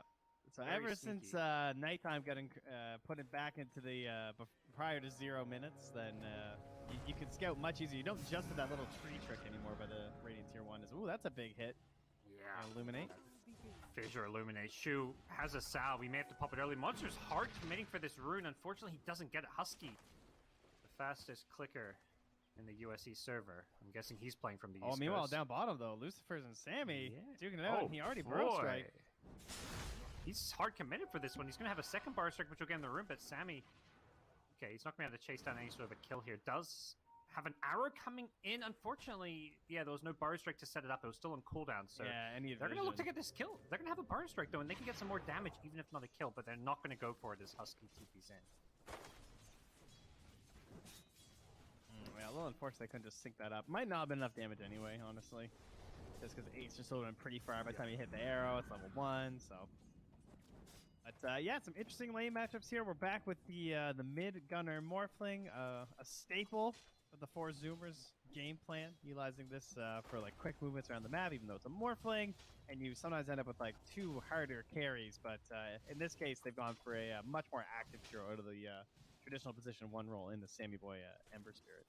Yes. And as kind of highlighted by Dakota, one of these kind of classic combos as well, the Coddle with the Ember. A lot of kill potential once you get a few levels on these heroes. But he does already have 1 point in Flame Guard. Usually this combo is more about the Searing Chains and Sleight of Fist. As we'll see a missed Bar Strike from Lucifer's down bottom, unfortunately, as 4Zoomers getting some good harass off. On Mid actually, lane. oh yeah, that's Oh, boy. nice. Yeah, Earthshaker, man, Earthshaker and Earth Spirit. You know, they can just mess with the mid lane. All these other 4s right now. I guess Mirana actually does fall into that category too. Sometimes she can be a bit harder, but they're just like so good at messing with those mid lane heroes. And I feel like some of the 4s that get picked now just like can't even do it. You almost don't expect it as much now. That's what kind of, I think Jenkins mentioned about the 4 Zoomer supports. Ocean loves to do this. Playing the Earth Spirit, the Earthshaker, roaming around. He'd already pulled the weight behind the tower, so it's not like Brax was having a hard time while he was gone. In fact, he was helping Brax by giving him solo XP. Now Shu in some trouble top. Fissure, Bloodright combo, and do a lot of damage here. Brax has 1 point in the Thirst, and that's going to be enough to get the kill. Ocean, please. This guy. Well, he's been spamming the Earthshaker and Pose by looks at. Oh, there we go. Okay. Yeah. The Sand King Mirana lane. I mean, we talked about duos. If you want to go back like a good 6 or 7 years, Sand King Mirana was one of the most picked laning duos. You know, the dual stun lanes. Veno Ursa, Jug CM. Oh, Jug CM, that's a classic. Those all still work. It might not be quite as amazing as it was before, but I know Sameboy, he finished out the urn before he died, actually. So he's come back to lane with a full urn for himself. So nice regen stats here right now. I'm curious to see where it goes with his skill build, because the Flame Guard is going to be very helpful against the Sand King Mirana lane, but at the same time, it's purely defensive, it feels like. It doesn't give you any of the kill threat that your other spells give you. Yeah, I'm not sure what his build's going to be. Actually, speaking of this combo, I've been using... Oh, we got some more action, do we? Yep, he just hit level 3 and instantly leveled up the Sleight of Fist to set up a Slight Searing Chains into an Illuminate, and that got him a kill. And now Ixer And half an HP with Urn. Yeah, I don't know. This is a little scary. One Illuminate comes through. Yeah. You might be in trouble. And yeah, and of course that Slight you pointed out, now that's the whole combo. Is that now we're going to have the double Slight potential here. And it's real scary. I guess for now, man, even now 18 seconds, and once that gets down to 6, that's where you get the danger category. But top lane, Brax getting low, but looks to be okay here. He's just kind of baiting, you know? It feels like he's fighting on low health, but he knows Lies doesn't have a pounce. Impetus, Verify gonna barely keep him alive. Looks like down bottom they want to go in Husky here. Lucifer's could set up an arrow with a Burrow Strike. I'm not sure where the next step is going to be. Yeah, both top and bottom lane, everyone's low. The Burrow Strike and arrow. Husky still has a Fairy Fire. He's not going to pop it, though. Maybe able to live with a Fairy Fire in the south, but opted to just take the trip home, get some more items for the lane. Not really a hurtful death, necessarily. Yeah. Meanwhile, mid, Gunner's diving monster. All right, We'll good. get the disarm now. Quality Pango player. That's how you know he's a good Pango player. He gets that disarm in the fight under tower. Yes. Oh, here we go. All right, let me see it, Ixter. Let me see the big arrow. Here it goes. Here it goes. Oh, too slow for Gunner. Trying to get the snipe, but it's a noble effort to the tree line. You know, it works sometimes, but not today. Hard during the daytime vision, especially. Well, it's 5 minutes, so he'll get a stack off while he's moving. But Husky's got that bottom bounty, and Ocean will have to secure that for himself, though. So that does keep it out of Gunner's bottle at the very least. That's still good pressure from Shu. Just try not to die for it. Oh, he's dead. Yeah. Oh. Oh. Wait, no, he's... Okay. I thought it was dead too, but nice little juke the in and out of the Roche bit. And he's still kind of lingering around here. He's going to turn and look to fight this one. He doesn't have any points in the heal yet, but with the Bloodseeker coming in with a Fissure setup, Shu may have just kind of fed away his life here. It does have a Sal, but he won't get a chance to use it, so... Not sure what the plan was there. The rotation is just so easy for Brax, too. He doesn't even miss anything. I think he missed like one deny. Right back in the lane, hitting some creeps. Let's see what Eggster's up to. Roaming around on the Mirana, could be looking for an arrow mid from behind. There, you know, if you hit him an arrow on low health, you might get the kill, but if you, the second you see the arrow, even if it's going to hit you, you can start morphing strength is the problem. Oh, here we go, though. He was not looking. I think he was looking back at the Pango there. Unfortunately, wow. Oh, the Fairy Fire. Knew he didn't have the damage, I guess. But hey, Monster got the rune, so we're good. Yeah, that's the big thing. Getting the rune. Gunner will pressure the tower a little bit with the siege creep, but looks like with the disarm, they're going to be just fine protecting it. And Eggster has rotated now top, looking to line up an arrow from behind. A lot of vision around here, too. Yeah. Ocean may scout him out, though. Yeah, it looks like he's being pinged, so they've seen Eggster now. They know this is coming. And the big thing is here, just trying to keep this tower as alive as possible as the siege creep pushes. While that's going on, they've gone in bottom. Looks like Lucifer's Dance left alone in a 1v2. He's going to just hold his ground and fight. He might actually kill off Sammy. He does, Lucifer! What a play. The stand-in. Same time, Ixer also started rotating mid a little bit there too, but hasn't fired off his arrow quite yet. It's a tricky one. You've got to have the stun land before he morphs strength, which is very hard to do. You need like the perfect tree line. Oh, he's 1 health. This is where you'd love to hit an arrow. Yeah. You can just time it when he's doing the full morph. Gunnar goes in. He could be in some trouble here. He may have overcommitted. He doesn't have waveform here. If they can just hit the arrow, the creep goes down. The arrow going to come land. Got him. Yeah, perfect play. Nicely set up by 5ManMidas. I think he was hidden in that fog walk that we saw between the tier 1 and the tier 2. It was a little bit hard to tell. But judging by the movements there of Gunnar, I think that was a pretty slick maneuver there from Ixer. We do hear a rupture up top. Right on the lives. Yeah. And unfortunately not level 6 yet. All the solo XP Ocean has given Brax allowed Zoomers to win that experience battle up here. That's the true busted part about Earth Spirit and Earthshaker, is that you just leave the lane, and then once your core has a level breakpoint, you can do anything at level 2 to set up kills pretty much, right? Yeah. Yeah, you having a level 2 and like a level 5 is much stronger than the enemy having like 2 level 4s a lot of the time. Yeah, it doesn't matter at all. And whoa, double stacks from Husky in the jungle. I see you there. Okay. All right. Look at these stacks he's doing. Okay. That's it. Oh man, him and Sammy Boy can come through there with some. He's got to beat Gunnar to them. That's the key.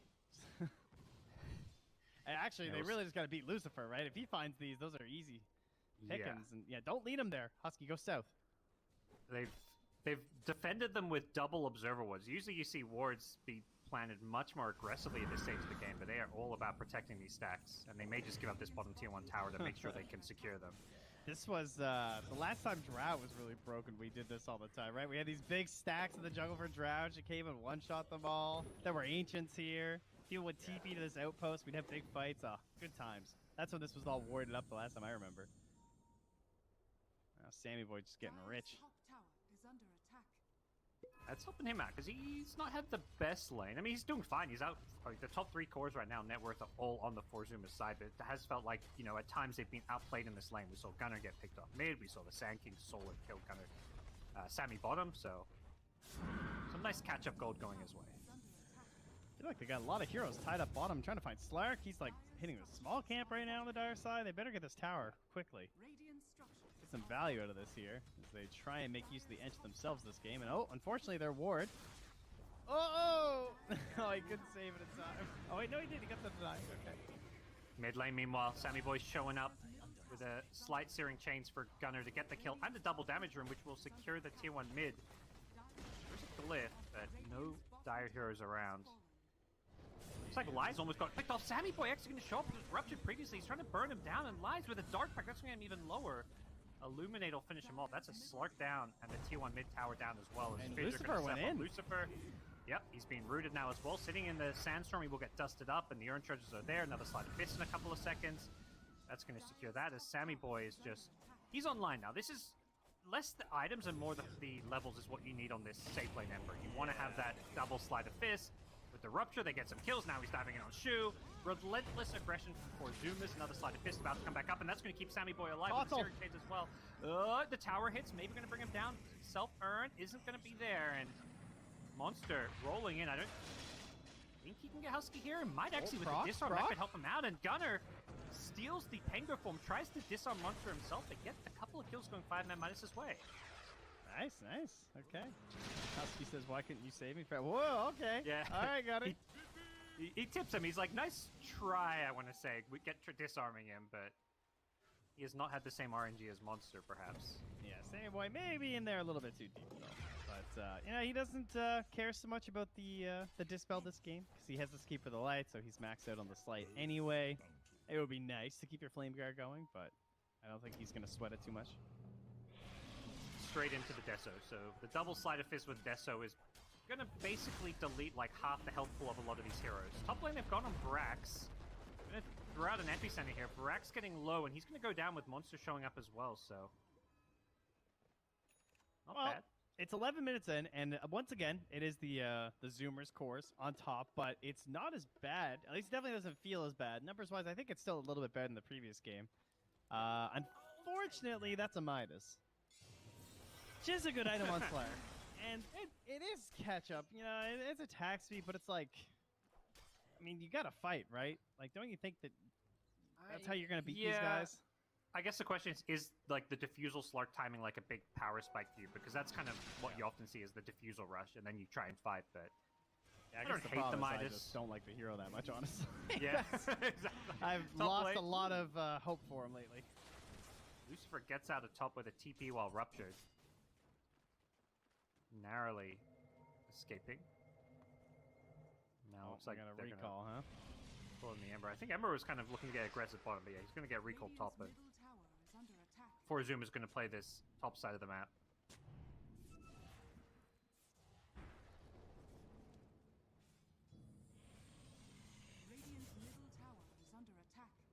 Just hit some jungle creeps. And try and hold this tower as long as you can there, Lucifer. No pressure. Just wants to get his Blink Dagger, you know?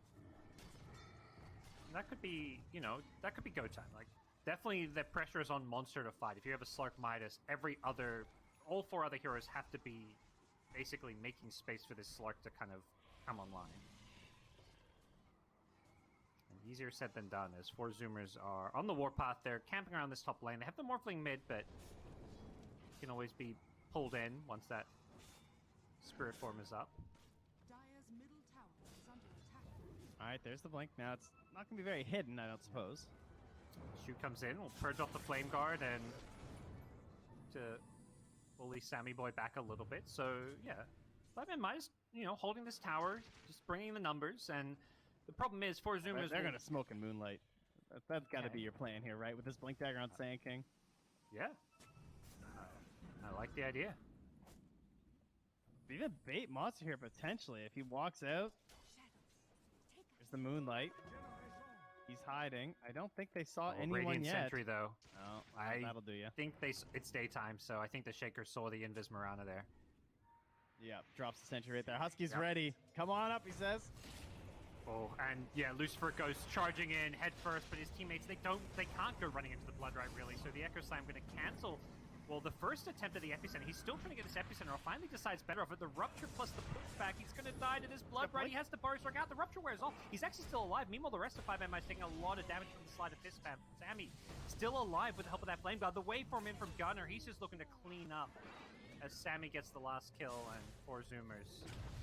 Oh, Braxton's the better on the... He's showing some spry legs as they get 4 kills.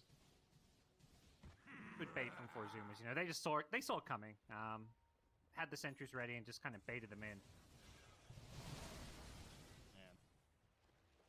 Coddle is just so dependent on these like pairings. I don't know. The hero's just totally different when you have one of these like cheekier combos like the Bristle or the Ember. I've been using the stats.spectral.gg site lately. Shout out to you. Really like that site.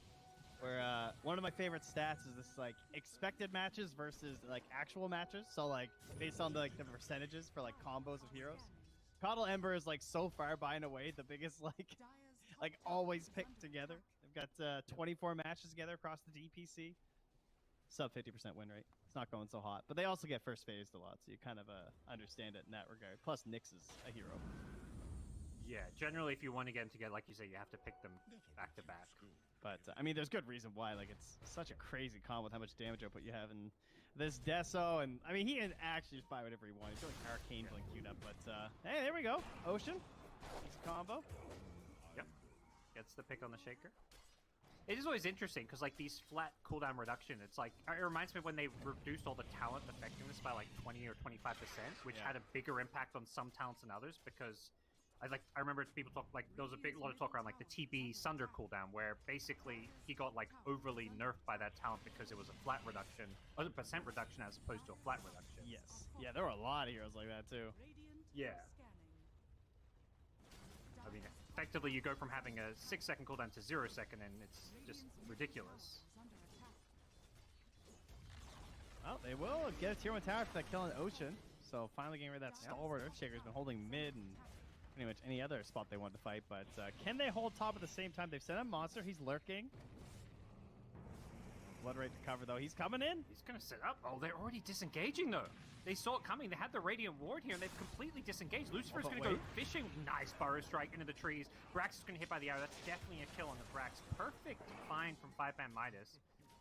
Husky TP's out. Yep, not going to be discovered here. Okay. Objectives afterwards. Can they get anything else? I mean, just taking back control and getting some D wards would be nice. They need some high ground vision to take out that ward. The problem is Gunner's about to have an Ag Scepter, so an Ocean level 2 totem only. He's trying to leech some XP. Yeah, we haven't even talked about the Morph Shaker yet. You know, it's coming. It's about to hit that point in the game. Yeah. So far, just the Coral Ember combo, but that combo is about to be surpassed here. Yeah, they got combos on combos. You know, you got these all together, and then you also have Blood Rage to throw on top of people. So, yep, it's good. Oh, jeez, Blood Rage Morphling sounds absolutely dirty. Oh, jeez, Morph Shaker, please. This combo is still so good. I'm really surprised we don't see it more often, especially with how good Shaker is right now. But another smoke. They go in the same territory where they got the kill onto Ocean, but they're not going to find anyone this time. And Sark has a combat item. Defusal is complete. It just feels like lackluster when you compare it to what's on the other side, like a Axe level 15 Morphling compared to, okay, Sark's got his Midas Defusal. Like, Defusal doesn't feel like a big jump up. Like, yeah, it allows you to fight, but it's not like this. Like, if he had Defusal BKB, I'd be like, okay, let's see how this next fight goes, but this is just a Defusal. Oh, he's under a ward right now, Gunner. What are they doing? Okay. He blinked in and he just like, kidding? Oh, Blink's on cooldown, unfortunately. Yeah, no, if they but had he a Blink Burrow. He blinked to here. Like, he blinked to next to the Morph and just stopped. Roll in bottom. Looks like Monster gonna find... Oh, Husky's breaking angles. Monster's gonna bounce his way back. Did he not know the rock? The magic rock? He's got help though, an Epicenter blink in. It goes on the cuddle though, he doesn't want to help his buddy out. Lucifer going for the kill instead. I don't think he would be able to save him anyway, so I don't blame him. He makes sure he gets the cuddle kill, and elsewhere top, Lies in trouble. Coming flying in from above is Ocean on the Shaker and Gunner on the Morphling Shaker. Absolutely brutal. He's a master tier Pango. Maybe he was trying to bait with the magic rock. I don't know what it is with that tiny rock, but for some reason Pango hits it. That's just the life. Alright, Gunner. Show him the wombo combo here. Hit him with the wobble. Morph timer about to wear off though, so he's got to go soon, and does lose it. Oh, that's right. He is the level 15, but he's not level 18 yet. So we're not quite at the crazy Morphling Shaker yet. But we also need the shards out here too. The Shaker shard. Yeah, and the Morph shard too, because then you also get the Shaker effect. It's not as important, but definitely the Shaker shard is always good. I really like the Shaker shard because then it's easier for Ocean to stay alive, so that he doesn't have to like commit in with echoes and stuff until it's like really important. Other than that, you can just keep chain stunning with your shard effects. They're committing to a Roshan here. Double damage spawns, but they've already got Roche brought down, and 5ManMidas are just playing bottom side of the map. No contest in sight. As Gunner is likely going to bottle up this DD rune, and we're going to be looking at a DD Morphling with Aegis. Well, at least he didn't find the Imp Claw, because that's the next broken part of this, right? Imp Claw, Enchant Totem, Morphling Earthshaker. That's nasty. I've never even thought about that, but that sounds buddy. That was insane. like, when it first came out, that was a classic. People actually just get one shot at like 20 minutes. We'll see if they find one for themselves, too. Here they come. They just want to fight. I imagine Forza was just like, this Morphling Gunner is just like, I want to go one-shot some people. Yeah. Throws out a Fissure, totems in, a couple more right clicks, he brings down one. He wants Shu next with the double damage. Gunner absolutely obliterating him, goes flying in to try catching TPing Mirana. Doesn't get the kill as Monster. Well, he's rolling. He's invisted. They don't have detection for him. I don't think they realize he's here. He's going to go for the TP. Ocean, though, scouts him out. And the totem was just out of range. What? Okay. Wow. I'll blame meanwhile. Reshot it. This is like the axes in demo mode. That's pretty much what 5ManMidas look like right now. I like Monster tipped the Shaker for missing the stun on the TP, and as he does that, Gunner just jumps on him and kills him. So we get a good XT from him, but you know, some karma. It's good. Yeah. It's a classic NA Dota right there. Lies gets forced to Shadow Dance away, and it looks like Shu may be gonna pay the price for this one. Another. Oh man. Searing Chains is going to be up in a Sammy? second. Actually gets stunned under the tower. Sammy with a bit of a... All right, now this is good because now Sammy Boy's dead. He can just Chakra the Morphling instead, and we can further, you know, improve the combo of the Morphling Shaker. What did you learn? Have they hit ancient or neutrals yet? I feel like they haven't. They've actually just been fighting and killing them for so long. Yeah, they got one to go. Okay. Dire side's picked up all theirs, but yeah, that Imp Claw could still be out there. Dragon's good. Top lane, meanwhile, Ocean's gone in. Gets a kill for Brax. I think he just Easy respawned. pickup. Yeah. I think he literally just TP'd there and died. And mid lane Gunner's trying to get Lucifer here, but doesn't have the Shaker form just yet. Now he does, and he's level 18, so it's go time. Well, that was quick. I think he was just level 15 before that Roche. Sammy Boy, this is the Storm Spirit as well, where you keep Fairies trinket forever because it's so busted on your hero. Yeah. Especially, like, until there's, like, maybe, like, tier 3, tier 4 items, like a Quickening, Spell Prism type item. Yeah, none of the tier 2 items feel as good. Smoke up for Zoomers. Fine 5ManMidas here, and yeah, Morphling is ready to go. Totem's in, takes out the Ench. He's looking for the next target. He's got an Age. You just cannot fight this Morphling.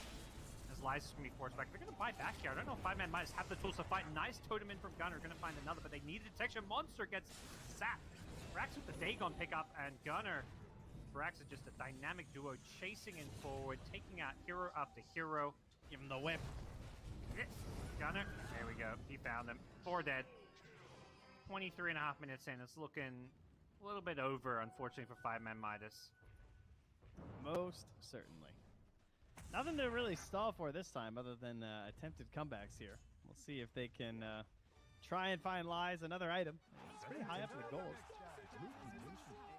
Looks like he's thinking BKB, which kind of makes sense because there's so many disabled. At the same time, Morphling is going to, like, totem half your health in one right click. And the BKB won't help you there. Well, if the BKB lets you get off your ulti, maybe he can't right-click you. That's what we're going to hope for, at least. Well, Gunner gets the Shaker form, and to the high ground we go. Still has an Aegis for another 50 seconds, so I imagine 4 Zoomers are going to want to force this a little bit. Yeah, and hopefully 5ManMidas get a nice timer on that. See if they can pull off one of those surprise plays where they catch you as it's expiring, maybe. That was risky.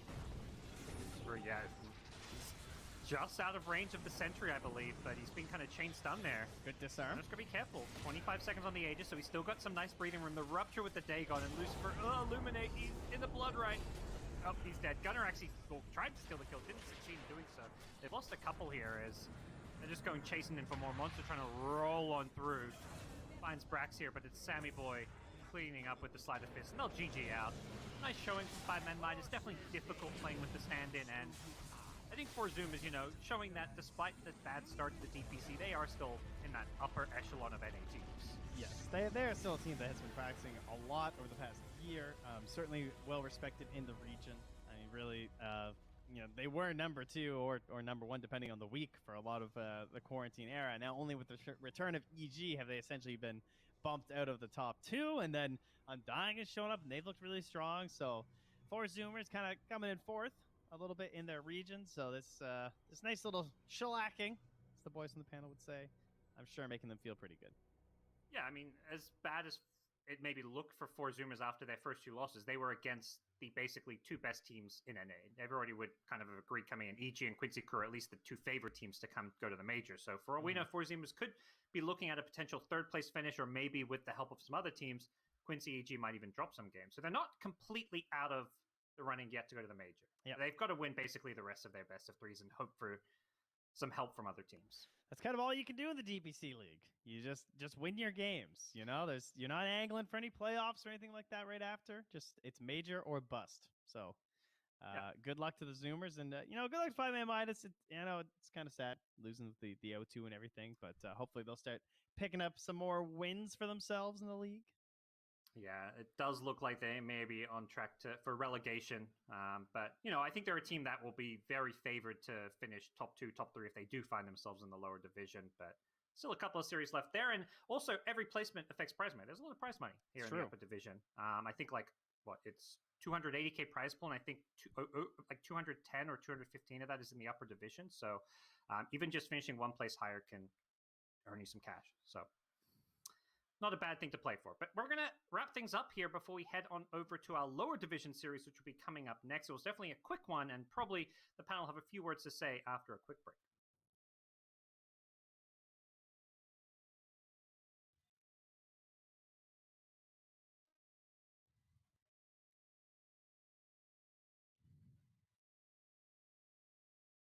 You sound great, Coddle Guy. Sounds beautiful. You sound terrific. Amazing to me, yeah.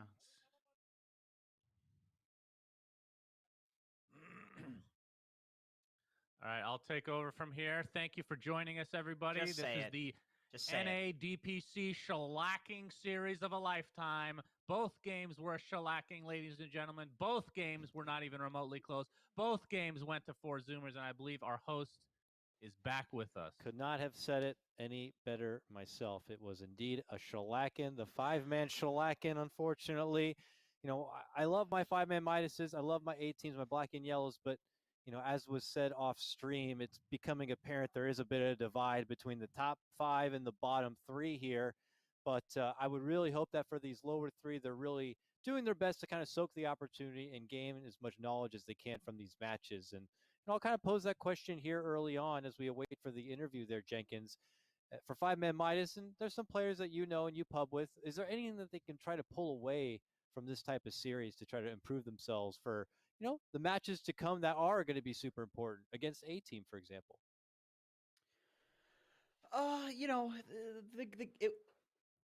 It was a shellacking. It was a shellacking. They know it. We know it. Zoomers know it.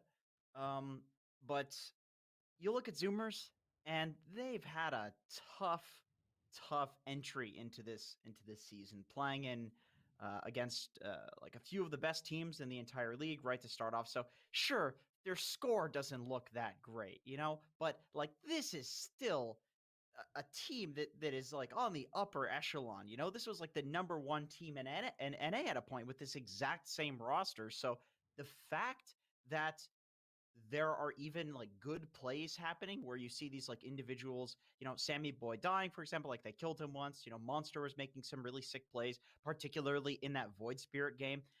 The fact that there was flashy shit going on despite being against an upper echelon team, I think bodes well for at least the individual talent on the side of 5ManMidas. And they got to work on the team stuff. I mean, to beat a team like Zoomers, you have to work on the team stuff. They have so much practice with their rotations and strategies and so forth. All right, it looks like we actually do have our interview here. We have Gunner, who's going to be joining us. Gunner, first, hello, can you hear me? Hello, yeah. Hi, congratulations on your win here against 5ManMidas. Well played indeed. So I'll start off by saying, game number 1, pretty good draft. I feel like we've seen it before, Medusa, Batrider, Earthshaker, kind of looks like something we saw from the Evil Geniuses a bit. You guys came out, you were super serious, not a lot of kills, but then you're turning into friendly lassos at the back end of it. Can you just walk us through your experience for game number 1? Yeah, we're trying out a little play style where we make space, I guess, and we call ourselves the clowns, right? Okay. And so we just all scream we're the clowns. We just try to run at them and make them get really scared and force TPs and stuff, and then we run away. Is this a strategy you plan to pull out in a future matchup, maybe against Sad Boys? I mean, I think it's kind of what EG does. If you watch their games, Arteezy doesn't ever show up to anything, and they just kind of dive until someone TPs, and then everyone else runs away.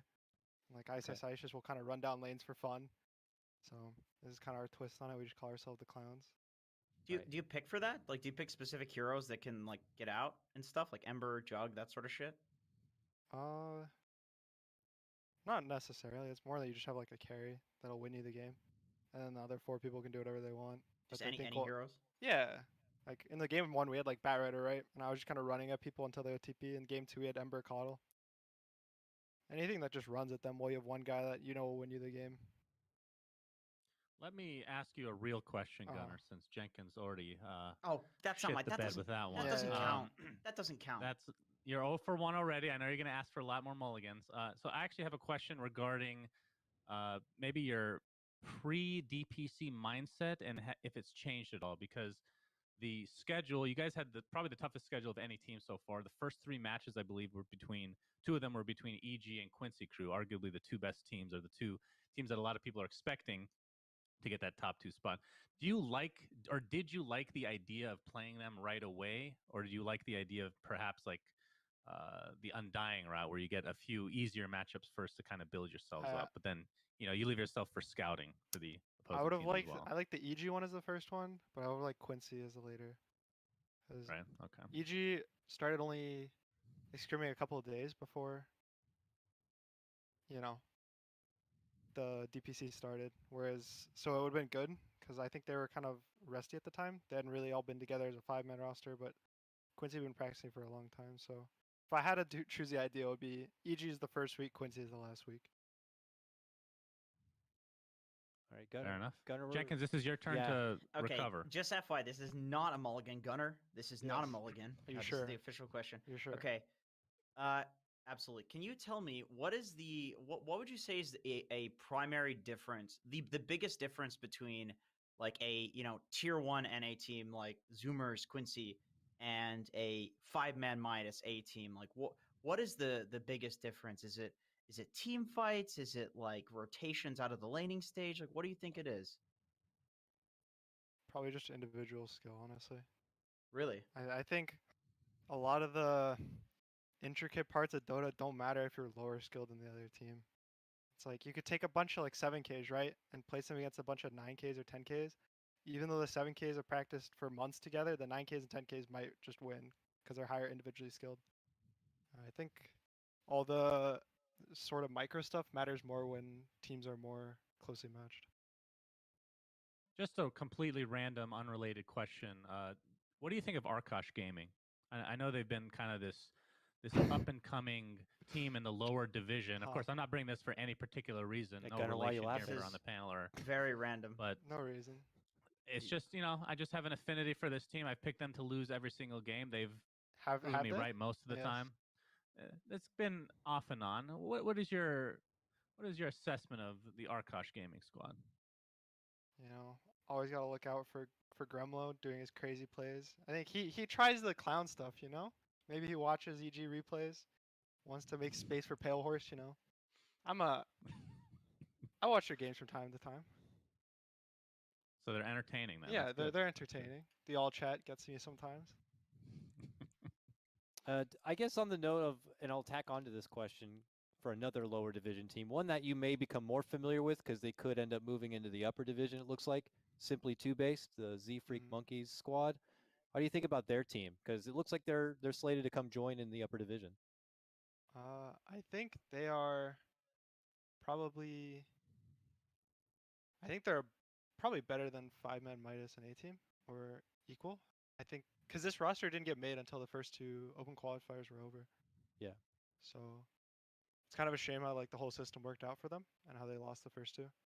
But yeah, I think they're probably a Division 1 team. So I'm kind of excited for them to play next season. Yeah. I'm expecting them to play that. rather.